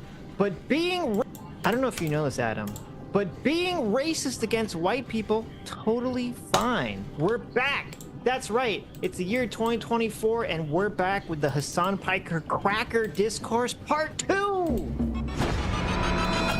This was at the heart of the conversation that I was genuinely trying to have with that one kid who said that he was bullied in high school as a nerd in a predominantly black high school 13 years ago. That led him to believe that personally anti-white racism happens and is very real. And that discourse in my own Discord, where I tried to like explain to him, listen, there's a difference between systemic racism. Black people aren't just a what a fuck. What a prick, Sitch. What a prick. Do you like the idea? Someone's like, listen, I was like beat up and I made fun of because of my race. That's great, but let me tell you why that doesn't matter, because I gotta tell you about systemic racism, okay? Not only that, just a kid who was being beat up by black people at his school, at like his predominantly black school. Right. And he's white. And Hassan, this like completely rich fucking bougie piece of shit, is gonna come in and tell him how he is privileged. Yeah. What the like? I know. Oh my God, you are the biggest moronic prick in the world. Like if that kid is still a fan of Hassan, like you're an idiot, dude. Oh. You are the biggest idiot in the world. If you're buying this systemic oppression argument, the systemic racism argument from Hassan, and you think that is him empathizing with you, you're a moron. I hope you left the Hassan community immediately. Upset about the mean words and how they hurt their feelings. It is an invocation of that word that relitigates all the racial violence that black people have been historically subjected to. Obviously, that's why it's different. The same Huh. Yeah, I suppose that makes sense. It would be used to cotton, wouldn't it? Well, good thing I collected a lot of it.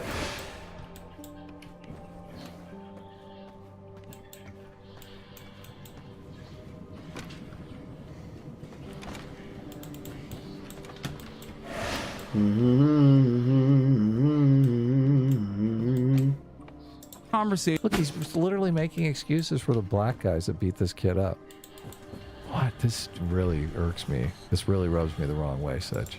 I know, it's so bad. Do you think, like, look, Hassan, just come out and say it. You think those black kids that were beating up this white kid because they were racist, they were in the right because of this concept of systemic racism that you've cooked up in your head? Yeah, what is the point of him doing this whole thing? Just say, like, yeah, those people are racist, pieces of shit, and it's bad. Period. Yeah, and racism is wrong. Right. Yes. Yeah. No, look, he's literally carrying water for these guys that beat this kid up. And he's like too big an idiot to even realize that. Just look, this is a giant problem. We talked a little bit about this before we started recording, about how just there's this meme out there in society that, look, if you can claim oppression, you can do anything. You can beat up a white kid at school. And it's okay. You know, a huge streamer, a huge rich streamer will come out and say, oh yeah, that's fine. That's all right. Let me make excuses for you. That meme is so cancerous to society. We have to hold people to a standard no matter what situation that they're in. Otherwise, society completely falls apart. This is horrible. That I've had a million times over. The issue, of course, is that many people who have these assertions will never actually see what my opinion is. They will never do their own personal investigation. That is the issue. Also, the other reason why... And then he brings it back to himself. He's like, look, if you think I am wrong, you have not really investigated my content enough. This guy is just... This guy's cancer. He's totally cancer. The fact that he's popular is just... It's an indictment of our culture. It really is. So, I found the actual messages. Oh, did you? Which are pretty interesting. Okay. So someone in his Discord, Hassan's Discord, says, I think we need a better slur against white people. Okay, we'll do horror.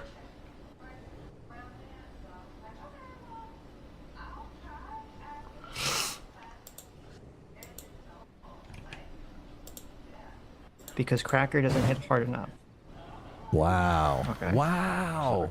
Right. So somebody replied saying, damn, so I guess me growing up in my shitty poor neighborhood / family and experiencing people fucking with me for being white for 10 plus years and getting jumped multiple times means nothing. Great. Right. Okay. Hassan responds directly to that. Okay. Wow. Saying, Okay. so he's quote replying it saying, anti-white racism is entirely victimhood seeking. Oh. Okay, I'm going to continue, but I just want that to seek it. Someone just explained how they have been beat up for 10 years because of their skin color, Right. and he says anti-white racism is entirely victimhood seeking. That's how he started. Yeah, it was someone that we would categorize as a legitimate victim. Look, if you're in a situation where you're constantly being preyed upon by people, you are a victim. Right. And he continues saying very it's much like more Zionists target. crying that people are mad at them for defending Israel's Fast actions. rapid release. It's perceived victimhood, no different than complaining that you were slighted at a gay bar for being a heterosexual. Inflicting mark and a 1.5 fading snare. Okay. Higher quick bolt.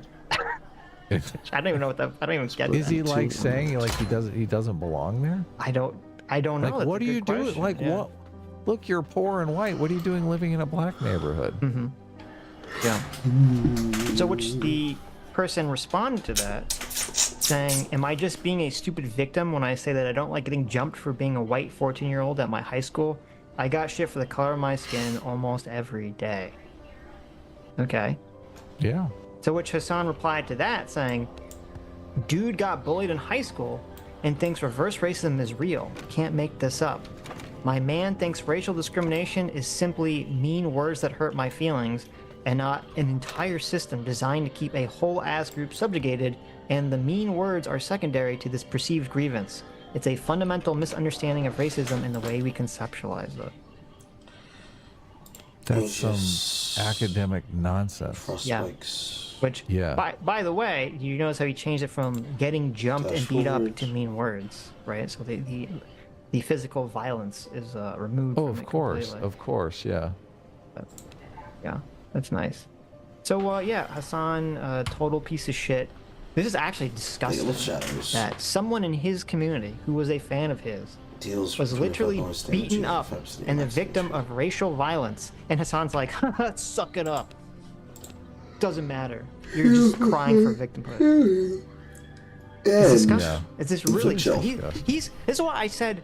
I've always said this, and it's so true. Hassan is actually a terrible fucking person, and you can tell the way he carries himself. You can tell by his old content. He is a piece of shit frat bro who he is the exact stereotype, and he lives it every day. He's the exact stereotype of the like bullying frat boy, doesn't give a fuck about other people, totally just like very low moral character, likes to bully people, likes to be a piece of crap, right? And yet he gets to pretend like he's moral because now he puts on this thin veneer of like leftism that suddenly it's totally fine, right? Because he gets to bully the people that actually deserve it. Yeah. It's despicable. It's so despicable. Yeah, it is gross. It's so gross. Yeah. Right. Just shoot straight and point out white boys like Asmon and X don't give a fuck when D and their entire friend group drops the N-word.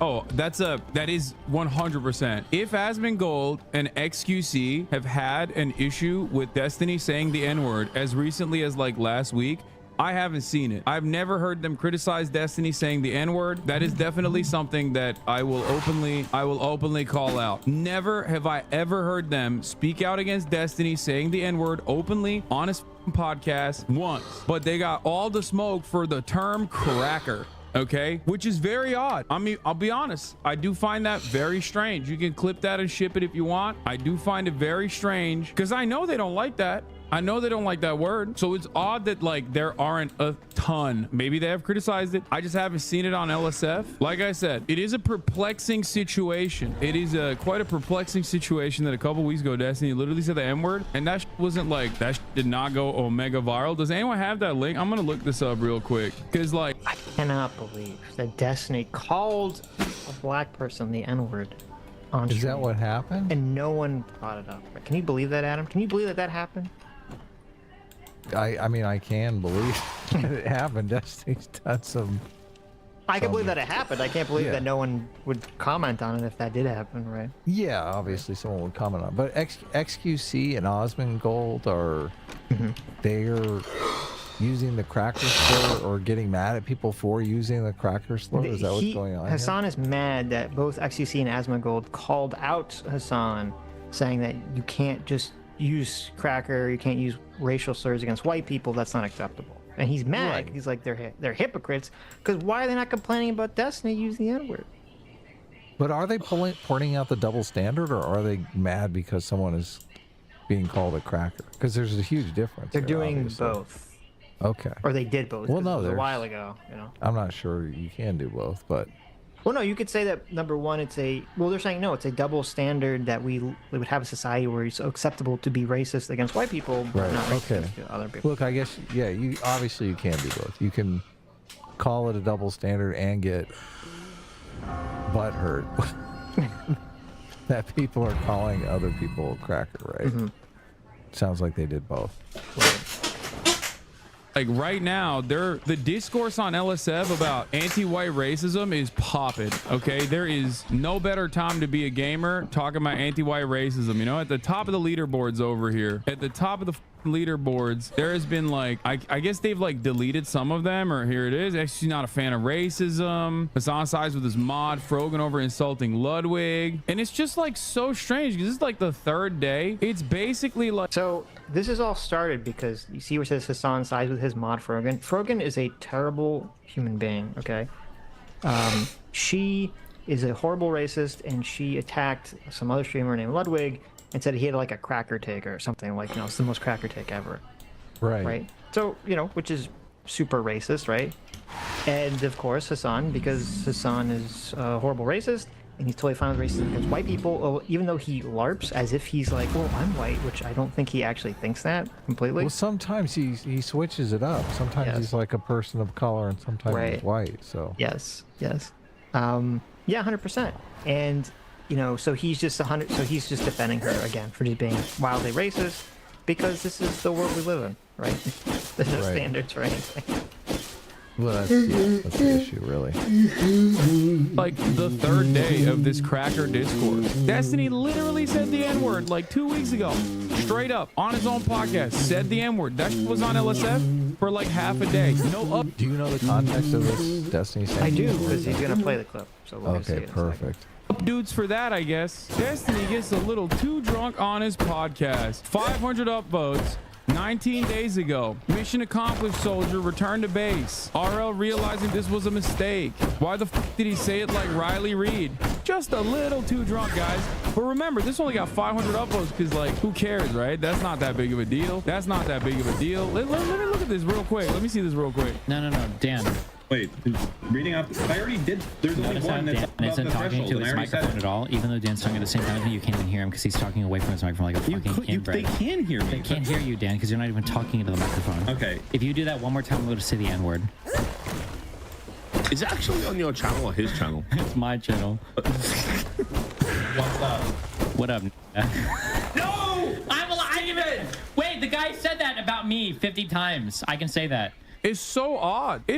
Look, Destiny's obviously a smart guy. He did it the right way. He's like, look, I'm using it as a term of endearment. I'm not calling you that. Right, and well, it's like, he's doing it as a term of endearment, as revenge for doing something. Like, I'm gonna get you in trouble by saying the N-word, right? Yeah. Which, you know, again, you know, you could make complete arguments that people shouldn't say the N-word, and that's fine. It's completely different than calling someone the N-word, right? Or calling someone a cracker or something like that. Well, a lot of people, I think, are afraid to say it because they know it'll be cast as calling someone the N-word. Yeah. So. Sure. Right. Obviously, yeah. And that's what Hassan is trying to do right here.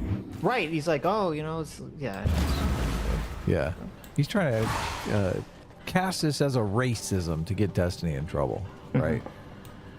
So strange, bro, that a 40-year-old man with a child, 2 divorces under his belt, openly saying the N-word, and is 65% upvoted. I might be mistaken, but I did not hear Asmongold subreddit up in arms over it. I did not hear Asmongold on this behavior, and I'm sure he would be against this kind of thing, for the record. I didn't actually see XQC up in arms about this, like, because they love making these like, oh man, well I stand against racism, guys. I stand against racism, which is why I'm over here telling you unconditionally this cracker discourse has gone too far. I wonder what that's about. Reddit is too easily brigaded, and a lot of people, whether they acknowledge it or not, get duped into being willing or unwilling participants in Destiny's PR campaign, because he was going unhinged bananas mode on Ludwig and Cutie and all of that. And then all of a sudden they released the pressure valve. Frogan says cracker. Frogan says Ludwig engaged in cracker-like behavior. And then, oh my God. And then I do an hour of coverage on it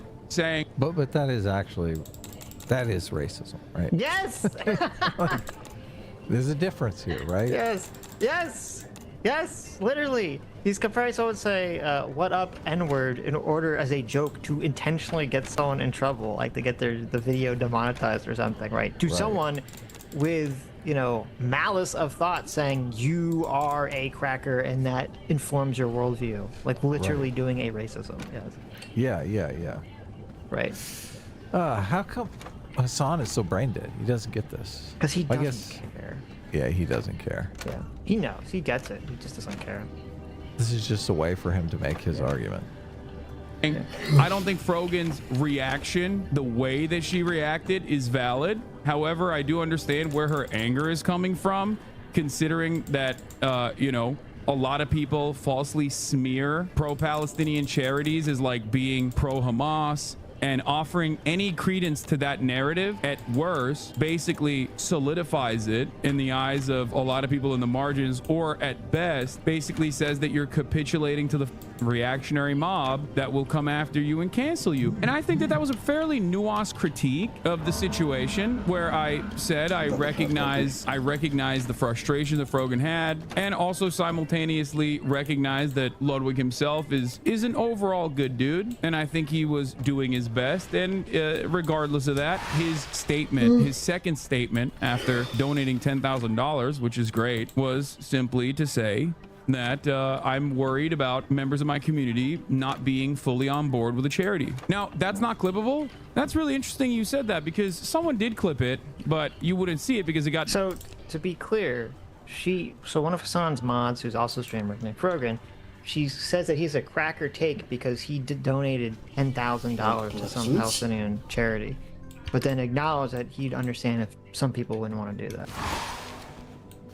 Okay. Why is that a cracker take? Donating to Palestinian charities.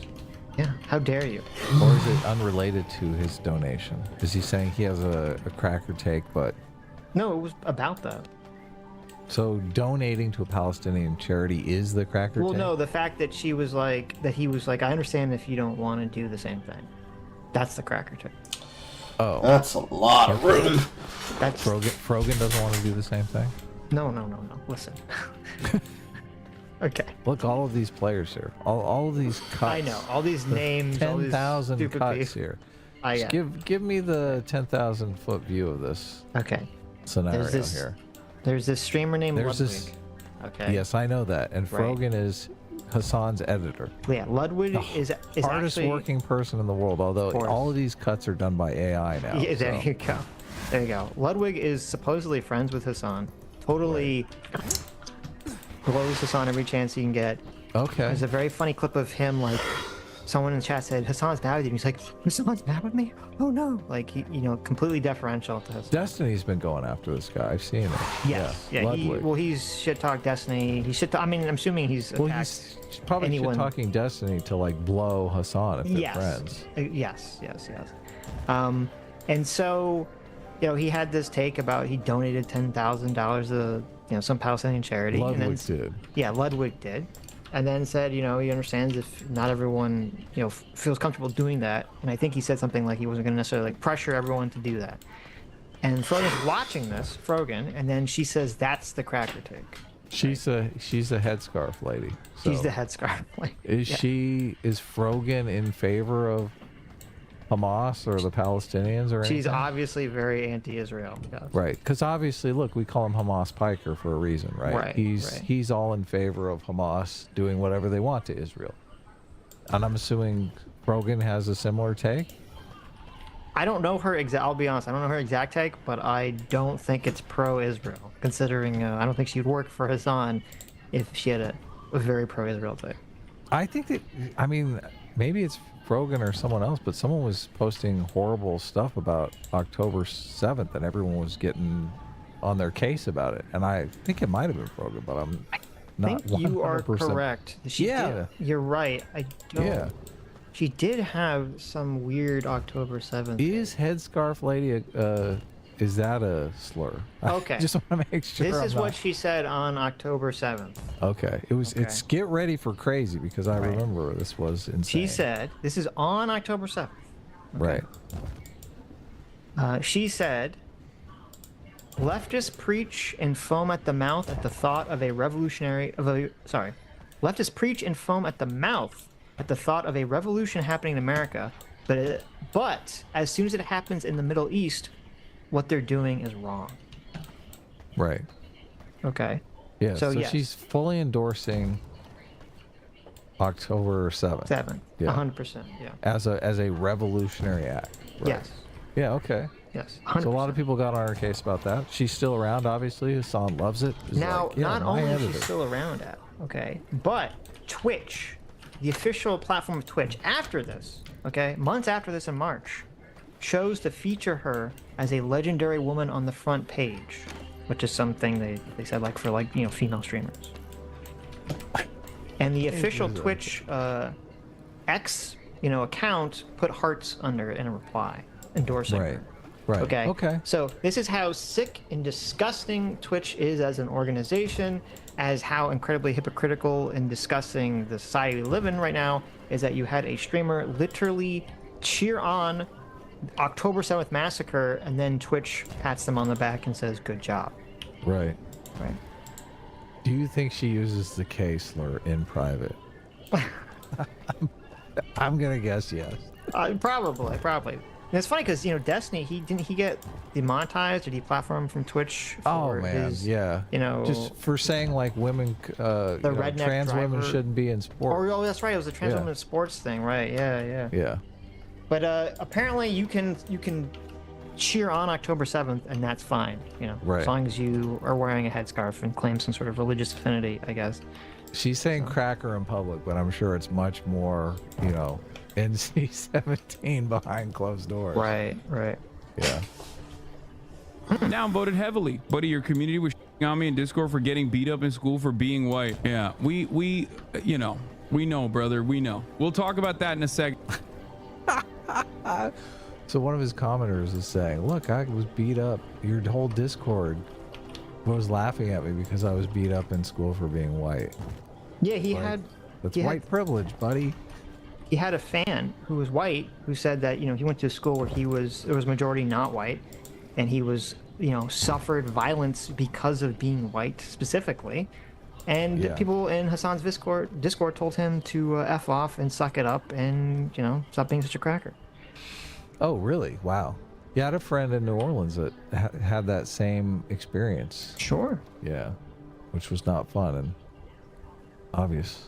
Second two, the thread you were talking about, LSF got deleted. I mean, those threads can pop off, by the way, all day, every day. I don't really give a shit. My point here is that those threads are absolutely, without a doubt, an echo chamber. You go anywhere in the real world and try to engage with people, unless you're at a clan meeting, you go anywhere in the real world and talk about like how awful it is that you get bullied for being white. A group of white guys are gonna laugh at you. I myself am a white guy who There's doubt. Where's the X?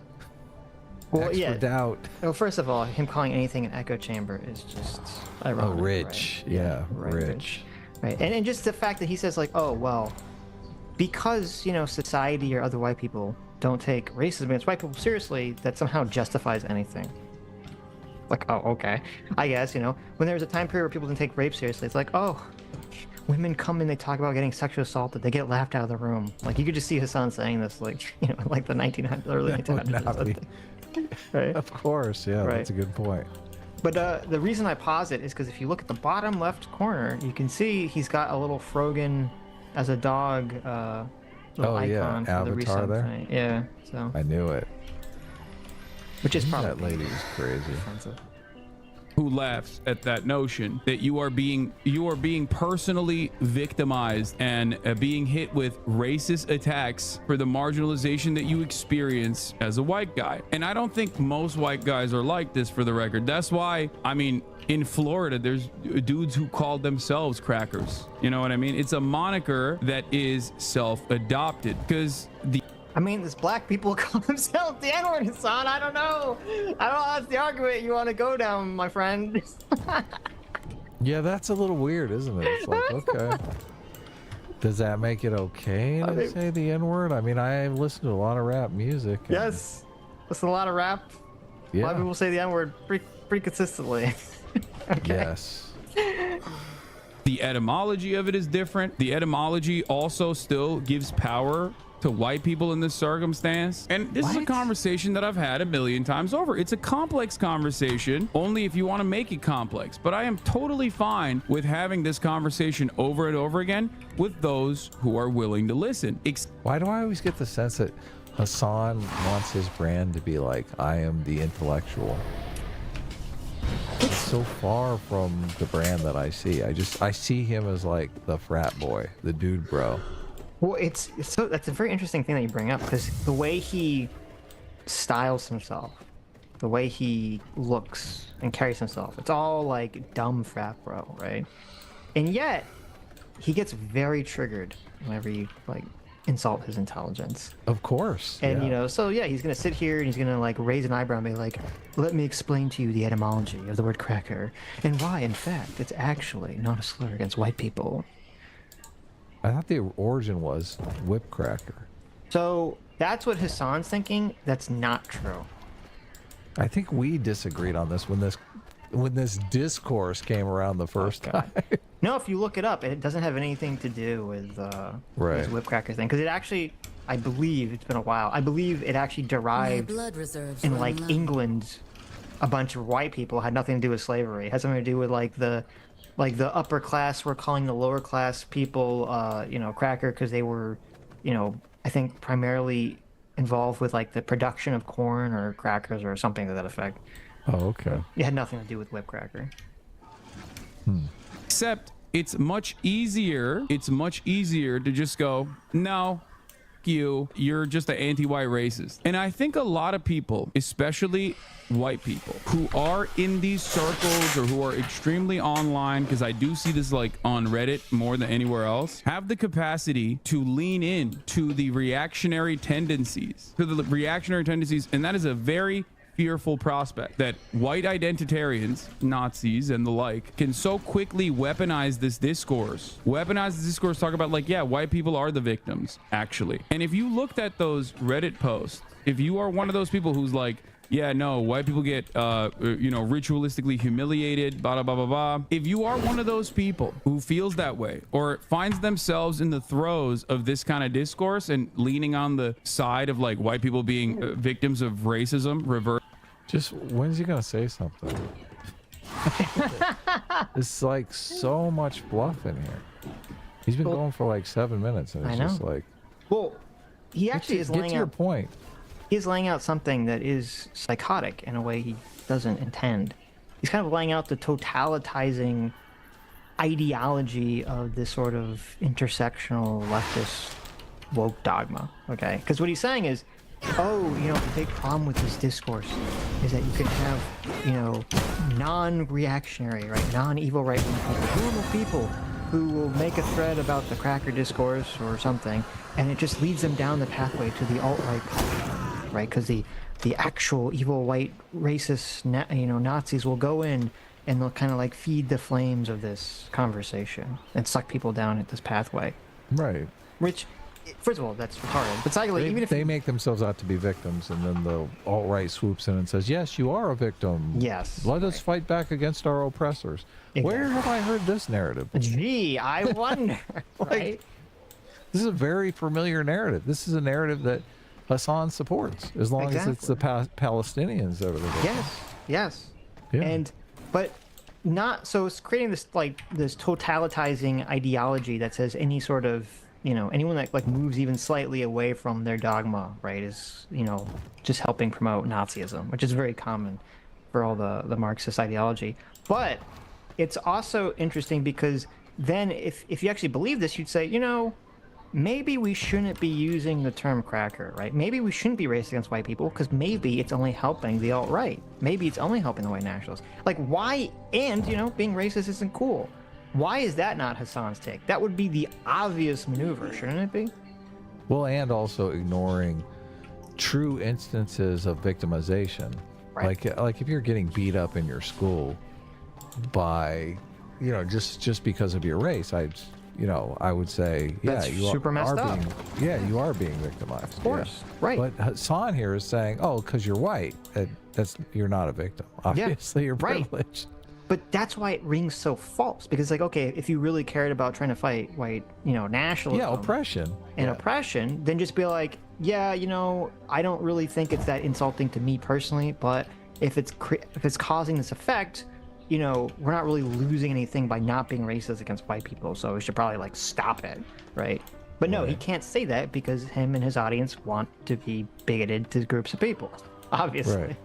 Yeah. Doesn't everyone? No. First racism, if you want to call it. Look to those who are on your side. Look to those who are defending you and what some of the things they're saying. And perhaps then you will understand that you are on the wrong side of this argument, because your side is filled to the brim with dudes who are using this discourse to further radicalize you, oftentimes to much success. This is the reason why, although this is a laughable notion, I routinely find myself defending this issue, even though it's a silly one. People who say stuff like, isn't Hassan openly racist like all the time? He is only not racist against blacks and Muslims, which makes it okay. Sometimes it's good to just take a peek at like people who are on your side defending you on the white people are under attack discourse, and consider what their worldview may look like. People that say blacks and Muslims, Hassan thinks black people can do no wrong, shit like that. Here's another one. They're talking about the word cracker because I laughed at someone complaining how racist it is for a white person to be called cracker. So basically, I mean, it is kind of true that Hassan is racist against everybody but black people and Muslims, though. Yes. I mean, that's 100% accurate. Yeah. Yeah, because obviously he knows that those are the classes of people that he can't be racist against without suffering some sort of a social cost. Yeah. Right. And he wants to be a big fat racist. I think he would be racist against black people and Muslims if he could, obviously. Well, and you know, I'm glad there's that picture because people probably forgot about this. I forgot about this. This really shows you how insanely, vilely disgusting it used to be a couple years ago. Okay. And how, I mean, it's still pretty bad, but things have definitely gotten a lot better. We literally had in the middle of this stupid Hassan trying to justify using slurs against white people, right? Justifying being racist against white people. That Nabisco, the company, that Wheat Thins sent Hassan that plaque that says Cracker Pass. Like, can you fucking wrap your brain around that shit? Okay, it was only a few years ago that one of the biggest brands in the country was like, yeah, it's okay to use slurs against white people. And no one cared. Yeah. No one fucking cared. Yeah. This is insane. It is kind of weird. This is insane. What the fuck? This is 2 years ago. You know what's funny? I bet you if that happened today, it'd be completely different. It'd be like the Budweiser. It was Budweiser, right? I don't know. Oh, yeah. The beer. The Dylan Mulvaney stuff. Yeah, the Dylan Mulvaney stuff. It would be a backlash. People would be like, what the fuck? Like, you can't do that. You can't have a major brand company saying that using racial slurs against white people is fine. Like, what the hell? Yeah. There would be a giant backlash. Yes. Fuck Nabisco. Fuck Wheat Thins. It's disgusting. Hassan says judging someone by the color of their skin by using a racially motivated slurs is okay. He got so horny that he couldn't even write this correctly. Surely this will lead to consequences from the Twitch moderation team. Remember, folks, I have the mother pass. Probably said it before, but used to be a very fanatic right-winger and you got me out of it. Keep up the good work. It helps. Yeah, this is why I do it. This is why I do what I... Oh my God, I'm just... Why does it? I used to be a very fanatic right winger, and then I started listening to Hassan, and now I'm a fucking dumbass leftist fanatic. I know. It's like, where's the improvement here? I know. Where's the improvement? So look, bad. I'm no longer racist against black people, but now I'm racist against white people. You don't understand, Adam. Okay, these people, they have a racist quota that has to be filled inside them, right? They can't just not be racist. They're like, well, I gotta be racist against somebody, and then Hassan's like, listen, I got you, okay? Right, Be yeah. racist against the whites. It's fine. How can he, with all of his takes on Israel-Palestine, I mean, how is he not the alt-right pipeline now? Exactly. That's a good fucking question. Yeah, this is crazy. I do, because I want to make sure that people that are on the edges, on the precipice of radicalization towards right-wing ideas, I hope that they can take a deep breath and reconsider their positions before leaning in to the comfortable bosom of right-wing reactionary politics, because that kind of discourse, that kind of ideological aspects can be very comfortable. This guy is a fucking moron, Sitch. I can't take it. Like, he's not, look, he's like not really saying anything. Like, he's not really saying anything at all. Of course he's not saying anything. This is Hassan, Adam. What do you think? Just, like, spit it out already, Hassan. What the heck? Comforting for people that want their biases to be reaffirmed, for people that want their biases to be reaffirmed by others instead of re-examining the way they see the world. That kind of discourse. Look, first of all, you're not re-examining how you see the world at all, and you are the most biased person on the internet. Okay. Yes. God, just spit it out already, Hassan. This kind of discourse can be captivating. It can create a safe space for them. It can make them feel like, instead of doing the hard work of like really reconsidering, really trying to empathize with people that have less than them or are different than them, it's much easier to just find a group of people who say, no, dude, your shit's actually fire. Let me tell you here, let me give you a little bit more about like how white people are getting over. These people will simultaneously say you aren't white because you're Turkish, then get mad when you try to explain to them white is a made-up concept made to only include the preferred in-group. I know, which is ironic because they don't personally see this as well. Do you adhere to this rule though? If you personally think that I am an anti-white... Listen, all these social categories, white, black, they're all just made up. I guess that means anyone can identify as white or black now, right? Yeah, of course. Tell that to Rachel Dolezal. Right, I was gonna say, I think we should both identify as black. And then, does that mean we get to use the N-word? Do we get the N-word pass if we identify as black? Pass? Kanye, send us the N-word. Yeah, pass. Kanye, reach out to us, okay? White racist and white racist and white racist, and that is like a real concept, like that I see white people and I think like, oh man, this white person is going to colonize my space or whatever. I guess I don't know what to tell you. I'm white. Now if you don't consider me to be white, well then, you know, you're kind of telling on yourself, while also personally coming to the recognition that whiteness is a political tool and you are currently applying it. The people that I consider to be in the out group, if I were to draw boundaries, are not done on inalienable characteristics, but instead on issues like their thinking, reactionary thinking. As you guys know, I personally am not anti-religion either. I am, however, anti-religious fundamentalism. Religious fundamentalism that causes people to try to take away certain people's rights and liberties on the boundaries of religion. It doesn't matter if this is a Muslim fundamentalist, doesn't matter if it's a Jewish fundamentalist, doesn't matter if it's a Christian fundamentalist, right? If I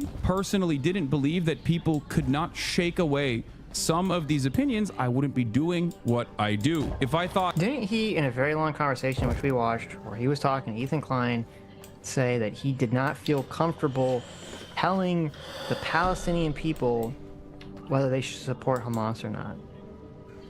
He definitely said that. Right. So shouldn't he say that, well, Hamas is a fundamental Islamic organization, so therefore I categorically don't agree with them, don't like them? He should. That would be a great thing for him to say. Yeah. Just interesting. Instead, I just remember him going, well, I can't tell oppressed people what to do, Ethan, okay?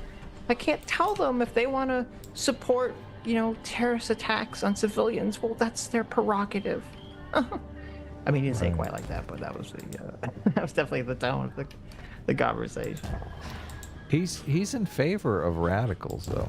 He's just He not is. in favor of right-wing radicals. Of course. He's very clear here in distinguishing that. Yes. Radicalism is great as far as Hassan is concerned. Right. God damn it, Alfred. Like, people could not be reasoned with and change their minds. Why the fuck would I be spending any time whatsoever? This is something that I hope people can be a little bit more charitable about and understanding on. I know not a lot of charity out there, not a lot of charity here, especially if you're primed into so much hatred, especially if you watch a lot of drama videos that say I suck, that I'm awful. But I do hope that in this very moment you can maybe be a little bit more understanding of what I'm trying to say. You won't lose anything if you try to comprehend what You're gonna try to understand. I'm trying to understand it. I'm listening. I've opened my brain. Million cuts. 110%. And all these half sentences. Yes. Starting a sentence, starting an idea, and just abandoning it halfway through, and then going into something completely different. It's got to be wild for someone who's only ingested Hassan content through these clips. Because you're like, oh, listen, there's a guy who talks very quick. He has these, all these ideas. And then you see a live stream, and it's like every other word is like a 10-second delay. Pause. Yeah, because he has to read the chat, and he's so paranoid. He has to read the chat at all times, while he's talking. That's basically like his job. His job is audience capture, right? Like, just read the chat and say whatever he wants. Like, what meaningless drivel do you want me to confirm for you today, chat? Just stack it up for me. I'll say whatever you want. He literally said he said that exactly when it came to the people that were attacking Anna about the trans women in sports and some of the other trans stuff. Was that he's like, oh, I can't talk about the trans women stuff because it makes, my audience gets too mad at me. Right. Yeah. Huh. Or I was like, what? Like, this is insane. Audience capture, it's great work if you can get it, Sitch. Well, let's just say if you're the kind of person that will take it. Right. Of course. What I'm saying here, I promise. But in any case, it does strike me as odd when a content creator openly says the N-word and it doesn't drive discourse for 3 days in the same way that another content creator saying cracker does. I don't. Look, I think that means we're making some headway here. I think people are getting tired of this. They are. Yeah, they think it's a scam. They're like, look, nobody did a racism. Why are we talking about it? I could probably shrink this. Yes. Good. We're making progress here, baby. We are, yeah. Look, and the cracker controversy was open racism against white people. Yes. The N-word controversy, no. It's like a joke. If Destiny started getting drunk and calling black people the N-word, you'd be like, whoa, wait a minute, like, what's going on here? Yeah, of course. Don't know why that is the case, because I know that XQC and Asmongold would both not find it to be conscionable or appropriate. Froyo said cracker with a negative connotation to offend Ludwig. Let's not pretend this edgy joke is equivalent. That stuff is... Oh, look! The perfect reply! He spells it all out in a single sentence. Now let's see, will Hassan understand? Or will it go over his head? Let's see. Banned here, isn't it, Lamau? When will he understand that there's a difference between saying a slur for a joke and target a slur? Like, these people unironically are saying calling a white person a cracker is literally worse than a white guy openly saying the N-word. That is the discourse for these guys. Okay, it went over his head. he didn't understand. It did, yeah. Woo. But listen, his head is very small, Adam. I don't know if you've seen him. He has a very tiny head, so it's very easy for things to go right over it. What a dumbass. Okay. What a dumbass. Guys, which if you were to have this conversation with real people out in the real world, I suspect they would look at you like you're an insane person. Do you understand? Like, that is a psychotic part of discourse. Why are these people more offended than Ludwig, who it was said to? I know. That's a whole other aspect of this as well. Oh, for the record, I do want to mention something here. For intent, as far as intent goes, you were saying intent matters more than the actual words itself. In a situation like that, calling a white woman a Karen would be just as hateful and just as harmful. Except we have no disagreement there. Most people would laugh at you if you were to try to champion the anti-Karen cause, to say that Karen is actually a racial slur, which many people that write articles have tried to do. The intent because it literally is, and no one gives a shit, because for some fucked up reason, because of people like Hassan and other people, racism against white people is just like, it's totally fine. It's totally fine. Because yeah, if you see a white person, a white woman who's upset about something, and you don't know anything about her, and you're just like, oh, she's a fucking Karen, right? That's racist. You're literally making a judgment about her based on the color of her skin and her sex. It's both racist and sexist. Yeah.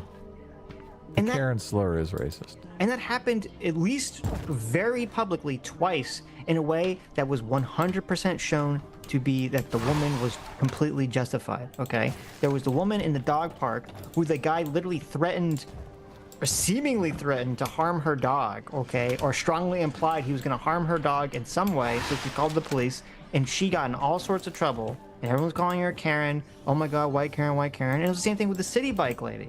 Remember, who those guys tried to, like, it was like a bunch of like young black guys were like trying to take, like, bogart all the bikes, which was not their right to do, and she just walks over and tries to pull out the thing, and they're like, oh, this is ours, you can't do this. And all these people said, oh, she's just a Karen, okay? She's trying to steal from black kids. Yeah, there's two definitions of Karen. One is more racist than the other, obviously. There's the Karen that is just, you know, the let me talk to your manager, let me go over your head. You know, I'm looking for an authority figure to complain to, Karen, right? There's no racist component to that. But in the city bike situation and the dog park situation, it is the white woman that is calling the authorities to get black men killed. Yeah, that's like, that is the more incendiary version of Karen. Yes. Both are bad. I don't think the let me talk to your manager version necessarily has a racist component, although I'm not sure. I like how often do black women ask to talk to the manager? No, that, first of all, that actually happens quite a lot. Okay. Yeah, okay, so they could be a Karen too then. No, but I agree with you in terms of like the concept of the person. You know, like you say, okay, it's sexist, but the concept of the person who's like, let me speak to your manager, right? The overly you know, yeah, that's fine. But it was, and I don't know if it was intentionally this way, if it, like when it started, but it definitely became like a white, like this is a white woman thing, right? And you're completely correct, because they said like, oh, with the dog park thing, it's like she wants the cops to kill him. With the city bike thing, even though she didn't call the cops, or like, oh, she's like wants someone else to call the cops and kill these kids. Like that was definitely the way the conversation was framed, which is, I'm glad you brought that up. Yeah, no, it's stupid too, because it makes this sort of culture where it's like, you know, calling the police if black people are involved, look, that's attempted murder. Like you can't do that. So it's weird. That whole discourse was super weird. Matters more than the word itself would imply that calling someone a redneck would be just as harmful as calling someone the N-word, which is ridiculous. No one would argue on that front. The intent matters more would be akin to saying that a group of gay guys calling someone a breeder would be just as harmful as a group of straight guys calling a gay person the F word. Look, there's no way that you can determine the harm level in any of these situations. He's just basically going off of his gut, right? Like I don't know how harmful the redneck slur is. It's hard for me to imagine that it does zero harm in the world, right? Yeah, well, and this part of the problem is like, okay, like, yeah, I don't know. In most situations, you know, calling someone a cracker isn't causing harm right now, right? But cultivating an attitude and an atmosphere where you keep saying it's fine to be racist against white people, that 100% causes harm to our society.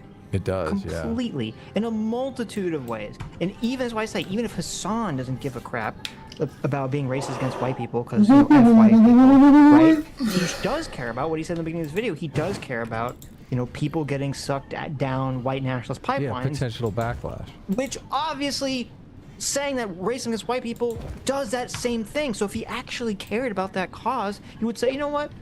Do we really need to be racist against white people if it's going to cause all these bad outcomes? What is the benefit against being racist against white people? Yeah, his argument is just standard critical race theory that you can't be racist against white people. Right. Which is garbage. Hi, you just listened to a Sitch and Adam recorded video. That's right, we're still doing recorded videos. And of course, we're still doing our live streams. Our Sunday live stream begins at 1 p.m. Pacific. That's an extremely long clip. Jesus fucking Christ. Carl, if I have time to stream, would you give me my old rolls back? If not, I understand. No. We're starting at the bottom. It is both my opinion and Nora's opinion that you took giant leaps and bounds to approach the conclusions that you came to there. Especially after you made her basically leave because you frustrated her that much. You gotta start from the bottom, bro. I cannot help you. You cooked yourself. I cannot help you. You cooked yourself.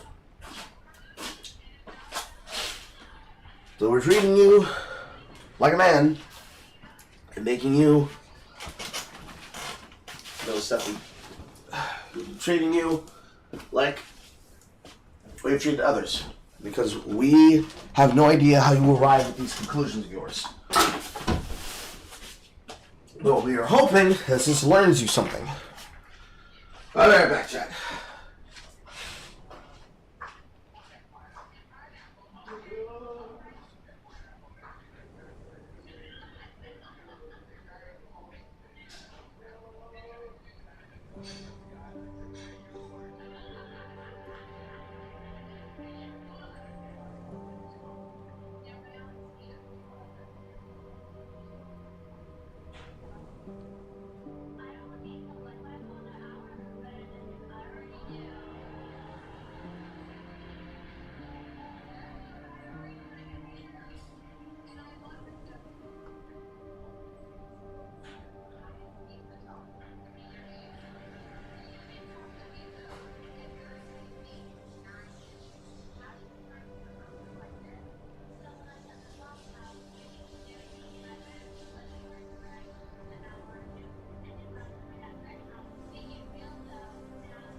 Started from the bottom, now we're here.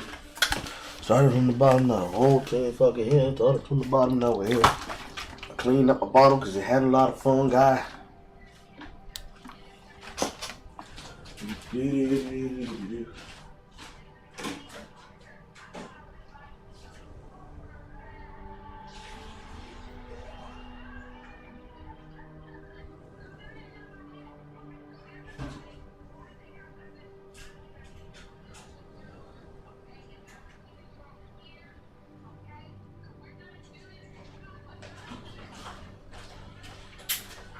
I'm gonna have to brew tea later. I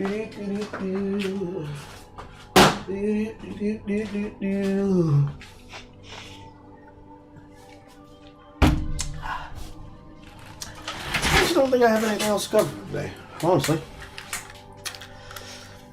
Which in that situation, I will probably just peace out. And then just chill for the rest of the evening. Maybe I'll come back to play video games strictly. I don't know. But, I'm gonna cut it there.